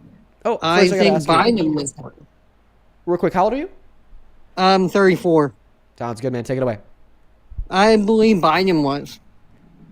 I believe Biden didn't really do anything for our country at all. Okay. What's the worst policy Biden passed? Oh, I don't really know all the policies that he all did because I didn't really follow him and all that because I didn't really care at that point. But how do you know that he passed bad policy if you don't know his policy? Because fuel prices were high. How do you know that was because of Biden? Well, I mean, everything was lower when Trump was in office first term. Yeah, but first term Trump, we didn't have the pandemic and Russia's invasion of Ukraine, which then caused skyrocketing inflation due to injecting stimulus into the economy to prevent a recession, which didn't just happen here. It happened in all countries, not to mention Russia's invasion of Ukraine and then us sanctioning Russian oil is what led to a global shortage of oil, which skyrocketed gas prices. So those two things had nothing to do with Biden. The Muffin Man left. Okay. Bye, the Muffin Man. Goodbye, the Muffin Man. You take care. Have a good day. All right. Well, that was short. That was short. That was very okay. All right. All right. Debate over. Debate over. Debate over. Let's go to move on to the next guest. Right now, we got Gam Gam loading up into the box. Gam Gam is connecting. Hello, Gam Gam. Do you support Trump? Of course I do, Dean. You know I do. No. I mean, this is not my first go-round. Yes, bomb Iran, man. Did Hillary send uranium to him? Yes, Okay. Dean, she did. Okay. All When right, she did was Secretary Barack of State? Wait a minute. Well, I'm not even done, sweetie. Wait a minute. Did Barack send 1.6 or 7 billion to him? No. Did Biden send 16 or 17 billion to him? Why? So, okay. So about your first Could claim. that happen? By the way, guys, this is a joke. This is a joke. Okay. So you said that Hillary sent uranium to them? Correct. Okay. When she was Secretary of State? Correct. Okay. Can you give me a source for that? You can, baby, you can Google that one. Okay. I don't have to. Do you want to see when I? Would you want to see when I Google it? I'm gonna show you what I see when I Google it. Google it. You're not gonna like this, my friend. I Googled, did Hillary uranium to Iran? Wait, 1 second. Let's look at it together. Okay. I Googled, did Hillary give uranium to Iran?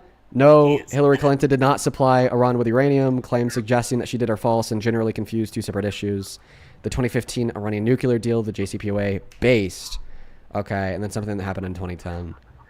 Okay. And then beyond that, like, I don't really see many other sources besides like a Facebook post. I mean, I'm not necessarily going to... Oh, this is a Facebook post from Snopes. Okay, based.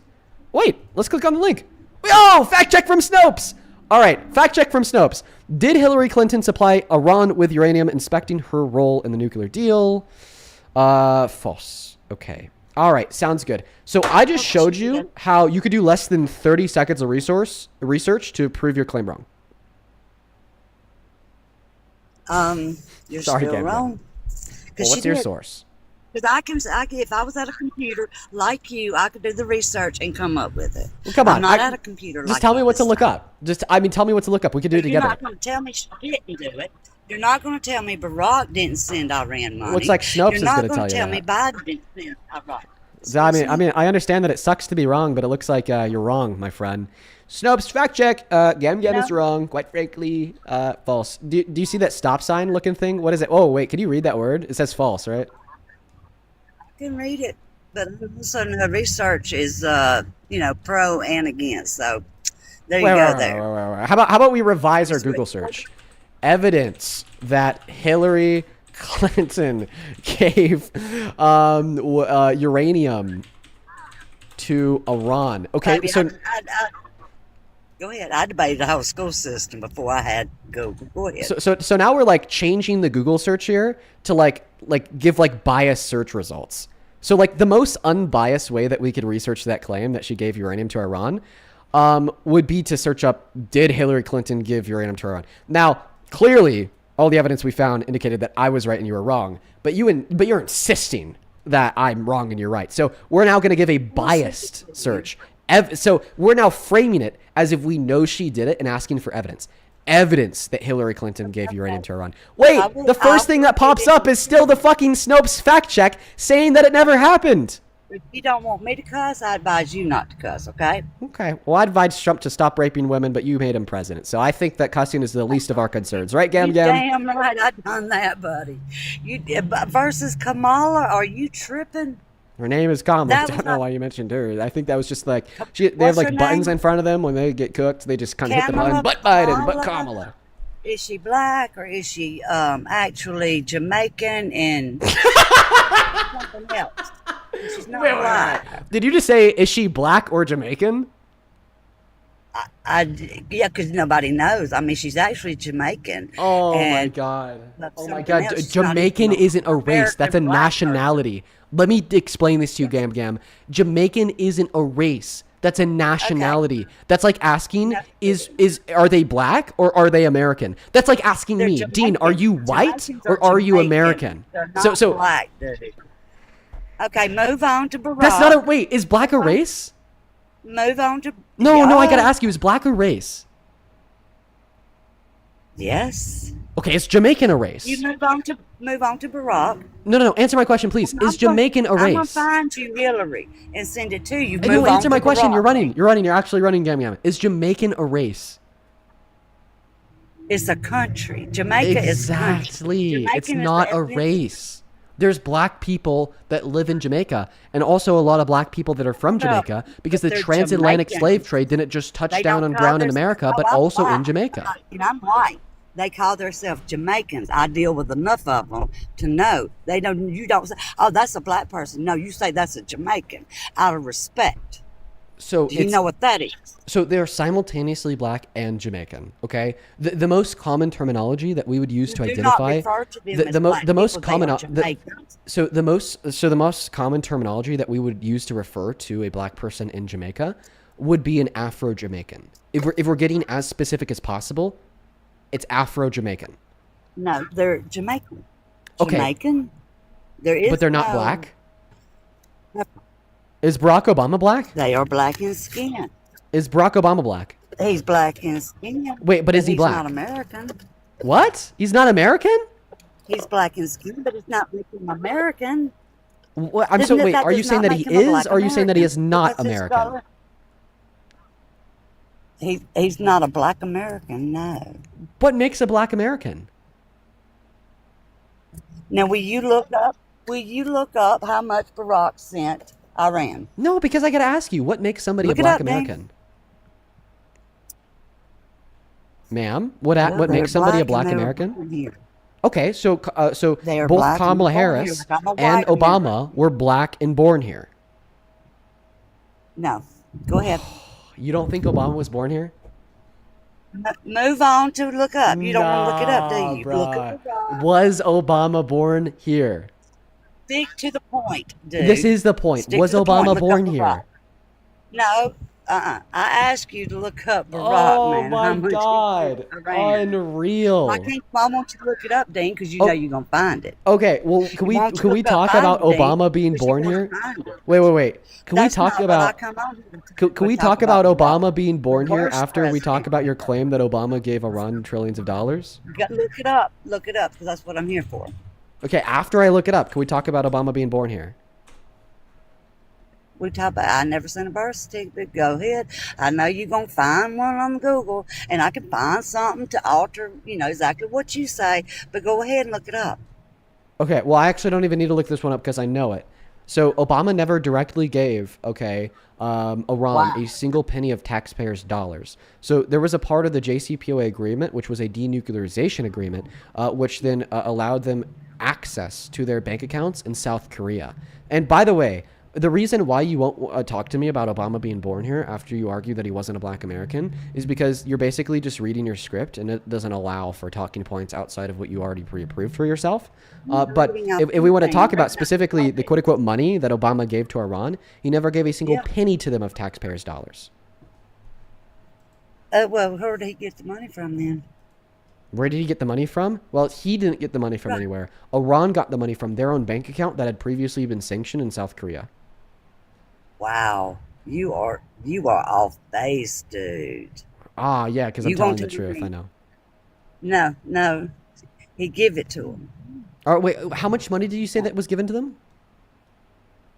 Barack was 1.6 something billion. Oh, okay. So you're not talking about like the money that he gave them access to in their South Korean bank accounts. What you're actually talking about was a return of the value of money that they gave to us years back. So you're right. As a part of the JCPOA, That's okay. why he done it in the middle of the night and took them straight up cash. So as a part of the JCPOA, okay, it did actually include America giving Iran $1.7 billion. But that was fair and we should have, okay? Because what had happened is that the, here we go. Baby, I'm not drunk. What's that? Your people. What? They think I'm drunk. Oh. They're so stupid. Well. Go ahead. But he didn't give them, he didn't take cash money over and hand it to them. Well, we did $1.7 billion, and we should have, because in 1973 they gave us $400 million for military equipment, and we basically sold them the military equipment. We took their money, but then we never actually gave them the military equipment. We essentially scammed them. So as a part of the JCPOA, it was to rectify that scam. So we gave them back their $400 million on top of $1.3 billion in interest.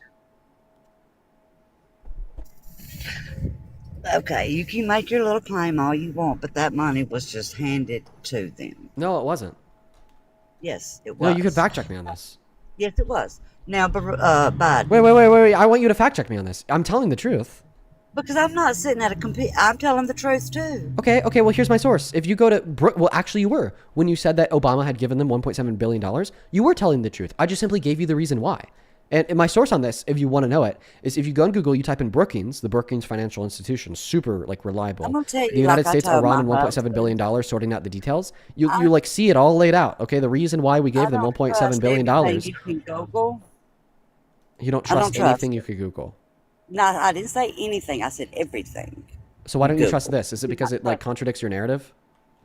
No, because it's just like the books that they made me read out of back in 1970. Oh my god, dude! Everyone, I'm losing my goddamn mind, guys. Hey, Ondine, thank you so much for the $15 donation over on PayPal. Thank you so much for the love and support. Being in your area. Let's get 150 Ondine W's down below in that comment section. Can you thank Ondine for the $15 donation? With the legitimate reason for Biden, please give me that one. The Democratic legitimate reason why Biden give out $17 billion, please. Okay, can you thank Ondine for sending me a $15 donation? I gotta thank who? Ondine? That's her name. She sent me a $15 dono. Well, great. Yeah, W. Ondine. And Steph, thank you so much for the $5 over on. Work, man. Why don't you tell your people to get a life? I'm drunk. I'm at work. Shit.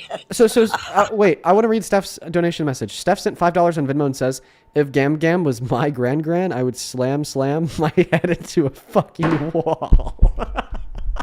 Well, please, baby, and hit that 2x4. They're only 3 foot apart. You ought to be able to measure that one.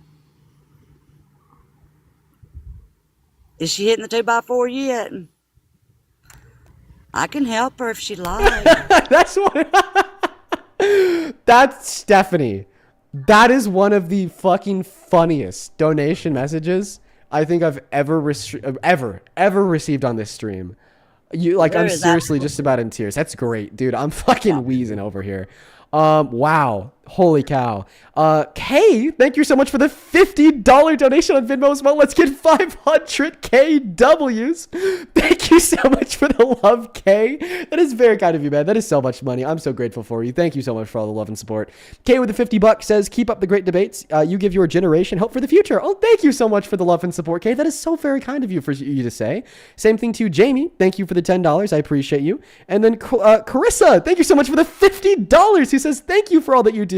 I love how you can make people think you are super awesome. You are super awesome, Carissa. Thank you so much for the $50 donation. That is truly insane. Thank you so much for the love. You are awesome. Awesome, awesome. Show some massive love to Kay and Carissa down below in the chat. You guys are so fucking kind. And then Matt, thank you for the $5. And then Carys, Carys, thank you for the $20. Who says, thank you for everything that you do. My mom and I watch you every single time I visit her when I'm home from college. We love you. I love you guys too. Thank you for the love and support. Y'all are awesome, awesome, awesome, awesome, awesome. And then Katie, thank you for the $10. And congratulations on graduating as valedictorian next month. That is huge. All right, Gam Gam, do you mind if I ask you a question? I can? Okay, because I fairly engaged in a bunch of the points that you brought up. No, I'm glad your people think I'm drunk while I'm at work, but I gotta go. You gotta go? I just Gam Gam's running away? Yeah. No, I'm not running away. I've got to go to work. Unlike most of these people. Wait, no, we all work. Oh. Okay, bye, Gam Gam. Oh, man. What is going on with the people today, bro? My head is, actually aching, man. It's, unironically, it is aching. Dude, I need to take a drink of water while we try to get that next guest up here. Only up inside of that queue if you happen to be an American adult that supports Trump as president, please and thank you. Only join that live if you happen to be an American adult that supports Trump as president, please and thank you. Dude, honestly, first time I think I've had a headache on one of these live streams in a very long time. It is actually in pain. Unreal. Rachel, do you support Trump? Debbie, do you support Trump? Debbie? Cancel.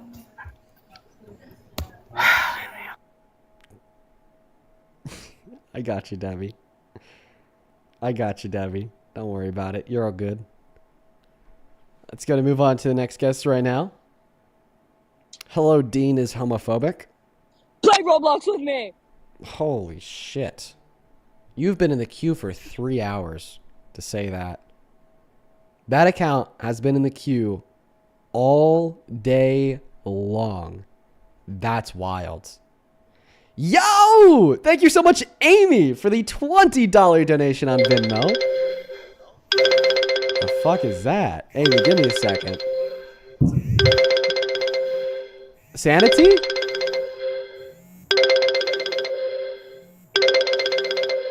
What do we do? Hello? Are you okay? Pick up the phone. What if it's your mom, bro? Mom wants to talk. Better check if she's okay. Or maybe she just needs something. Just gonna let it ring? Dick? Okay, alright. Gotta move on to the next guest. We got Jay loaded up into the box right now. Here we go. I was very rudely interrupted there.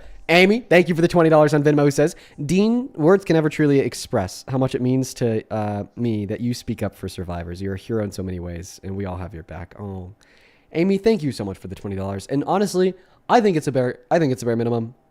God damn it, I think it is. Okay, I speak up for what makes sense, and you know, I apologize. Standing up for survivors is something that makes sense, and something that should be the bare. Did not mean to request. I'm dropping.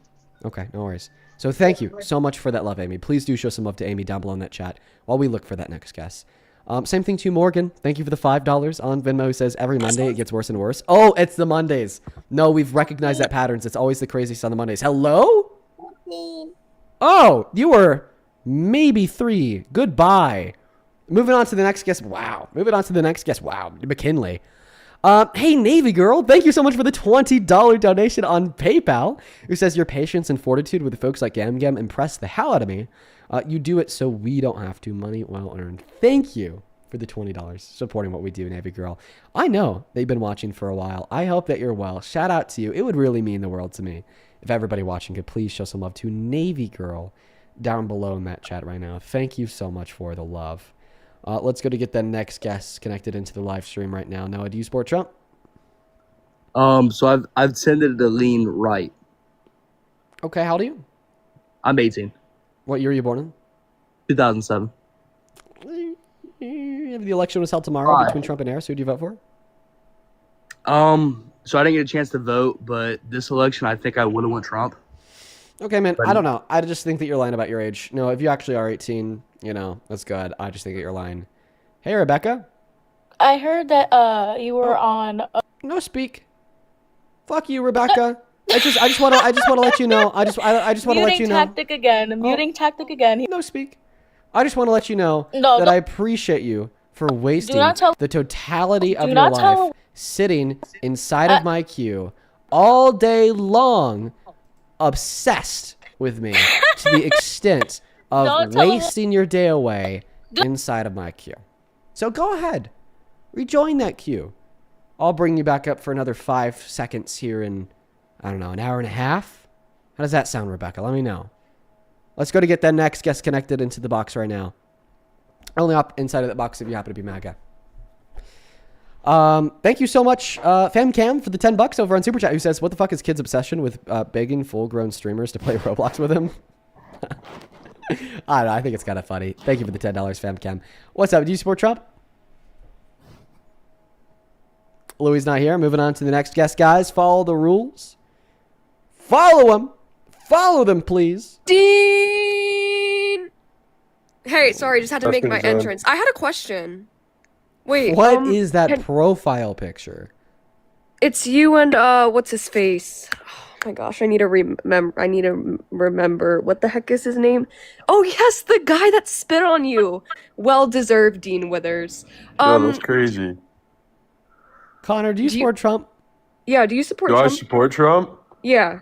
Do you I support don't support Trump? what he's doing right now. I'm not. Why gonna do you lie. support Trump? Why do you support Trump? Like I don't overly support what he's doing right Connor, now. just why do you support Trump? Why do you support Trump?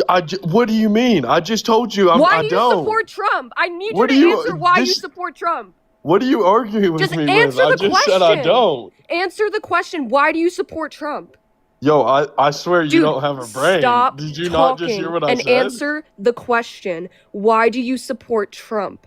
Dude, he's smiling. He knows like this is a stupid Dude, no, question. I just told shut you. up and answer the question, please. Bitch, I just told you. That's crazy. We're going to go to move on. Let's go to get that next guest loaded up into the box right now. Oh my God. I just can't do Oh this. my gosh. Wait, where'd Fish Girl go? Bring her back. Why the fuck do you want her back? She's nice to me. I like her. Why'd Okay, you skip the well, other this dude? I is- thought he supported Trump too. This is a debate live, Isabel? Yeah, I thought she was gonna debate you. No. Oh wait, question. Why did you say boo-hoo to her fish dying though? He's womp fucking womp. I Yeah, what I was made it up with for that? it by creating an artistic memorial of the fish, though. Oh, okay. Never mind. I did. Yeah, drew him on a map of Uzbekistan. Oh, good. Okay. So I almost called you Uzbekistan. Isabella, that's your name. Do you still support Trump? I told you this last time. Yeah. Okay, I don't think I've debated you for a couple months. I'm gonna give it a shot for here in a couple minutes. Let's see if we can change your mind. What's the main reason why right now? Oh, I doubt you could. Yeah, me too. That's why I'm only gonna give it a couple minutes. What's the main reason? The main reason is just like I think he's doing his best as of right now. Like, But is his I don't know, best I benefiting feel the like- country and pushing the country in a positive direction? I feel like as of right now, we just have to wait because, like, yeah, the gas prices and everything aren't working out, but that's because of the war. The war that he started? I mean, yes. So it's because of him. I mean, yes.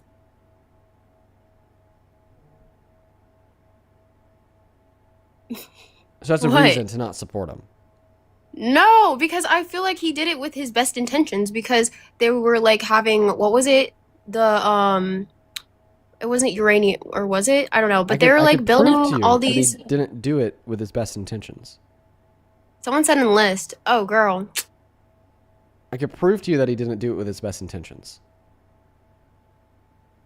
You can prove that he didn't? Yeah, How? because he started the war in a lie. He How? said that we're going to war because they pose an imminent nuclear threat to America. And we know that they didn't pose an imminent nuclear threat to America. How? How do we know this? Because the director of national intelligence, Trump's director of national intelligence, Tulsi Gabbard, was forced to testify in front of Congress. Can't lie under penalty of perjury. You go to jail for that. She was asked if their nuclear facilities were completely eradicated 4 months ago in the strikes. She said yes. And then she was asked, well, have they even started on rebuilding their nuclear facilities? And she said no. As well as the ex-head of counterterrorism, Joe Kent, that also works in that same office, came out publicly after resigning and said there was no nuclear threat, and the only reason why we're in this war is because of pressure from Israel. And that's why we know Donald Trump is lying when he said that the reason why we're going to war is because of an imminent nuclear Oh, so we're threat. doing all this for Israel? Okay, well, never mind. That's not a good reason then. I take that back. Retract. Disregard. Okay, so you accept what they said. Is that good Yeah. enough reason to stop supporting Trump? Going to war for Israel? I mean, I definitely have tanked my support for him just with everything going on. Like, I'd say, I don't remember last time what my percentage was, I told you, but it definitely has gone down to probably like 70% rather than 100%. By the way, for everybody in the comment section spamming bio, I know we go through this every time. Her bio says rage bait. But she is accurately purporting her beliefs. I was rage baiting. Guys, I think I'd be more crazy, like Jill or something. Or, well, she's not crazy, but Come on. I like Jill. I'd want to talk to her. Okay. Yeah, not rage baiting. So, what's left? Why do you still support him? Now that he's increased gas prices, tanked the economy, went to war in Iran I because think of it's Israel, then mostly told just us like all what he did lies. in his last term that I still like. He did like really good, and then also just because he's trying. Okay. Someone but said why- I feel but like that doesn't tell us why you support him as president now. If like he's like failing on every front. Like, dude, come on. He's a Isn't good that- isn't- businessman. Isn't that just like such a big fuck you? Dude, he lied to you. He told us, he told you, he told me that we were going to war in Iran because of an imminent nuclear threat. And that was a fucking lie. Like, come on, man. It was such a big fuck you. We should not Well- have a president that's just so willing to lie to us. I think also it's just like the no tax on tips and no tax on overtime as well. But both of those two things expire next year. And actually, Kamala Harris ran on the same policy, but she wanted it to be permanent. Oh, she did? Are you sure? Yes. Okay, maybe I need to rethink some things. Because I thought that like it didn't expire next year either, just as like someone that's working so much. I really liked that mostly. Yeah, it's gone But- next year, bruh. I don't know. I'm still waiting to see how this war goes, and then if our gas still keeps going up, it's definitely gonna tank even more because it's kind of expensive. Not gonna lie. It's already gone up by $1, especially in Boulder has I expensive know, gas. yeah. Boulder has expensive gas. It's pricey as fuck up there. So like, What do you mean? It's only like $4. yeah, only like $4 for 87 unleaded. Yeah, at the one gas station on Baseline, but then everywhere else it's actually like $4.40. Yeah, I really hope that this war actually like ends soon so that we can like stop with everything and not have more of our troops like be sent out there. Okay. If anything. Okay, but that's not what Trump wants. Oh. Yeah, Marco Not- Rubio apparently even made statements about us being permanently out there. And what happened last time we went into the Middle East? We're out there for 20 years. Okay, yikes. Yeah, okay. I have a lot to definitely look over and everything because that's terrible. I really hope that it does not go. I really hope this war does not go on for the next 20 years and everything. But I don't know. I agree with just like a lot of his stances of where he's at and how his like more of his abortion laws and everything, I'd say, and then his economic, and he's like a big, I don't know, he built his like millions and everything, billions over that. Oh, it's Matt. Hi, Matt. Hi, Isabella. How you doing? I'm good. How are you? I am okay. I'm glad to hear that you have reduced your support for Trump by 30%. You would think that it would go down to zero, given the fact that you apparently don't like this war, but you're, because I recommend that you stay up to date on it, because every day he seems to be making up his mind that he's going to be there for months and months longer. Because just today, the Gulf states said that they're actually urging him to be like more bold and do more stuff and actually bomb more plants, which is only going to raise your gas prices even higher. We're at the highest point that we've been in like 4 years. So can you, again, I'm very like. We had a good conversation last time where you almost got to the point. So I don't know like how much your gas prices have to go higher before you're like, yeah, let's just fuck this and let's just, say that, yeah, bad man, and let's get him out of here. Right. Yeah, I don't know. I think I support him more just because I also think that he's better than Kamala as well. And I just agree more with his side rather than hers overall. And that's why I've still stuck with Trump rather than her, like, in the end. Well, if Kamala Harris was elected, what would be happening right now that is worse than what we have? I feel like she's more of a socialist. Isabella, do you even know what socialism is? Yes, I do. I remember you called me that on a live before. It's probably trolling you, but okay. What's socialism? It's where you want everyone to split their money evenly and fairly to other people rather than themselves.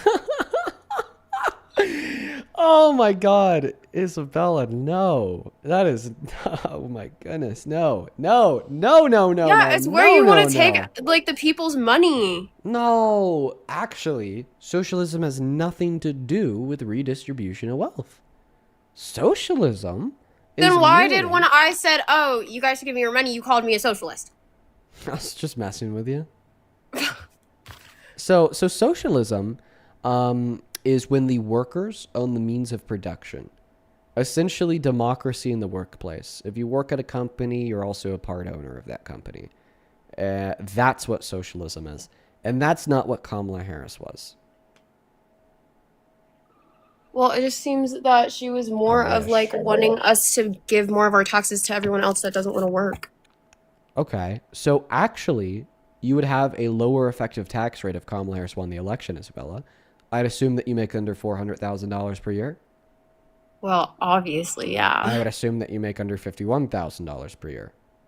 Sadly, yes. Right.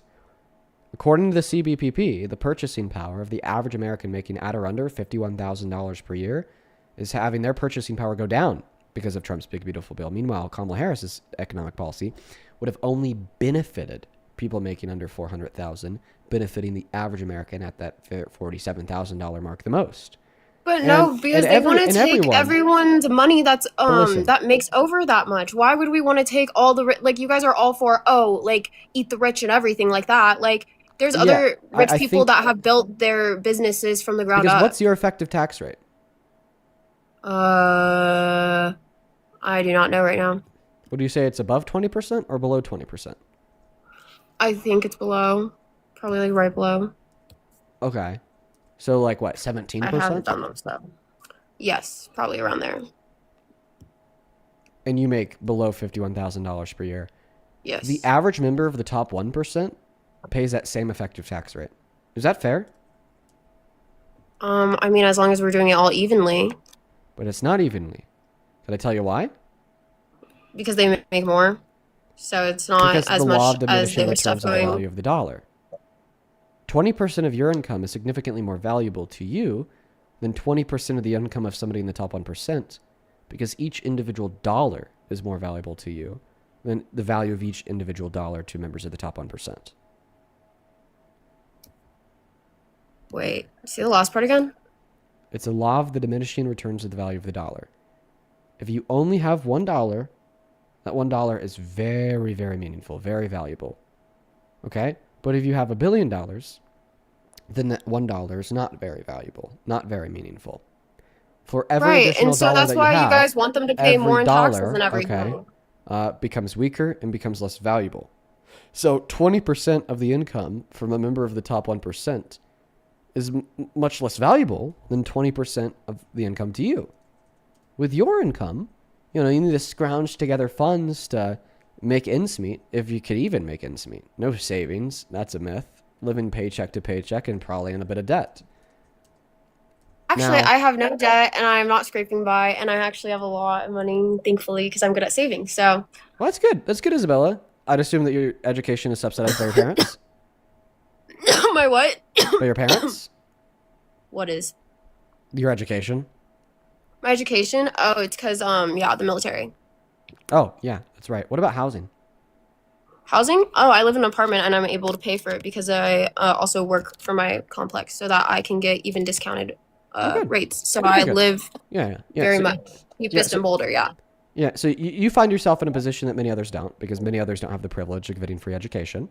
Okay, but my point still here is that to the average American who's scraping by living paycheck to paycheck, 20% of their income is significantly more valuable than 20% of the income of a member of the top 1% who's already saving like 90% of it. Okay, you know? yeah, but I understand that, but why should we I just don't think that's fair to make the rich pay more just because they make more. That makes no Okay. sense because there's other billionaires that have built their businesses from the ground up. I'm trying to find the most convincing argument that I could give to you. I can run by one if you want me to. Oh yeah, I'm gonna try one last time, and the mic and the floor are yours. So we're gonna accept that it is unfair to tax the rich disproportionately more than the poor. We're being unfair to them. Okay, that's what progressive taxation is. But what are the alternatives? A flat tax? Well, now we know that one's being unfair to the poor people because each individual unit of the dollar is more valuable to them. So ultimately, it hurts them more. A regressive tax? Well, that's clearly unfair to the poor people. End of the story. I don't need to explain why. And those are the only three possible options.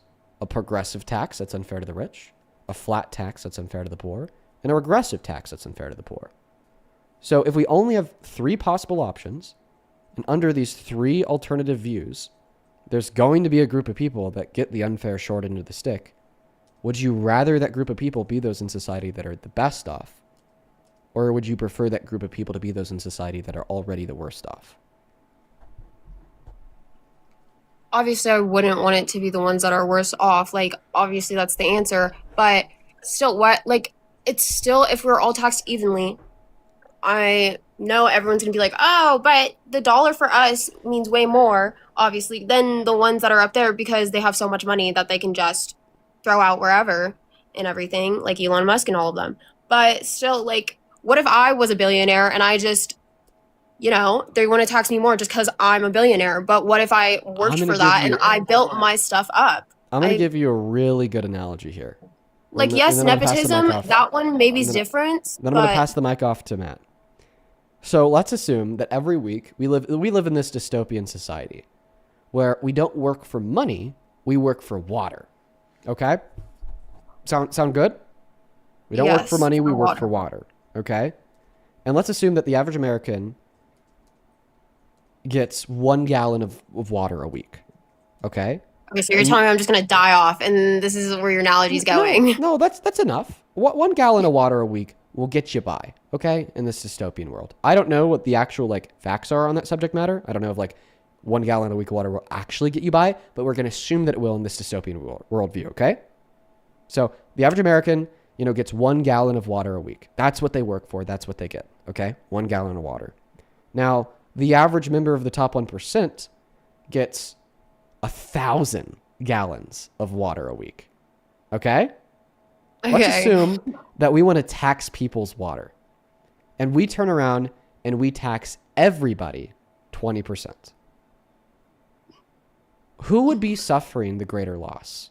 Obviously, That all of person us. in the top yes. 1% getting taxed 200 gallons of water when they make 1,000? Yeah. Or the average American getting The average taxed American, yeah. 20% of a gallon of water when they only have a gallon. Now you see it. Just exchange the gallon of water for money because it's the same thing. We use our money to pay for our water bill. We use our money to pay for our food. We use our money to pay for our housing. We use our money to pay for everything that we need to live. There is no material difference, okay, between the analogy of water and how it becomes clear that we need to be taking more away from the rich than from the poor or the average American. Yeah, In but the we real shouldn't world want of to money. just like go take more from them just because they have more money. If anything, it should want us to work even harder to become just like them, I Well, that's feel. not the reason we're taking more. See, some people say tax the rich just to tax the rich. End of story. And I think they're Exactly, weird. that's what I'm saying. I think that's weird. Okay, because that's not the real view. Okay. We're not taxing the rich just to tax them. Fuck no. We're taxing see, the 'cause rich that's where so my then we're argument taking comes that from. burden off of the average American. We're taxing the rich to alleviate the pains and the stressors that are true of the average American. We tax the rich to ensure that the children of poor people have access to free daycare so then their parents could go out and work. Okay, and I understand that big time, but then I just feel where the argument I get and where this comes from a lot for me personally is just the people that don't want to work, or like the ones, especially here, that live off daddy and mommy's money, that are like, oh, we need to tax the rich so that I don't have to work and I can keep getting more of this money. Like, it just, I don't like those people, and where you're saying, oh, we should just tax them, and that's where I got that main Dude, argument from. the people in Boulder living off of mommy's and daddy's money are the rich. That is very true, actually. So what do you mean? What do you mean there's people in Boulder living off of mommy's and daddy's Okay, well, money? maybe not the mommy and daddy's money ones, but like other ones that like aren't working, that don't even think about any, like, they're just very, I think, privileged, where they don't see where this money's coming from or going. They don't really know what it is to work or anything like that. I think that we should stop evaluating the potential mental states of those that don't work and endorse social safety nets and start evaluating the outcomes of what those social safety nets actually are. Because the fact is, I'm sure that you'll be able to find the one out of like 100 low-income Americans that are like very loud and will say, I deserve anything I want and I don't have to work for it whatsoever. Okay? But the other 99, okay, what they do is they are reliant on those social safety nets, and then they use them as a launch pad to then put themselves in a position where they're better off, where they have a better job, where they can make ends meet and feed their children, okay? And where they could then excel, increase their own income, then pay more in taxes. Okay, people are saying I'm spoiled. That's really funny because I've worked for everything. You guys are really funny. I used to work 50 hours a week during the summer, so I do not want to hear from any of you, and I used to work all year for 50 hours a week. So that's really funny. But now I see where you're coming from with that argument, and I shouldn't just be evaluating it from one person rather than a whole group. Yeah, we're just looking at the outcome. We're looking at the outcomes here, man.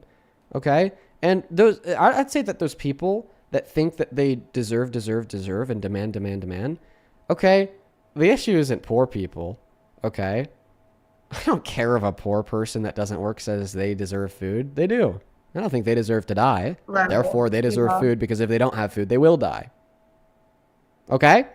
The real neediness and selfishness and privilege, I think, comes from people like Elon Musk that will whine and cry on Twitter about how they deserve $1 trillion in corporate subsidies from the government. See, but then I see Elon Musk here helping other people. Like, he helped that one girl who's in, I don't remember, MMA now or something like that, and she needed, like, lawyers and everything, and he completely covered all of her stuff like that. Doesn't with matter that he attorneys and wasn't everything. being privileged and stupid when And he now says he's that also he helping demands $1 TSA. trillion. Like, why are we No, mad he's at actually him when not. he's paying for all of their stuff? No, He he's said not. he would, but he didn't actually do anything. Wait, well, how do we know that he's not? Also, being able to name one singular person that a billionaire's been able to help is like wild. Yeah, because Trump signed an order that actually gave money that was from somewhere else to the TSA, so that money from Elon Musk was no longer needed. Okay, so then that's another win for Trump. What? He's No, it's not. paying them. You want to know why, Isabella? Because a president needs to be able to actually negotiate policy with Congress. Trump has sat back and has not actually brought the Republicans and the Dems together to say we need to fix this issue. He has not in good faith said we need to actually fix ICE because he himself recognizes that ICE has a problem. He has said it several times by now, and he has not come to the table. And for over a month, we have been at a stalemate. And where has Trump been in this whole process? Well, I feel like Trump just has a Calling the lot on his Democrats plate right terrorists. now. He Yeah, has exactly. a lot on his plate with That like he the put war on the going plate. Starting a on, the war. military and everything. Yeah, Wait, that he hold on. put on the plate. Yeah, he started a war that was not needed, by the way, right? So he's jacking up your prices and your gas prices for a war that's not needed while Congress is in a standstill, when instead he should put on like his big boy pants and go in and say, hey, get together, let's actually come to some kind of compromise so that we can pay our TSA agents. But that has not happened, right? I'll be back. I'm going to go use the restroom. Matt, you got this. Sure, yeah. But Isabella, I want to challenge something that you said just a little bit ago, because I don't think you understand also how many rich people or people who you have cited have benefited from our money going to them, okay? Sam Walden, Elon Musk, Jeff Bezos, Bill Gates, those type of people, they all grew up and were on government help. They all grew up and they got our subsidies. They got our publicly funded research. They all built their businesses on our backs. Right now, Sam Walden, for example, of Walmart, okay, how does he get his shit around? He uses our roads and our publicly funded roads to be able to do that. We pay for him to be able to do that, right? They say Elon Musk. Where does his business actually come from? It comes from our money. He gets billions in our money to go to his businesses. He got NASA grants, right? Where's that money coming from? Us, right? Where does Bill Gates? Like, that's our money because we give it, okay? Because we want to invest in what he's doing. Jeff Bezos, when he built his business, he relied on a DoD contract that built the very first system that he then improved. Paid for by whom? By us. That's why they have to give back. It's because they are living in a society, one in which gave them the opportunity to be able to become who they are. Without that help, they would not have become who they are. We allowed them to become who they are. And so they owe society, not me, not you, but society, their money. Because when you have billions of dollars, when you spend billions of dollars on things like a wedding, for example, you're making a mockery of the people who helped you get to where you need to be. That's why they pay higher in taxes. Not to punish them, but to say, you have succeeded, give back because we want to make more of you. That's why. So that's why we want them to give back and to be taxed more and everything. Yes, because they relied on our services, our money, for decades to then get where they're at right now. Okay? All of it. From the infrastructure down to the grants to the research, all of it was paid for by you, me, Dean, my parents, his parents, all of it paid for, and so that they can make millions and billions of dollars. Okay, it is a contract. They live in our society. They therefore have to pay back because we are the ones who allow them to get to where they are. Okay, well, I understand that. Yeah, I see your point. I can't argue that. I do concede that point.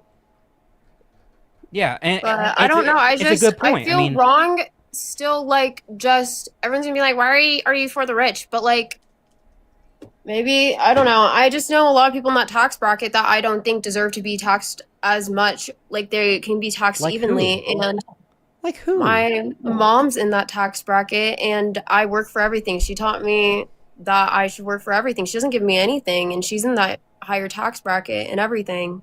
So once again, she doesn't help me with anything. The thing is that rich people could pay a bunch of money, like $20,000 a year, for a really smart, really dedicated accountant and a bookkeeper, okay, and a tax strategist, okay, to ensure that their effective tax rate isn't 40% and is like closer to 20. All right. Now, technically, could anybody go out there and get this advanced tax strategist? I guess no, not really. Because the advanced tax strategy comes into play when you're a business owner, not a W-2 employee. But they could still try to spend $20,000 on all of these things for the really smart people that have spent their lives swindling the system. But the average American doesn't have $20,000 to spend on that. But they do. So that's what they do. That's what they do. Right. Is they go out there and they hire accountants, they hire tax strategists, and they pay way less than they owe. But see, like, she doesn't do that. She taught me everything to do it for herself, and she Okay, does everything and how's your herself. She mom taught living? me how to be independent. How's your mom living? She's living really well. Growing up, she acted Well, like I'm we talking were about right poor. now. That's how. Right now, how's she living? Nice. So she's living really nice, even though she has a higher effective tax rate. Yeah, we have 2 different like places and everything. Yeah. Right.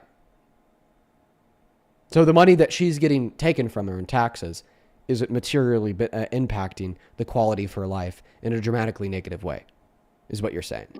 But if we were to reduce the taxable burden of the middle class, do you think that would materially benefit their life in a dramatically positive way? The answer to that question is yes.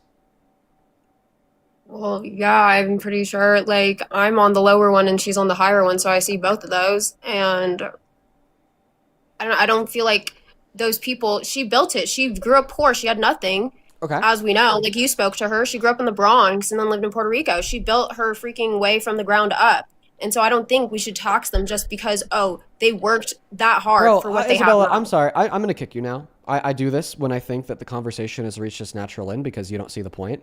I want you to sit on everything that I shared with you. I want you to sit on everything that Matt shared with you.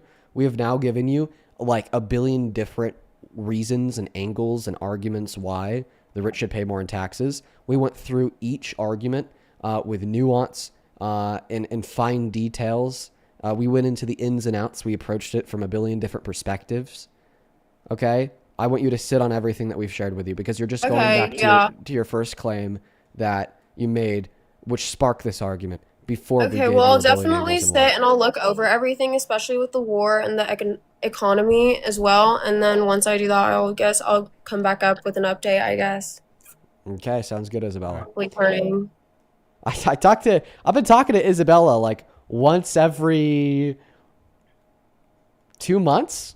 Yeah, every 2 months. Almost like a check-in. Yeah. Hey, how you doing? It used to be a lot more frequent than that.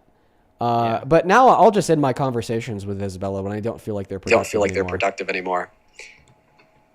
Test? Oh, they left. But like, I don't know. My thing is like I've already invested literally so much time into trying to change your mind. And I don't know. I feel like there's a little bit of movement. I mean, 30%. I mean, she said 30%. I mean, so I'm hopeful by the summer she'll be down to like maybe like 40%. I mean, geez. So every couple months, we'll just have like a 10, 25-minute convo with her. Let's go to move on to the next guest, you guys. Welcome in, Arthur. Do you support Trump? You have 5 seconds, Arthur. 4, 3, 2, banned. Moving on to the next guest. Only hop inside of that queue if you're MAGA or you will get banned. Jessica, thank you so much for the $10 on Venmo. Who says started in public housing with Medicaid and food stamps, graduated from college, now I'm making 6 figures. Fuck yeah, Jessica, I'm really proud of you. And it also goes to show the efficacy of the programs. Same thing to Carrie. Thank you so much for the $50. I'm going to finish this statement in a moment, Carrie, because I have to remove that person from my life. Thank you so very much for the $50. Let's get 500 massive Carrie W's down below in that chat. Carrie with the $50. Like, wow, that is seriously insane. And I'm so grateful for you. Thank you so much for the love. I appreciate you to hell and back. Carrie with a 50 says, hey, I'm sure that you're aware, but on the topic of war crimes, could you discuss the bombings of oil, gas, and chemical plants in Tehran, leading to acid rain, which will likely have a detrimental impact on the environment and the health of the people for decades to come? Yeah, I should talk about that more. I talked about that in the video that I posted, but I don't bring it up on live. Good point and good call out. Thank you for the $50 and thank you for the good call out. As well as Jaden, thank you so much for that $5 of Venmo. Says still laughing at that slam down. That was funny as shit. Oh my god. Anastasia, thank you for the 5. Thank you for C. Thank you so much for the 6. Show some love to all of our donors on Venmo down below in that chat. We have a couple people to thank here on PayPal. Welcome in Q. Oh yeah, I think it's my turn. Yeah. Thank you, everybody. I really appreciate it. Thank you for the Venmo. Drop some. Yeah, actually, in fact, I think it to Kelly. Yes, I think it to Kelly for the $10. Thank you, That's Kelly. what I really want you to do. I want you to spread my wings and put some coins on me, baby. Oh yeah. I sound just like you, don't I? Are you okay? Don't I? No, you don't sound like me at all, buddy. Yeah. Please spread my donut, please. I want them damn coins all over me. What baby. did you just say? Please. Spread my donut? Yeah, dude, I sound just like you. What does that mean? Well, if you imagine, close your eyes, and I can tell you what that means. Imagine it. A nice. I don't really want to. Glazed donut. Well, hold on. It's not glazed until Peter Parker gets in here, your little butt buddy. Oh, gay sex. Oh, I see it now. You're Yeah, talking everything- about gay sex. There you go. Yeah, it's not glazed until your Peter Parker Yeah, goes in gay there. sex. And So, can I ask you a question? go ahead. Why are you talking about gay sex on a political debate live? Well, aren't you the guy that says that you would date a trans? I mean, didn't you say that? Yes the or first no? thing It's a I'll simple say, yes or no. I wouldn't date anybody but my girlfriend. I'm in love with my girlfriend. Hell no. You're lying. Hey, if you blink, you're lying. You just blink, motherfucker. You are lying. Lying about loving my girlfriend? No, you said you told everybody you would date a trans, bro. So not a trans. It'd be a trans woman. First things first. You're talking about a clip from Parker, okay? Not me. And then second thing, yeah, I think that sexual orientation, they don't fall strictly on lines of sex, okay? I think that they fall more so in lines of an amalgamation of gender identity, presentation, genitalia, so on and so forth. I think it's like a combination of these things. And I think anybody who would argue otherwise is ignorant. You know, like, for instance, if I were to show you a photo of Buck Angel, who's a trans man, yet biologically female, right? I think if you were to tell me that, you know, this is somebody that you date, like, I would call you bisexual, pansexual, or gay, right? Because clearly Buck Angel's very masculine presenting. So the view saying that, you know, you could be a straight man and argue that you would date a trans woman, 110%. Okay, but regardless of this, it still makes me wonder why the first thing that you bring up when you join a political debate live to talk about your support for Trump are your wet dreams about the person you're talking to having gay sex with their friend. It just kind of makes you look a little interesting.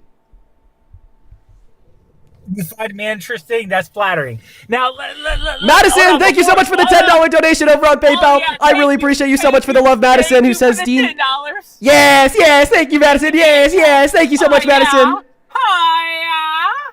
This guy's really weird.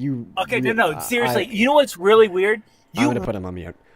What the hell? Madison with a $10 says, Dean, you are my idol. I'm a queer teenager, and when Donald Trump became president, I lost my hope. My best friend was deported last year, and I'm under the trans umbrella as non-binary. My state is mostly MAGA, and your lives have brought me back hope in me when I tried to do something that I can't read off on live. Thank you. Okay, Madison. thank you. I'm so very grateful for you, and thank you so much for such a kind and thoughtful and intentional message, and I'm so happy that what we do here helps you out. I'd really appreciate it if everybody watching could please show some massive, massive love to Madison down below in that comment section. Thank you so much, Madison. You are beyond awesome. Same thing with London. Thank you so much for the $20 over on Super Chat, who says, keep it up. You are relentless. Love it. Thank you, London. Let's get 200 London W's down below in that comment section. I really appreciate you for the $20. You are awesome. Wow. Lord T with the $10 says the top 1% in America control more than half of America's wealth. They do not get rich by themselves, but our government subsidies make them pay it forward 110%. Matt was really Holy shit, spit it out. I have a speech impediment. Oh, my bad. Go ahead. Was really drilling in that point earlier. Thank you so much. And Angie, thank you so much for the $25 donation on Super Chat as well. I really appreciate you so much. Who says, please give this money to Matt. He is right. People need to know Elon Musk is the biggest welfare queen of all, with his government money, quote unquote, money contracts all going to his business. Absolutely, Matt. I got $25 to you. Very, very kind. I'll say that too, but also just say, everybody, I do have pay links in my bio. You can go there. You don't have to give it to Dean or anything. So it makes it a little bit more challenging, but I do have pay links in my bio. They are open. Okay, they are open. Yeah, if you want to support either of us, Venmo, PayPal, link tree in the bio on TikTok for both of us, by message over on YT for me. Then, of course, handles at the top of the phone screen for me as well. But make sure to support our wonderful co-host, Mr. Matt, as well. So why do you support Dean, Trump? Your supporters are broke. They don't give you any type of gifts, bro. I'm looking at it right now. Broke, bro. Okay, so let's not change the subject. What I would recommend is just to stop talking about the donations. That is in your best interests. And just talk to me about why you support Trump. Okay, so I will. Dean, I will. I just want to make one last... Oh, look at that. I would just want to make one last little point real quick before we go. Does your girlfriend know? Bonnie, thank you so much for the level up sparks. I really appreciate you so much for the love. Does she know? Yo, Stacy, thank you so much for the $10 on Venmo. Saying, I'm so broke, dude. Thank you so much for the $10, Stacy. Let's get 100 Stacy W's. And thank you so much as well, AG. Thank you so much, AG, for the $5 donation on Venmo. Say love you, do the bad. Thank you so much, Stacy and AG. Make sure to show some love to Stacy and AG down below. As well as Hannah. Thank you so much for the $40 donation on Venmo. Saying, because I'm apparently broke. Let's go, Hannah. Let's get 400 Hannah W's down below in the comment section for the $40 donation. I'm very grateful for you, Hannah. As well as Alexa, thank you so much for the $5 donation on Venmo. Saying, because this guy sucks, show some love to Alexa and Hannah down below. Thank you so much. Show some love to all of our donors. I appreciate you guys so very much for the love. Take it away. And I'll say thank you to Kelly for the $10. I want to make sure that. And thank you to Christina for the $20. Thank you all both very, very much. So thank you. Thank you for giving me that money since you're broke. Bro, Matt, let me tell you something. You need to get the Dean's auction voice. Oh, thank you. Oh, thank you. You need to get that little voice going. But Dean, let me ask you something and be truthful. Does your girlfriend know that you would date Riley? Thank you so much for the $20 donation on Venmo. Show some love to Riley down below in that comment section who says, I'm really broke, quite frankly, the brokest we've ever seen before. Thank you so much for the $20. Let's get 200 Riley W's down below in that comment section. Thank you, Riley. Same thing to you. Jonah with the $15 on Super Chat who says, my uncle used to be a Trump supporter, but he went to the No Kings Day protest 3.0 last week and we are making progress. Good shit, Jonah. Thank you for the 15. Then, of course, Corey, thank you for the $15 as well over on Venmo. Let's show some love to Corey down below that chat who says, hey Dean, I am non-binary trans and I sincerely appreciate your fervent vocal support for my community. It's a terrifying time to be trans and having folks like you sticking up for us means the world. I completely understand, Corey. Thank you for being here. I'm so sorry that you have to live under the oppression that you do. As well as, oh my god, Carrie, thank you so much for the $100 on Venmo. Oh my god, I want to see 1,000 Carrie W's in that chat. That is fucking insane. Jesus, Carrie, thank you. Show some love to Carrie as well as Tori with $100 over on YouTube Super Chat. Let's go. Show some love to Carrie and Tori down below. That is legitimately nuts. Holy fuck, you guys. I do not deserve that much love. Thank you so very much. Oh my god. Carrie with a $100 says, broke who? Also, this is for your girlfriend who we adore, who is this man disrespecting your relationship. Yeah, fuck him. He left, by the way. Fuck him. And thank you so much for the $100 donation, Carrie. Tori with $100 says, fuck this guy. Also, what's wrong with people being willing to date trans people? Absolutely nothing, Tori. Thank you for the $100. I really appreciate you. As well as Julia, thank you for the 10 who says, I always look forward to your live streams. Thank you so much for the love, Julia. And then Denise, thank you for the $15 who says, thank you for standing up to that guy the way that you did. What an inspiration for the kids I work with. Oh, thank you so much for the $15, Denise. You are awesome. As well as Samantha, thank you for the $20 over on Venmo. Thank you so much, Samantha, who says, because I'm broke and this guy sucks. Thank you so much. You are awesome. And then Gammy, thank you so much for the $25 over on PayPal. Cammy, it is so good to see you. I hope that you've been enjoying the stream today. I know that you're always hanging out with us. Thank you so much, Cammy. Let's get 250 Cammy W's. Alex, thank you so much for the 10. Facet, thank you so much for the 5. And then Miss Heidi, thank you so much for the $25 donation over on Venmo for my info squad. Thank you so much for the support, Heidi. Show some love to Heidi down below. Michael with the $10 who says thank you for what you do. And then Chance, thank you so much for the $25 donation on Venmo. Said super broke. Thank you so much for the love, Chance. Thank you guys so much for all the love. Please show some love to all of the donors. I really appreciate you guys. And that guy's gone. Go ahead, man. Yep, and thank you to Heidi also for the 25 for the info squad. Thank you, Heidi. W Heidi. We love you here. Thank you so much. And thank you to Stephanie for the $50. Thank you so much, Stephanie. Thank you. It really means just a whole bunch to me. Thank you, Stephanie. Thank you so much. By the way, can we acknowledge that guy's legit insane? He does not sound okay. You know? This whole life has not sounded okay. Like you've had some crazy ass people. Dude, so you've been listening, so you know. Yeah. Oh my goodness. Yeah, I don't know what's going on today, but these people just aren't chill, dude. They're not chill, man. They're not chill at all. Let's go to get that next guest connected. Dustin, welcome into You Sport Trump. Sorry, Dean. I just wanted to say thank you. Please don't block me. I had just one thing I want to say. With that last lady, Elizabeth, she's like, oh, well, we work so hard to make our money, and I work so hard. Doesn't everybody work so hard? Aren't you working so hard? Ain't I working so hard? Don't we all work so hard? That's all I'm saying. Good point, Dustin. A lot of people make the false assumption that under capitalism, the more money you make, the harder you work. When that couldn't be further from the It's truth. my birthday. It's my birthday. Say happy birthday. It's the baddest bitch. Give me to Is 2,000 it followers. You actually your already birthday? know who it is. Is it actually your birthday? Dude, I swear to God, March 30th. It's a bad bitch's birthday. It's my birthday. Like, You know what, Tyler? You know what? Happy birthday. Happy birthday, Tyler. Yeah, I know Tyler. I know Tyler. He I guess they have they've definitely made themselves known on my live stream at points in the past. So happy birthday, Tyler. Hi. Welcome in. Do you support Trump? I'm Dylan. Hi. So I'm sorry, do you hear me? Yeah.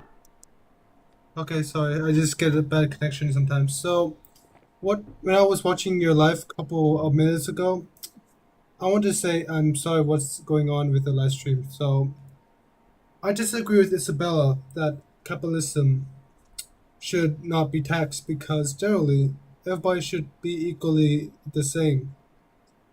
Okay. Do you think the same? So you agree with Isabella?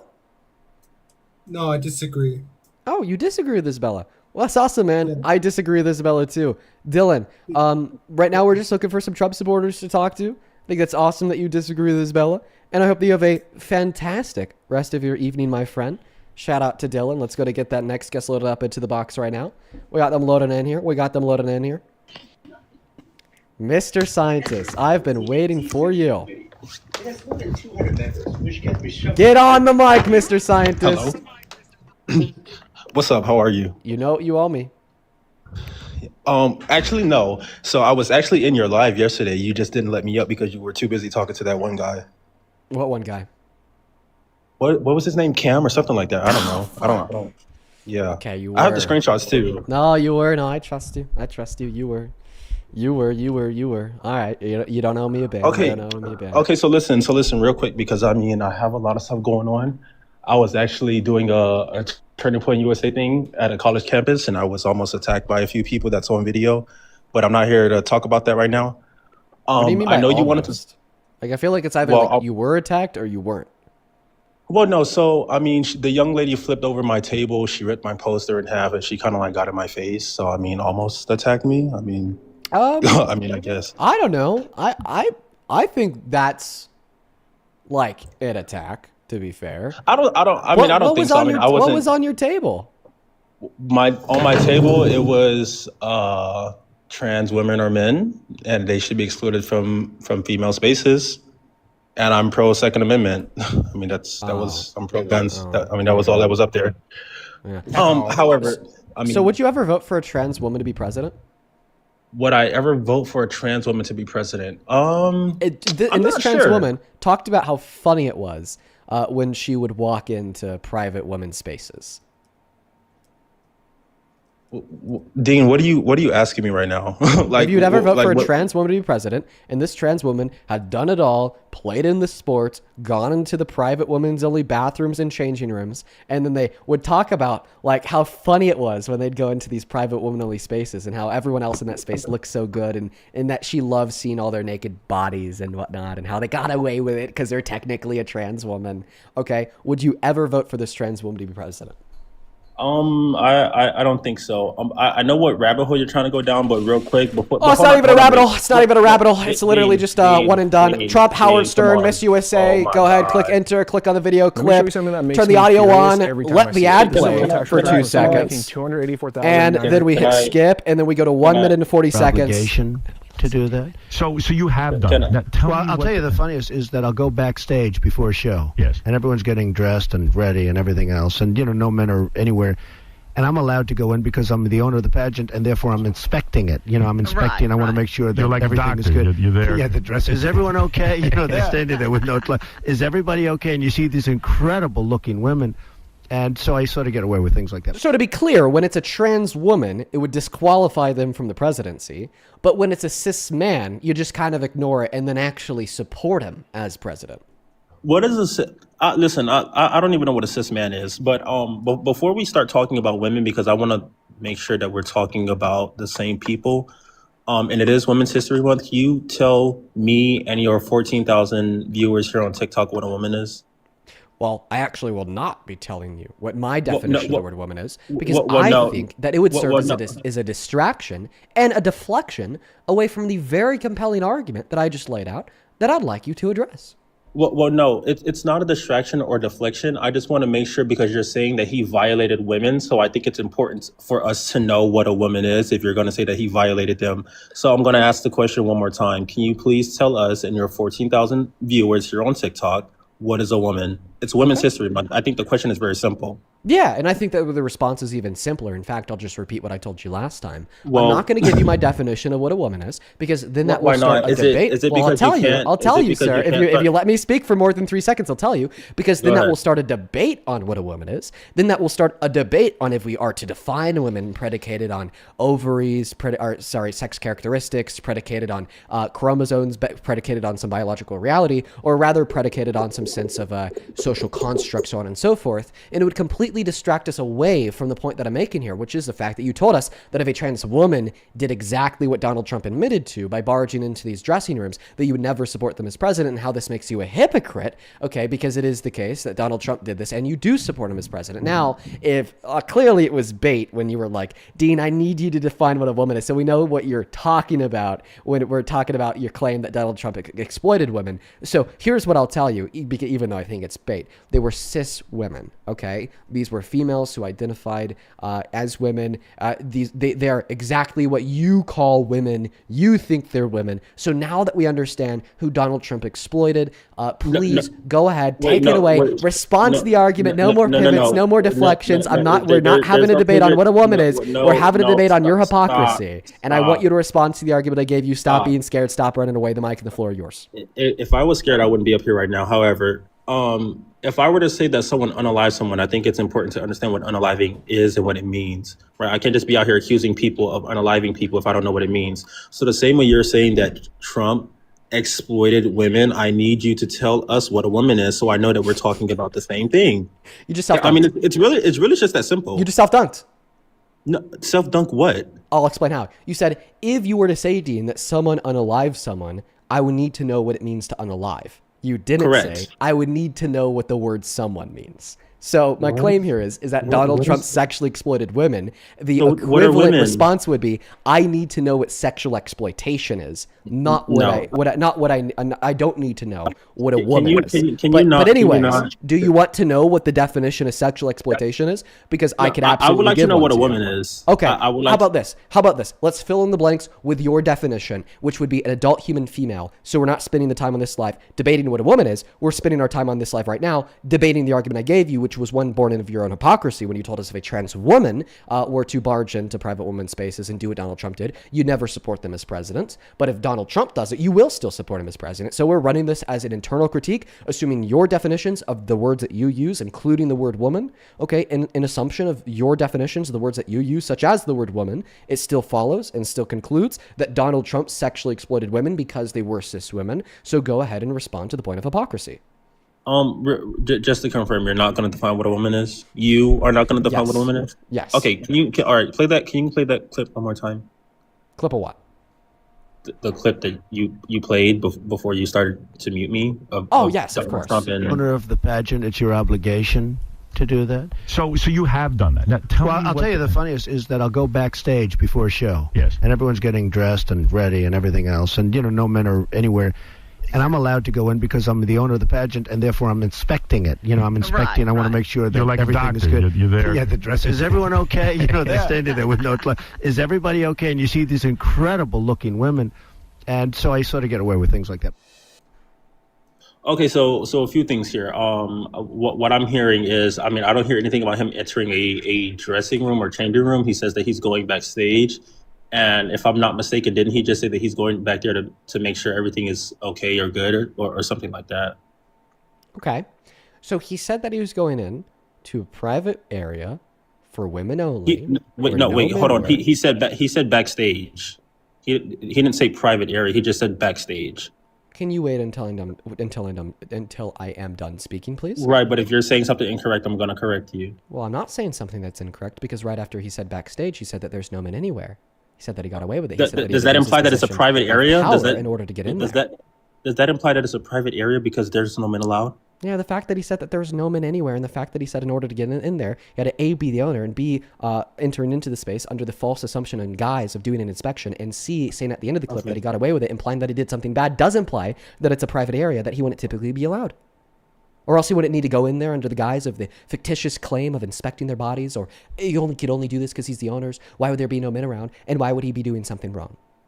So yes, it does imply that it's a private women's only area. Thank you, sir. That's not okay. All right, go ahead. I'll let you finish. Well, I mean, that's the argument right there. It was a private women's only area where women were getting dressed, women were naked, women were changing. That's a woman's dressing room. He didn't say anything about a dressing room. He said backstage. Listen, if I tell you that right now I'm sitting down on a stable platform that is attached to 4 legs that extend from the end of every corner of this stable square platform that make contact with the platform and contact with the ground. And on the back of this platform is another piece of wood that stands perpendicular attached to the back of the platform. Would I be describing the fact that I'm sitting down in a chair? What? I wasn't really listening. I got bored. Can you repeat that one more time? My belt. No, say it one more time. If I were to tell you that right now I'm sitting on a stable platform attached to 4 legs that are making contact with the ground. Okay. Am I telling you that I'm sitting on a chair? I would assume that you're talking about a chair.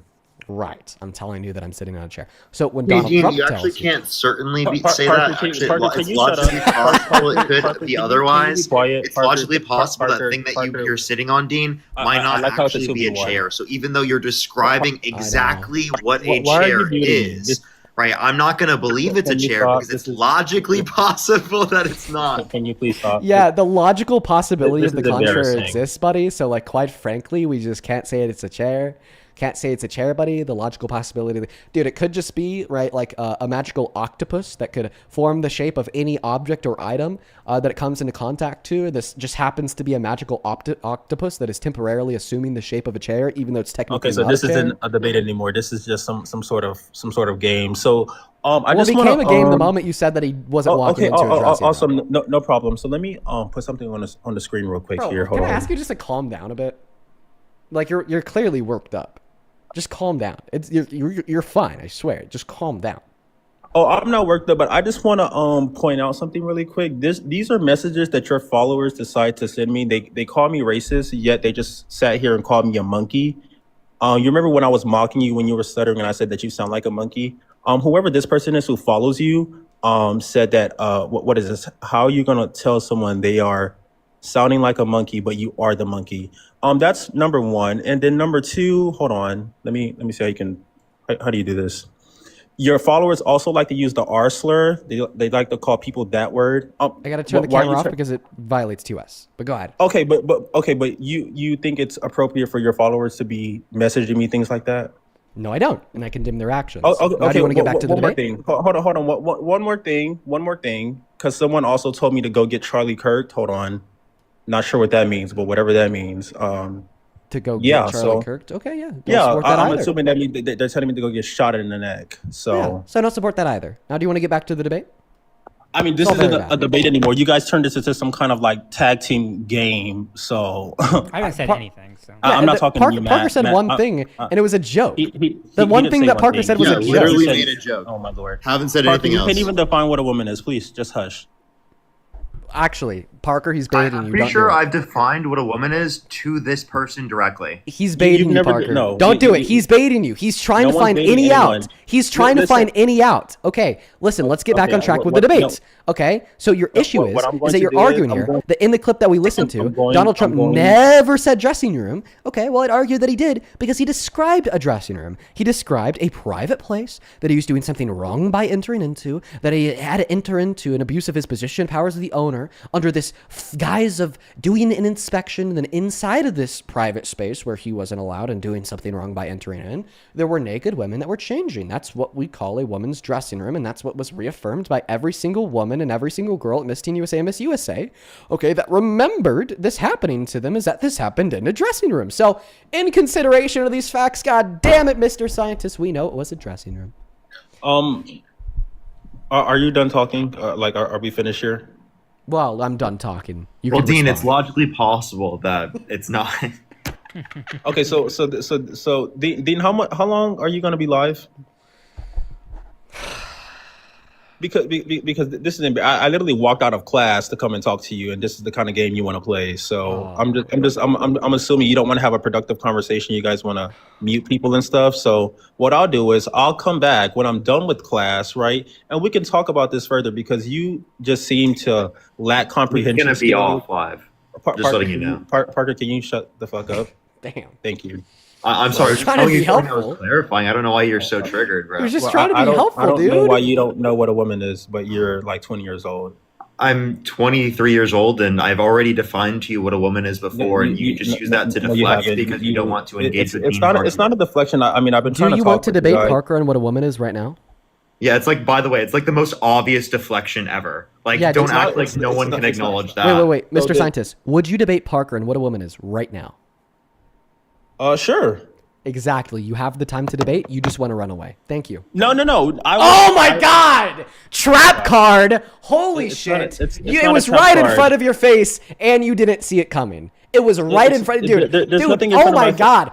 Have you ever seen like the cartoonish I'm gonna go on clips mute and let of you like talk real setting quick. like Hold on. the rope up in a circle on the ground, and then the character will like step inside of the rope in the circle on the ground, and then they'll be like hoisted up. But it was like so obvious, like the rope was right, dude. That's exactly what just happened to you. No, go ahead.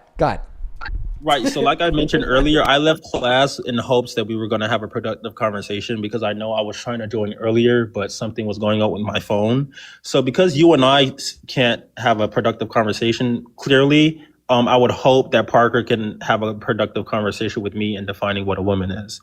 But like I said, so by productive conversation, can I finish talking? Okay, you know what? This is ridiculous. This is embarrassing. Like every time I start talking, you guys just want to talk over me. I thought you were done speaking. I apologize. I wasn't done speaking. I was still speaking. You can finish. Sorry, go ahead. Well, at this point, I'm done. What I'm going to do is I'm going to drop and go back to class, and then I'll come back. Wait, 1 second. Is this you right now? Like, let me try to get like you, bro. I just want to let you know, I won't let you up. I'm crying. Do you see the tear in my eye? I'm crying. Am I you? Do I look like you right now? I'm crying. Oh, I'm so sad. I lost the debate. Oh, Parker, please. Poor thing. You lost the debate and now you're crying. Now you're going to run away. Oh, tears. I'm down for a productive convo, bro. I actually... How do you... Don't interrupt me! Okay. I don't know. All right. This is really embarrassing. You let me up here for this? Well, I let you up for debate. You could pick up on. You know what? You skipped class for this.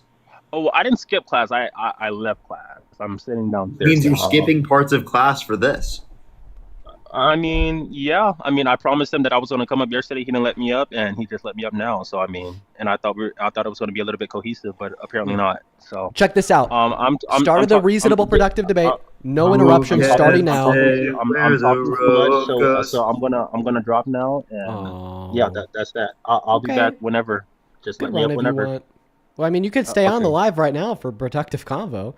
You said that you could with Parker. If I stay up here, what I'll do is I'll go on mute, and then when I'm done with class, we can just start talking again. But you literally just said that you could have a debate with Parker right now about what a woman is. Why can't you have a debate right now in continuation? I were to have a debate with you right now on that. Would you debate me right now? So why haven't we done that 5 minutes ago when I said I would debate him?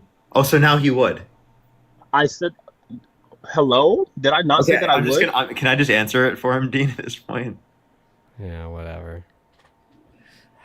Mr. Scientist, a woman's an adult human person that's committed towards the social and cultural norms are typically associated with the female sex as a prescription of their gender identity. What does it That's mean what a woman is. What does it mean to be committed toward social and cultural norms typically associated with the female sex? Yeah, so have a desire to be in accordance with them as a prescription of your gender identity. Well, what does that mean to have a desire? What does it mean to have a desire? Yes. What does that mean? Yeah, you have like a. Well, I guess maybe that might be one of those terms that's irreducible preference towards. Okay. Would you agree that femboys might have a desire toward things typically associated with the female sex, such as dresses, nails, hair, things like that? Wait, so are you questioning what like feminine characteristics are, or what are you questioning? Well, actually, the better question would be, what is it that you're referring to when you're saying to be? Wait, when you say toward... a desire to be in accordance as a prescription of someone's gender identity, that doesn't mean that they're just expressing these characteristics, but they're expressing these characteristics as a prescription of one's internal perception of their gender identity. Wait, what is gender identity? Is like gender identity like something that you can prove within all 8 billion people on planet Earth? Well, gender identity is just going to be a desire to be in accordance with a particular set of social and cultural norms typically associated with the female sex. I can't believe it. How can you prove that everyone has a gender identity? How can I mean, I don't think everyone necessarily. I mean, technically, when you say gender identity, right, your gender identity could be that you're, for example, non-binary, or that you are a lack of in accordance with any of the particular gender identities. So, in that sense, you could say that it might not be a gender identity. It kind of, there's maybe a conversation there. We fully commit ourselves to the view that not everybody has a gender identity, i.e. newborns. Yeah, true. Right. So not every person has a gender identity. So my mom doesn't have a gender identity? Does my mom have a gender identity? Yeah, I would assume that they do have a gender identity. Most people do. Well, for example, like infants don't have a prescribed notion of gender identity. They don't have an understanding of gender at that time. What gender identity does my mom have? I would assume, given that you're referring to her as your mom, I would assume that she's a woman. Well, no. Okay, so, but how do you know that she's a woman? Like, how do you know that she has a gender identity of a woman? Only based upon the information that you would be telling me. What information? The information that you just described to me on the stream? But you don't know if she's fully committed towards these roles typically associated with the female sex. I mean, I could only make that judgment based upon the fact that I've had a conversation with you. I've never met this person in my life. But how would you be making that assumption? And I've only just referred to her as her when someone describes someone as their mom, right? I'm going to assume that they're a woman because that's the way that you described them to me as. Okay, but what is typically associated with the female sex? Why are we having this what is this? Yeah, like, is this, like does he mom think he's like owning the limbs right now? Mom is typically like a gendered term. She, her, or like definitely gendered terms. Dean, stop. Hold on. Wait, if anything, right now we could question him back. Like when I say that my mom, like, can I ask you like what her gender identity is? Have you identified any of her biological sex characteristics? So how are you going to be able to identify that she's a woman? You're going to be doing so based upon social and cultural characteristics, not based upon biological sex characteristics. So seemingly your own reasoning here owns yourself, actually. No, it doesn't own me at all. I know my mom is a woman because she's... I don't think this guy should skip class. I think he can I finish? Okay, this is... No, but like when I make a claim about my mom, you don't have the information specifically to identify biological sex characteristics of my mother. Of course not. You've never met my mom, nor would you even be in the capacity of identifying that in the first place. And so you're going to identify that based upon information that you've heard from other people, social and cultural norms that we're designating with, and also my understanding of gender, by the way. So that's also another thing. Are you done here? Well, I mean, you wanted to have this conversation, and now you're mad that I'm having the conversation. Are you finished speaking? Okay, so I know my mom is a woman because she's a Homo sapien. She's a female and she's an adult. I mean, I don't need to know anything about gender roles or whatever is typically associated with the female sex to know that she's a woman. Yeah, but did you like specifically look at everyone's biological sex characteristics to identify that they're a woman? No, because I don't define men and women based off of all of their biological sex characteristics. You just did. You just said female. Female, is that not biological sex? Characteristics with an S. You said characteristics with an S. I have a question. What does the word female mean? Yeah, so any living organism that is designed toward producing large gametes or offspring. Biological sex characteristics. That's not biological. That's not all biological sex. You don't think gametes are biological sex characteristics? Can I ask this guy a definition was? Oh my God. Can I please finish? Right. Gametes is one of many sex characteristics. Right? Yes. Okay. Is this person a woman? Yeah. So wait, no. So let me just clarify. They just said that biological sex characteristics were the basis of it, while also simultaneously saying that they're not. Can I ask that's not what you guys continue to interrupt me, and this is like a 2v1. Is this person a woman? I don't know. But you were literally just interrogating Parker, like shitting on him for not being able to determine with certainty of your mother, who he's never met nor seen nor knows anything about as a woman. Now I'm showing you a picture of somebody, and you can't tell me if they're a woman or not. By the way, I got that picture by just going to Google, typing in woman, and getting the first picture I saw. But I guess like my statement would be here. I don't understand the argument that you were just trying to run on Parker. Okay. In relation to like him not knowing the gender identity of your mom. Meanwhile, if I go to Google and I just type in woman and take the first picture, apparently you don't know their gender identity either. It just seems very like hypocritical. I don't know their gender identity because gender identity doesn't exist. I don't have a gender identity. I'm just a man. I don't have a gender identity. Man has a gender identity, bro. You don't have a sense of what it means to be a man to yourself? Man is not a gender identity. No, I'm an adult. Can I please? Yes, Why you are have a three sense different? of Wait, what it means to be a man? stop. No, stop. Why are three different people talking to me at one time? I haven't. Okay, this is the first question I've ever asked, by the way. Well, it doesn't matter if it's the first or last question that you're going to ask. Three people are talking to me at one time. Okay. Right. So you can't prove that I have a gender identity of anything. I'm an adult human male, so I'm a man. It's just that simple. I don't have a gender identity of a man. Do you have a sense of what it means to be a man? What do you mean? How can you make the judgment that you are a man without the inner sense of being a man? Using my faculties of reason and knowing what it means to be a male and an adult and a homo sapien. So you base the idea of being a man solely on the fact that you have small gametes. Yes, and I'm an adult. Nothing else. Male. So there's no internal sense to you. You have no idea based on looks, based on feeling, based on nothing of what it means to be a man. Yeah, like if I were to tell you with certainty, Parker, let me answer his question. Parker, if I were to tell you with certainty, Parker, hold on. If I were to tell you with certainty that you don't have small gametes, would you say that you're not a man? Okay, so Matt, to answer your question, well, actually repeat the question. Like this is ridiculous. Repeat the question one more time. I asked. So you. Oh, Parker, shut the fuck up! Like, damn, you just love to talk. Why are you so like? Yeah, it's okay, calm dude. down. It's okay. Stress is going to age you. Okay. For real. So listen, all I asked was you have no internal sense of what it means to be a man, other than that you have small gametes. So you don't perceive yourself in any other way to be a man, other than the fact that you know, quote unquote, that you make small gametes. Well, actually, earlier you asked me, do I feel like a man, and the answer to that is no. I don't feel like a man. The same way I don't feel like a human. I'm just a human. I mean, I don't feel like a man. The same way when I came out of my mom's vagina, I didn't feel like a boy. I was just a boy because I was an adolescent human male. Right? I would say that I feel like a man. Okay, well, good for you. There's no such thing as feeling Dean, like a man or a woman. Dean, do you feel like a man? Yeah, I feel like a man. Okay, Matt, I have a question. Do you feel like a man? Yes, very much so. So what? Can I ask a question? Yeah, go ahead. Imagine that we're living in like a Black Mirror episode, and we have like your consciousness teleported from your body into some like holographic projection. Do you think that you would still feel like a man? Who are you talking to right now, Dean? Talking to you. Oh, what was the question? I apologize.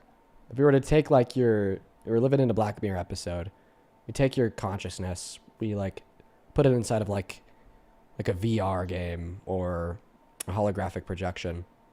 Would you still feel like a man?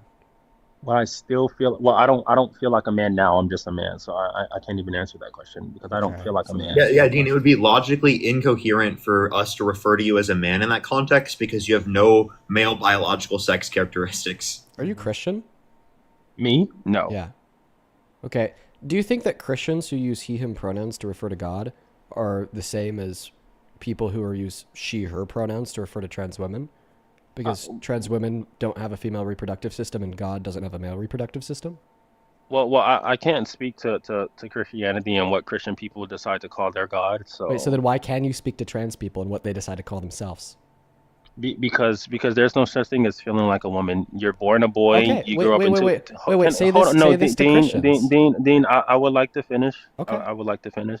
Right. So there's no such thing as feeling like a woman. You're born a boy. You grow up You're to be a really gonna man. tell us that there's no such thing that we feel like a man? Are you really gonna say that right now? Oh my gosh. Like genuinely, like how can you make that claim that there's no such thing that we feel like a man or you feel like a woman? Are you fucking serious right now? Are Yeah, you this fucking is like serious? Hold on, wait, this is like wait, clearly like a Parker, articulate to me, how can someone who's 35 years old, who is a man, a 35-year-old man, wakes up one day and says that he feels like a woman? Like, how does that man know what it means to feel like a woman?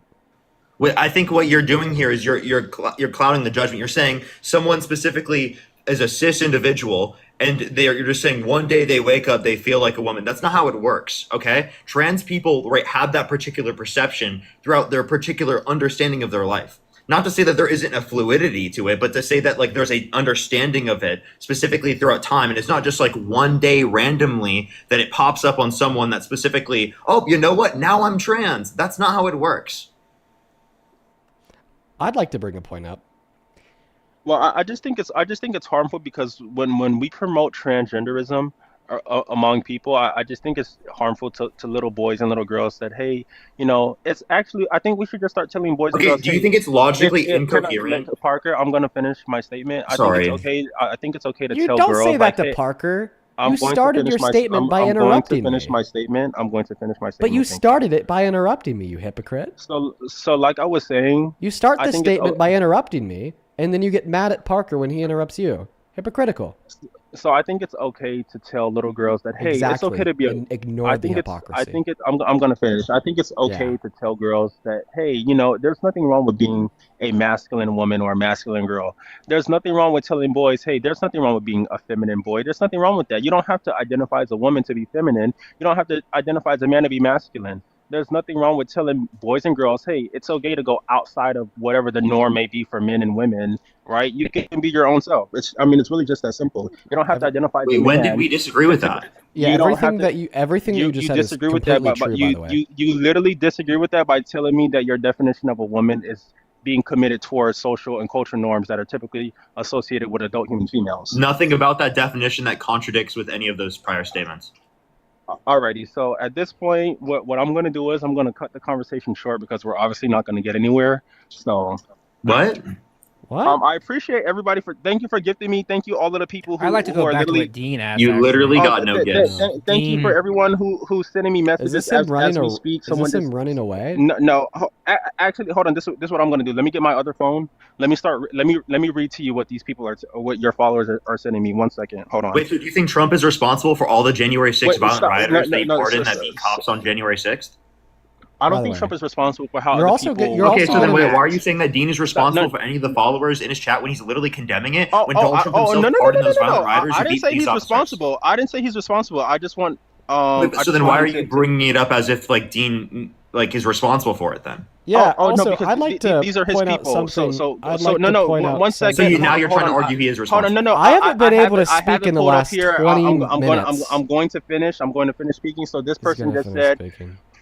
fuck you, you imbecile. You are no longer black. Hold on. I don't know what that means. This person says that, what is this? You are pandering to white people. Trump is your daddy. He will never love you. Suck Trump's dick. That's funny. Holy shit. 1 second here. You're about to be the next Charlie Kirk. Wow, that's funny. Hold on. Hold on. I'm gonna read 2 more. We're going to dox you and email your dean of students and let them know that you are promoting homophobic and transphobic ideologies. Okay. What are the well, chances he just made that up? Well, would you like for me to screenshot them and show you? Because can I I can't do that now. Can I just okay. turn it? Wait, you said that Yeah, your yeah, other phone. yeah. Turn your camera on and just show the other phone. Let me. I'm gonna drop. No, don't turn your camera on and show the other phone. Because I want No, you. I sent you the invite. Turn the camera on and show the other phone. I want you to bitch. Why can't you just turn the camera on and show the other phone? That's all I'm asking. It's so simple. No. I'm not going to turn my camera on because I'm no, just point it down. Point it down at the ground. Point the camera of this phone down at the ground, and then show the other phone on the camera while you're pointing it down at the ground. I'm not doing that because why not? Because that's how I got doxxed the last time. Wait, what you would be doxing? The fucking dirt on the ground? Well, I'm not showing anything toward the ground. I don't know how you people work. So what I'm going to do is I'm going to just do it. When you turn your camera on, you have the ability to switch its direction before you turn it on. It's in the camera settings before you hit confirm to turn it on. Okay, hold on. Let's do this exactly like I did the day before yesterday. If I am lying, right, and this is all recorded. If I am lying about anything, right, you can prove that you're not lying right now. No stakes. I'm going to send you 1,000. If I am truly lying, how many people are in here? 14,000 people. That's crazy. I am going to send Dean $1,000 on PayPal if I am lying. So that's that. So what I'm going to do is I'm going to drop right and bring me back up here because I'm going to screenshot all of this. The same way I was able to show you these other messages from these people saying that I'm a monkey and all of this other stuff. I'm going to come back and I'm going to show it again. Is that okay? Holy fucking shit. You could just turn your camera on and show the other phone. I'm not turning my camera on. We've already established What's the good reason? I've already told you the reason. So what is watch it? this. I'm going to go Something screenshot about one doxing? second. I'm going to come right back. Oh, God, bruh. He left. No, I believed like the first 2 or 3.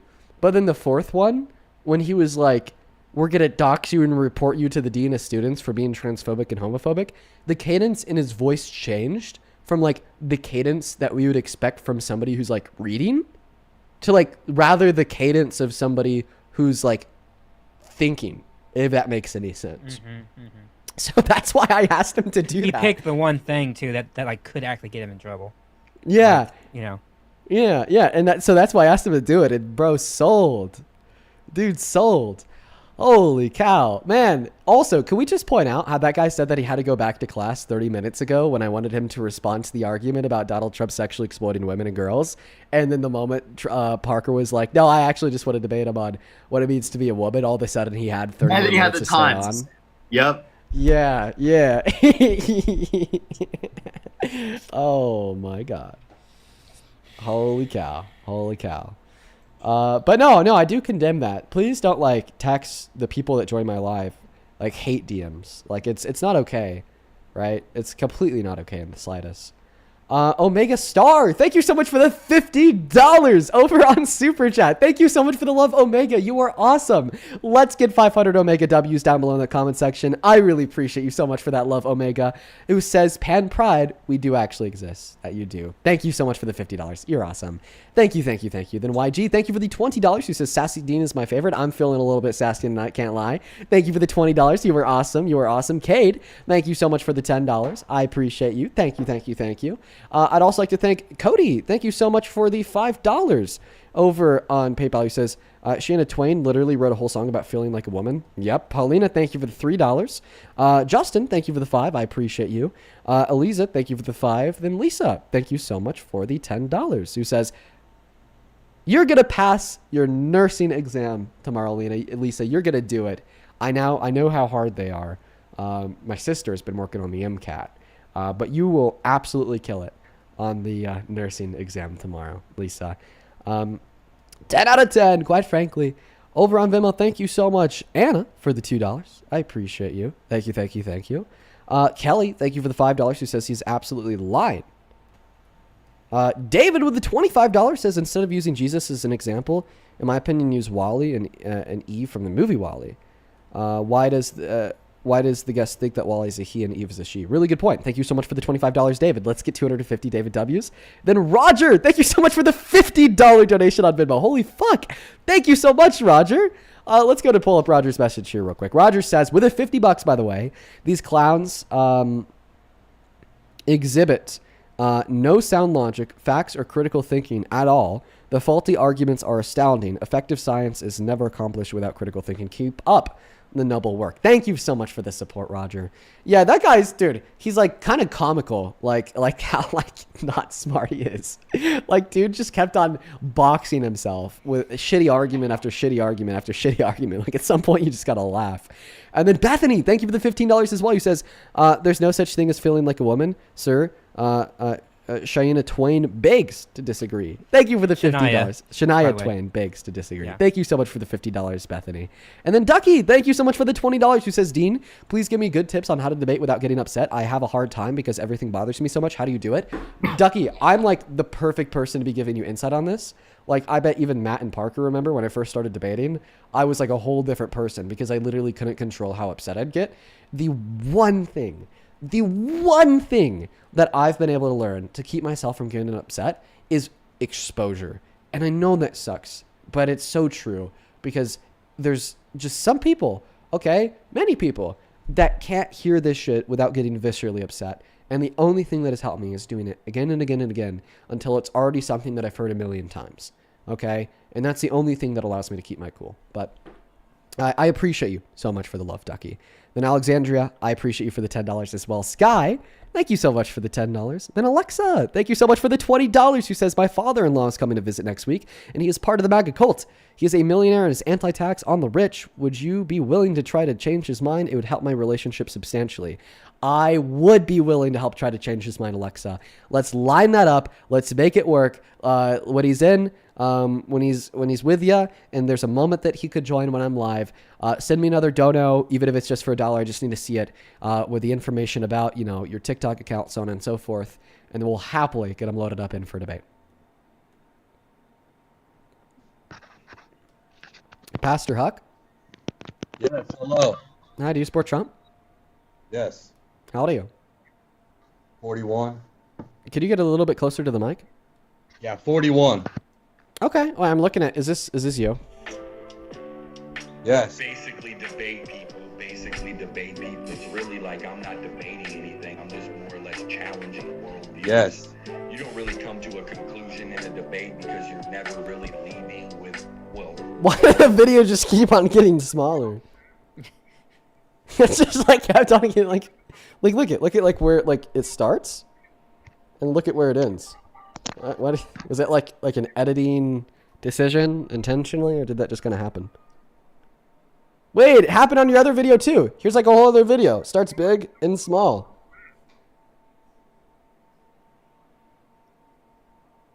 Wait, do you have an AI shitpost of Jesus making you king? Oh! Whoa! Let's go to pull up this guy's camera. Let's take a look at him real quick. Okay, so let's see what we got going on here. So we got Jesus 2025, and so you're a Trump supporter. Indeed. Okay, question.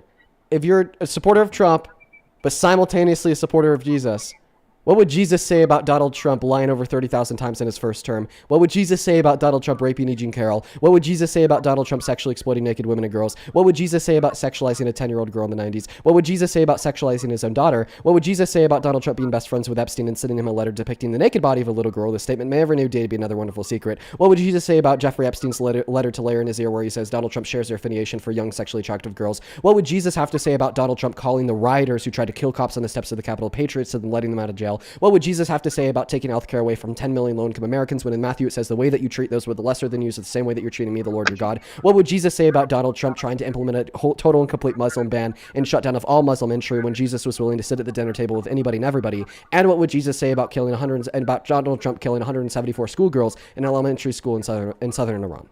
What would Jesus say about all that? All right. Let's start with the first one.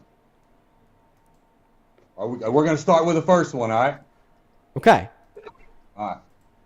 Jesus went to the cross at Calvary and shed his righteous and holy blood for the remission of our sins. Did he not? I'm not even quite sure what you said. Yes, he went to Calvary. Yes, he was crucified for our sins. Probably not. There you go. So do you guys believe in the Lord Jesus Christ of Nazareth? I believe in Jesus, amen. Are you being serious? Are you being facetious? I'm being serious, sir. I'm being serious. I'm orthodox with a little O. All right. Well, Jesus went to the cross at Calvary, and he'd forgive Trump for all that. If Trump would lay on his back and say, hey, Lord, I just need your forgiveness, the Lord would forgive him. Hasn't Trump said that he's never asked God for forgiveness? He did say that. Okay. So given that he said he's never asked God for forgiveness and that he just doesn't bring God into it, wouldn't that tell you that he probably hasn't done that yet? Shouldn't you pour the same grace and mercy that Christ pours into you onto Trump instead of back talking him all the time? Well, I mean, Well, you just said that. I'm not Christian. I don't believe that Jesus rose from the dead. I don't believe that he's God. I believe that Jesus existed as a person, as a historical figure. I believe that he was crucified on the cross, but I do not believe that there's any sufficient or good evidence to indicate at all that he was resurrected from the dead. Wait. You just said that Jesus would only extend him that grace and mercy, given that he asked Jesus for that grace and mercy. So given that he admitted that he hasn't asked Jesus for that grace and mercy, therefore Jesus hasn't extended it to him. Therefore, using your logic, we shouldn't either, including you, by the way. Now, who did Jesus come for? The lost sheep. Trump's lost. Okay, so because Trump's Why would lost, you he needs to be support the the most lost perfect in the sheep? world. Well, because in my Bible in Timothy 2, in 1 Timothy chapter 2, it says, exhort therefore the first of all, supplicating prayer, intercession, and giving all thanks by made to all men, for kings, for all that are authority. For all that who are in authority, we pray for them. As Christians, you brothers should be praying for those who are in authority, not backbiting them. So you think it's wrong to talk shit about Hitler? Yes. He was a Christian brother. Wait. He was a Christian brother. Okay. Oh, great. Okay. So you admit that Hitler was a Christian. He was wonderful. So do you admit, are you a Nazi? Yeah. No, Do I'm you a dislike? supreme leader. Do what? I am a supreme leader. I lead the SSMS squad. Oh, yeah, he's a Nazi. He's a Yeah, Nazi. a neo-Nazi. Yeah, he's a SS Nazi. is like an understanding for neo-Nazis. He's absolutely a neo-Nazi. How many people died in the Holocaust? Jesus! Jesus! Jesus! Did you just throw the Hitler salute in Jesus' name? Yeah, he did.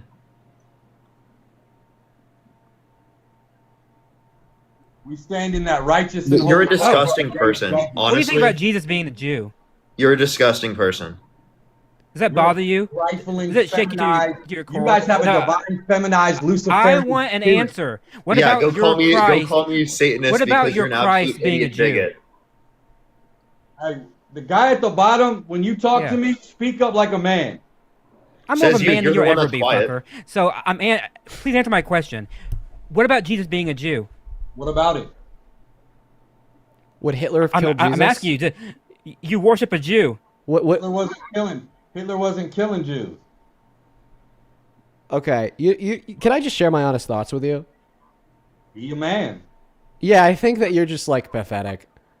We'd be better off without you. Like I'm just gonna cut to the chase. The reason why you hold the views that you do is because you've been neglected by everybody in your life up until this point, because you're a bad person, you always have been. And then the way that you want to like take that out on society is by being the deviant, being the needle in the haystack. And when I see needle, I mean it literally, because you are harmful. Okay, I'm sorry that your mother lost love for you as a child. I'm sorry that your father did too. And I'm sorry that one girlfriend you had in sophomore year of high school left you abruptly. It's because you're a piece of shit and you always have been. Your voice is meaningless. You say speak like a man. You're a puny little boy. If even. That's disrespectful to little boys. Throwing Hitler's salute in the name of God. You better bet your bottom dollar that God's not real. You better bet your fucking bottom dollar that Jesus was an historical myth. Because if you're right, it checks out, Jesus is king and God is real, then you are spending the rest of your life burning in hell alongside Hitler and alongside Trump. Are you done, Mother Goose? Well, if I was standing in front of you in person, I wouldn't be done, because this is where I'd spit on your face and walk away. But considering the fact that I'm just connected to you over the internet, I am done, and I'm going to go to disconnect you. I mean, what a weirdo. What a complete weirdo. I mean, just super gross, super disgusting. He's trying to be Paul Miller. Okay, yeah, him and Paul Miller could rot in hell. God damn it. And it turns so many people away from the faith, too. It does. It turns people away from the faith, because that is what the Church of Christ is proclaiming itself to be on land. So, and I understand that there's a bunch of Christians out there that completely disagree with every single thing that man just said. And that's why you need to be louder than ever. okay, about it. You need to be louder than ever detesting the alt-right. You need to be louder than ever detesting inequity, detesting racism, detesting Nazism, and detesting people like him. And that's why it is so important, not just for the future success of society, irrelevant of religion, okay, for Christians to vote on the left and to support those that are progressive, but it is also super relevant and important for the Church of Christianity in of itself. I could prove it too. Look at Pope Leo. He's certainly not progressive Chad in all senses of the word, but he's significantly more progressive than popes that we've had in the past. And he talks about inequities, talks about Palestine, he talks about war and how bad it is and how bad the loss of life is. And because of that, think about all of the attention that the Catholic Church has on it right now. Think about all the people that turned away as kids that are now coming back today because of the leadership. You know, if you want the Church of Christ to be successful, to grow, to be prosperous, and to be supported, then actually follow the teachings of Christ. Be a good person. Care for the poor. Don't be exclusionary. Invite everybody to sit down at the dinner table with you. Love thy neighbor and respect them too. And maybe, just maybe, there will be a future for Christianity in society. But people like him overtake the movement. It'll be a figment of history in like less than 200 years tops. That was just crazy. Yeah, I mean, those people exist. I mean, they very rarely come on the live streams. But clearly we know people like that exist. Paul Miller is, you know, like one of them. People like that have platforms. They grow fan bases. They create content. You know? And usually the way that people get sucked into that is like, you know, 12 to like 14-year-old white boys that have not too much going for them. They usually have like bad home lives. You know, not too many friends. Maybe they get bullied a little bit. And they like finally find somebody who's like willing to give them the pedestal, who's willing to give them the attention. And then they get sucked into it. And then it almost like becomes like a revenge thing about how they feel so angry and hurt by their life that they then want to turn around and take that anger and hurt out on others. But then they grow up and then all of a sudden, you know, they've hit the age of accountability. They're adults. And then they're just Nazis like that guy.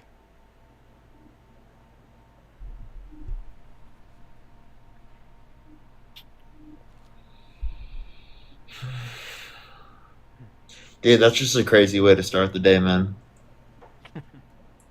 Yeah, it's super disheartening, man. It's super disheartening. You know, there's a lot of things that like guests will come up and say in this live. And I don't know, that one really that one's really unfortunate. He shed his the fake veneer of being a good Christian really quickly. As soon as he was challenged, it just came out. Yeah, didn't take long. Well, I mean, I was just trying to hit him with a reductio there about, you know, those in power. So I brought Hitler up, and ooh, what a mistake that was. Yeah. Yeah, that's all it's all on YouTube. All right. You guys want to do one more person? Sure. Sure.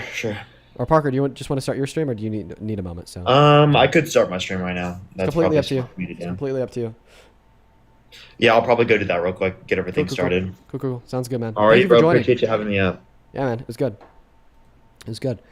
All right, I'm gonna go and thank a couple people here real quick. Thank you so much, Kyle, for the $10 on PayPal, who says, while my parents are in MAGA, I was able to have the first positive conversation with them in 40 plus years. Thank you. Thanks to what I've learned from you, Parker, Santana. I owe y'all more than I'll ever be able to show. I'm so proud of you. I'm so proud of you, Kyle. Let's go, dude. Fuck yes. Thank you for the $10. I thank you for the $10 as well on PayPal. He says, I think that you should lift the condemning on the messaging. Anybody who's that awful to call himself a pastor while praising Hitler makes me sick to my stomach. Did he call himself a pastor? That's Yeah. crazy. Isabella, thank you so much for the $15 on PayPal. He says, please read to him what the Pope said yesterday. Well, we got him out of here. But I appreciate you for the $15. Same thing to you, Ethan. Thank you for the $5. I appreciate you. Looks like we're all caught up over on PayPal. Quickly on Venmo. Thank you so much, Claire, for the $5. Who says, I want to cry. I'm not a practicing Jew, but my family is Jewish. And it's hard to remember that people like this exist. Thank you for what you do. Thank you so much for the $5, Claire. Yeah, what, I mean, God, what a hateful thing. What a hateful thing, man. Jamie, thank you for the $2 as well. Who says, wow, I'm never missing a Monday ever again. It's literally been so insane all day long. Sarah, thank you so much for the $25 on Venmo. Says, thank you for every bit of truth that you just said to that evil piece of shit. You're welcome. Thank you so much for the $25. Then Julia, thank you for the $10 as well, who says, I don't know how people like this think that they're going to stand in front of God at the gates of heaven and tell him that they belong there. Yeah, man, people like that make me hope that God is real just so they could go to hell. Roger, I see your message on Venmo. Don't worry, I caught up on that when you sent the dono. I caught up on that. You're all good, man.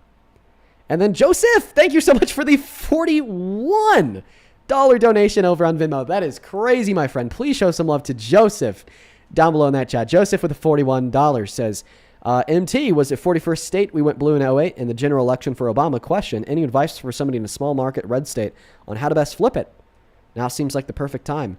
Yes, it would be to organize with other people with shared left-leaning political stances in the area, create a movement, and then use that movement to advocate for more progressive voices. Also, something that I mentioned is I think that it's time that we change our strategy away from the establishment Dems to the more progressive voices, a little bit further left than the Dems, because they win elections, man. They talk about affordability. They talk about what matters the most. They don't have a filter, okay? And that's great. In fact, it kind of comes off as bipartisan on a lot of the things that they'll say, which is funny that voices that are further left than the establishment Democrats are more bipartisan than the establishment Democrats who are closer to the center. I've been thinking about that so much recently. So much. It bewilders me how I'm able to get Trump supporters to agree to, like, for instance, mass amnesty, but, like, not agree to, like, the establishment liberal position of just kind of, like, deporting those with the bad crimes on their records and some people without the bad crimes on their records and just kind of, like, ignoring the issue, you know? So I don't know. I think that this shows that the real solutions can be found on the progressive left. Sarah, thank you so much for the, I already did thank you. Well, thank you again. Thank you so much for the love and support. And then Haley, thank you so much for the $45 on Venmo. Now, I want to preface, Haley sent this before that last guest joined. She says, I'm dying over this live with 2 laughing emojis. I'm happy that you found that you found the live today a little wild. Thank you for the $45. You're awesome, Haley. Show some love to Haley down below. I really appreciate you. Thank you, thank you, thank you. Shout out to you. Shout out to you. And with that, we're all cut up, folks. I think that we're just going to go ahead and end the live here. We've already been live for 4 hours and 30 minutes. Yeah, that's good. Yeah. I think to Kylene. I think for the $5, Kylene. Thank you so much. Yep. Okay. Thank you for having me up, Dean. I really appreciate it. Means a lot Yeah, to you me. have a good rest Thanks. of your day, Matt. Yep. I guess I'm not really feeling another debate after that last guy, folks. I'm not going to lie. That kind of took it out of me. I hate seeing that, man. It's terrible. It's so bad. Oh, you know what? Actually, maybe one thing that we could just talk about before I end the live. Dude, I've been doing investigation into this rad queer movement. Can anybody, like, tell me if, like, it's real? Or is it rage bait? Like, those that know what it is rad queer real? Or is it just all rage bait? For those that don't know what the rad queer movement is, you're in fucking luck. You're in fucking luck if you don't know what the rad queer movement is. But those that do, oh my God. I've just been going down this rabbit hole. So for those that don't know what the rad queer movement is, it is the affirmation of all identities. And when I say all identities, I mean it. Like, the affirmation of being trans black, transracial, trans race, transabled. So, like, possessing a disability in a trans way. Being a pedophile. They affirm being a pedophile. They have, like, a flag for it and everything. Zoophilia. incest, and even like unconsensual sex. Like some of them, like they call themselves the Xeno-Satanists. They think that, and I quote, we should destigmatize, like, to some level, rape, sexual abuse, child pornography, and all those things. So I've just been going down this rabbit hole. Oh my God. Oh my God. It's just been like so shocking, because I will find people making posts about this, and it's like their own little community, and like they all like agree with one another. Oh Jesus. And it also sucks that they took that name Rad Queer, because that could be the name of a cool as fuck movement. Cool as shit. Rad Queer, fuck yeah. That's sick. But it was like taken and coined by these crazies. Complete crazies. I'm going to go ahead and hop off for the night. Go raid Parker. At Parker Get a Job on TikTok. At Parker Get a Job on YouTube. There's the thing of the day. Rad Queer. Completely insane. I'll see you guys tomorrow. Peace, love. Good night and goodbye.